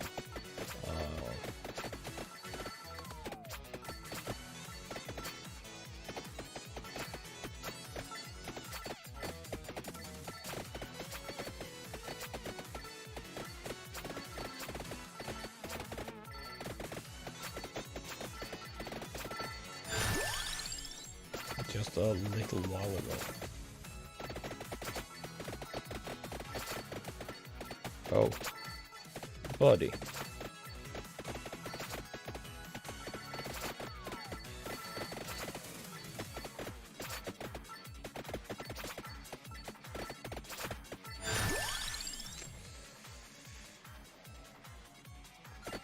I'm really tempted to pop the pentagram, but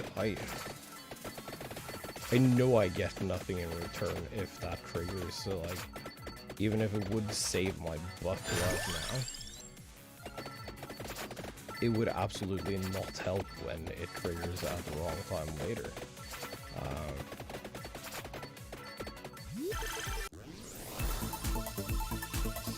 Big chest.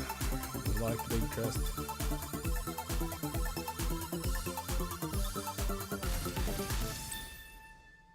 Oh, okay. Well, then we're getting to a point where the axe is kind of useful.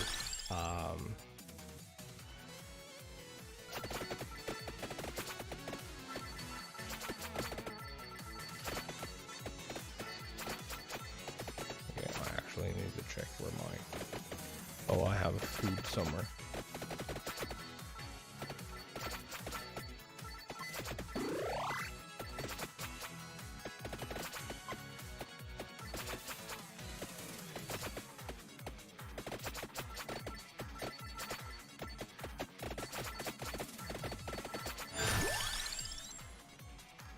Bible.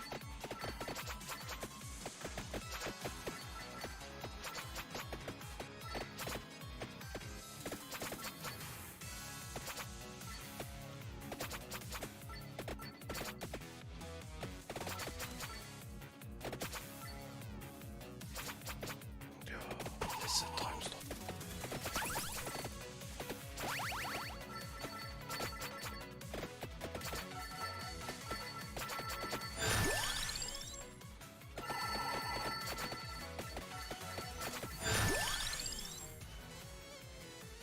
King Bible's Bible.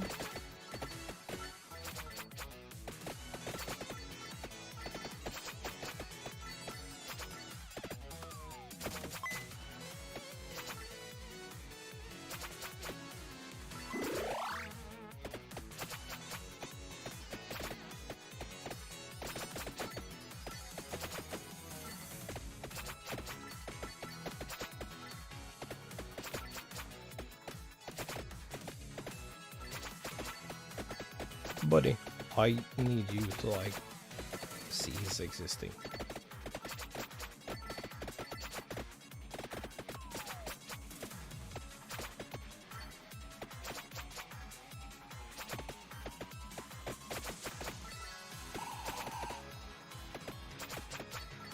That's one way to do it.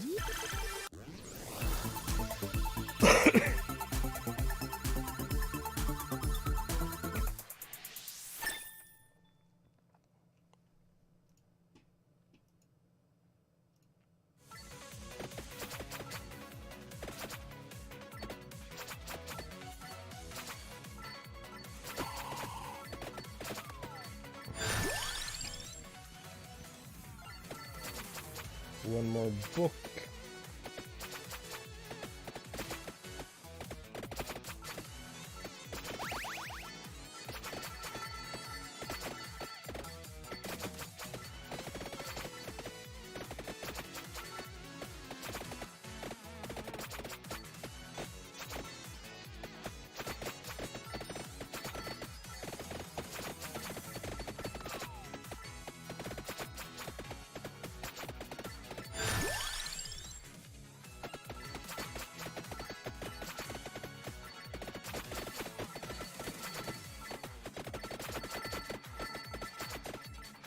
Yep, come on, bud.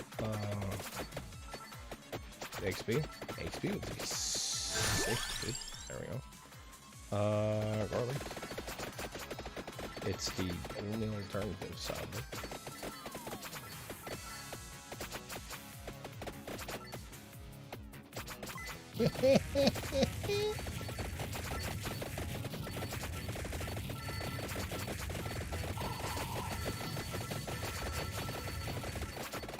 Oh no, that is like the worst time for that to run out.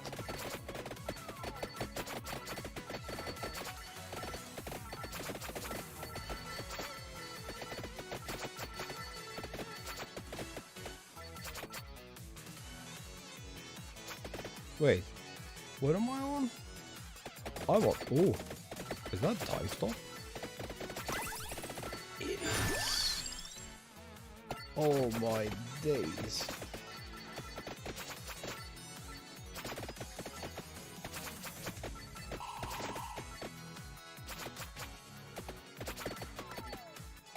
That was a very ineffective use of the time stop. But it kind of worked.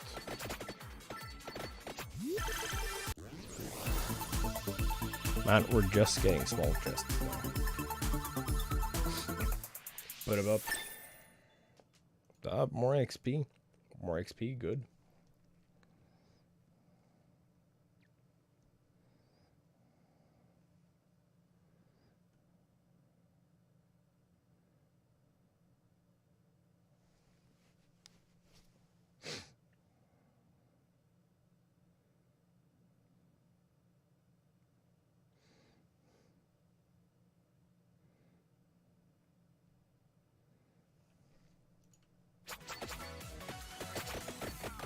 Aye.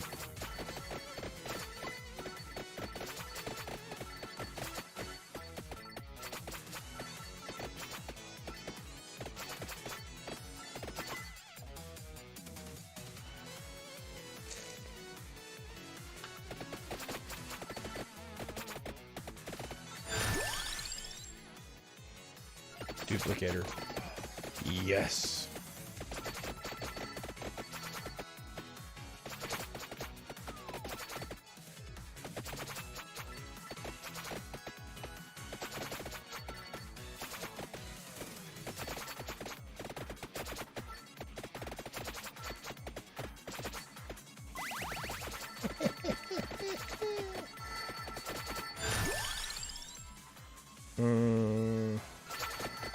Cross space.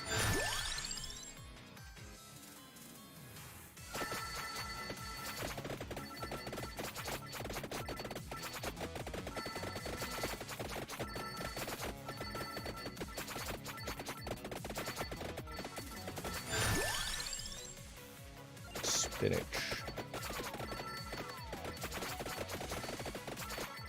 I hate that we're not seeing any laurels.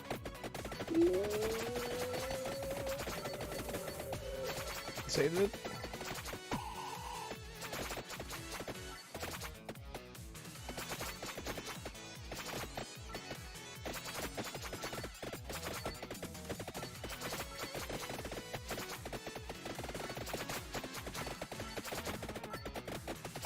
Dude, once you get to the Minotaurs, it's actually like kind of difficult. Please be so much damage.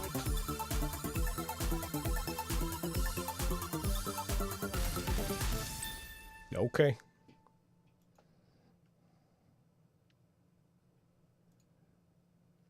Base damage up by 20. Passes through 2 more enemies. And projectile. Base damage up. I got exactly what I asked for.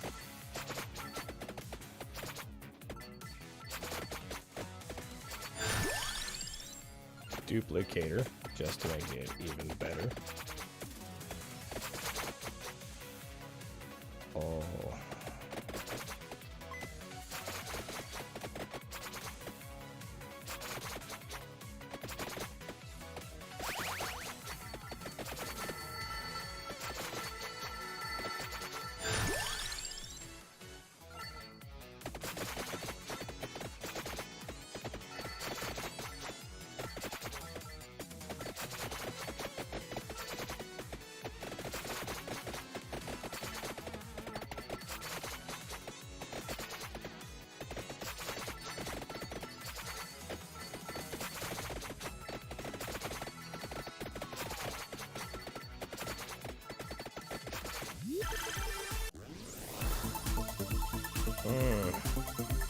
Spinach would be nice, but I don't think we're getting more spinach. Oh, 1 more spinach, 1 more cross, and 1 more XP. Okay.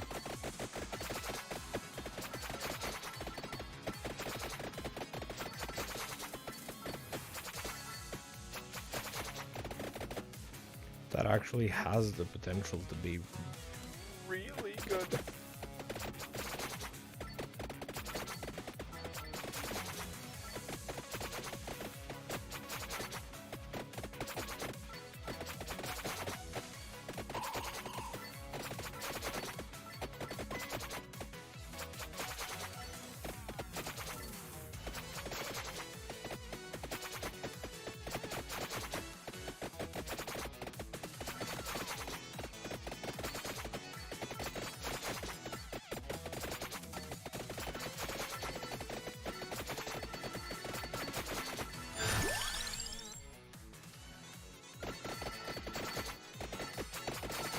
XP increase, alright.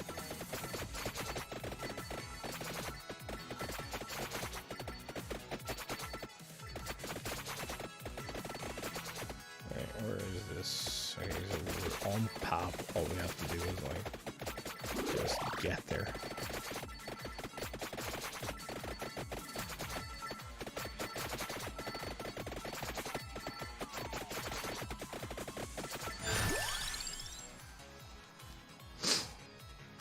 Oof. Oh, that is a difficult choice. I think fireballs are the thing that is gonna help us the most.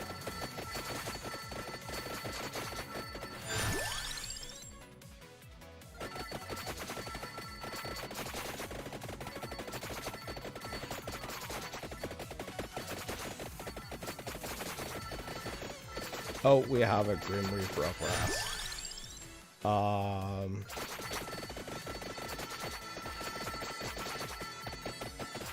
That's okay though.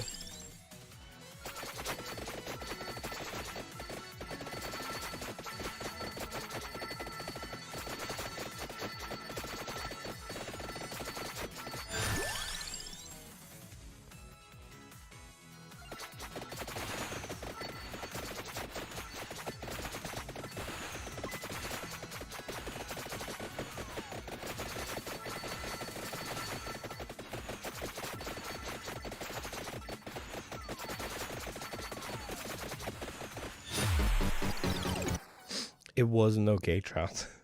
It wasn't okay at all.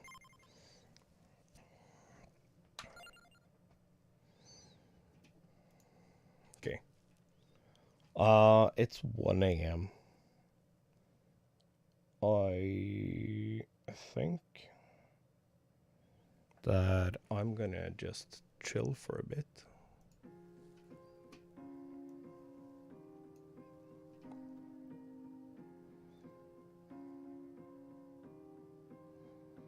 And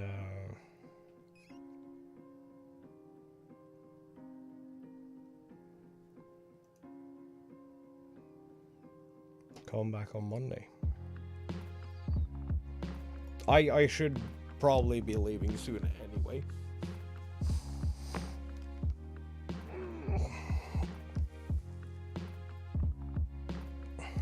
Boom.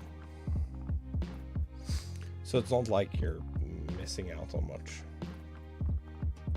But I will say, I have had a lot of fun.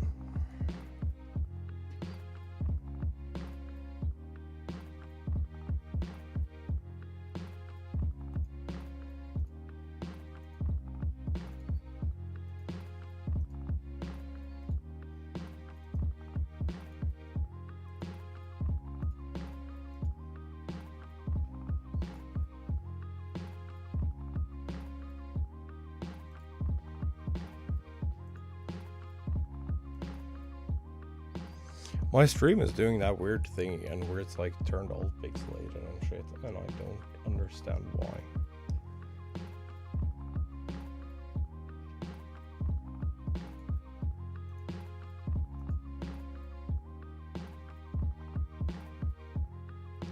I don't know why it does this.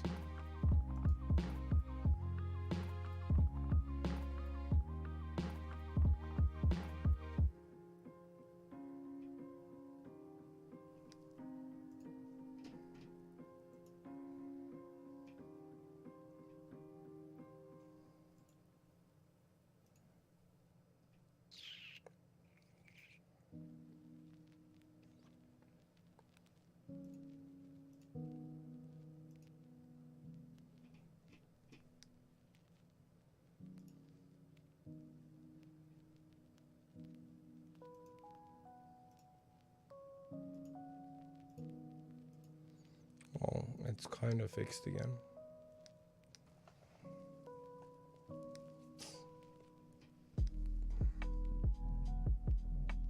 Oh, I don't know. Don't know. Don't care.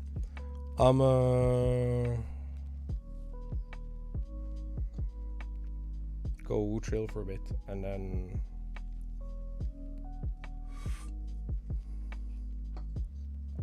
what the fuck is ambient mode?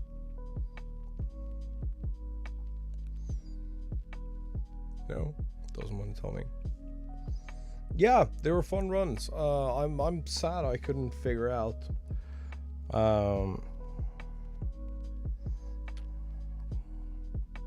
the necessary stuff to like get to the next thing. Oh, speaking of, that's my phone. Okay, later's buds.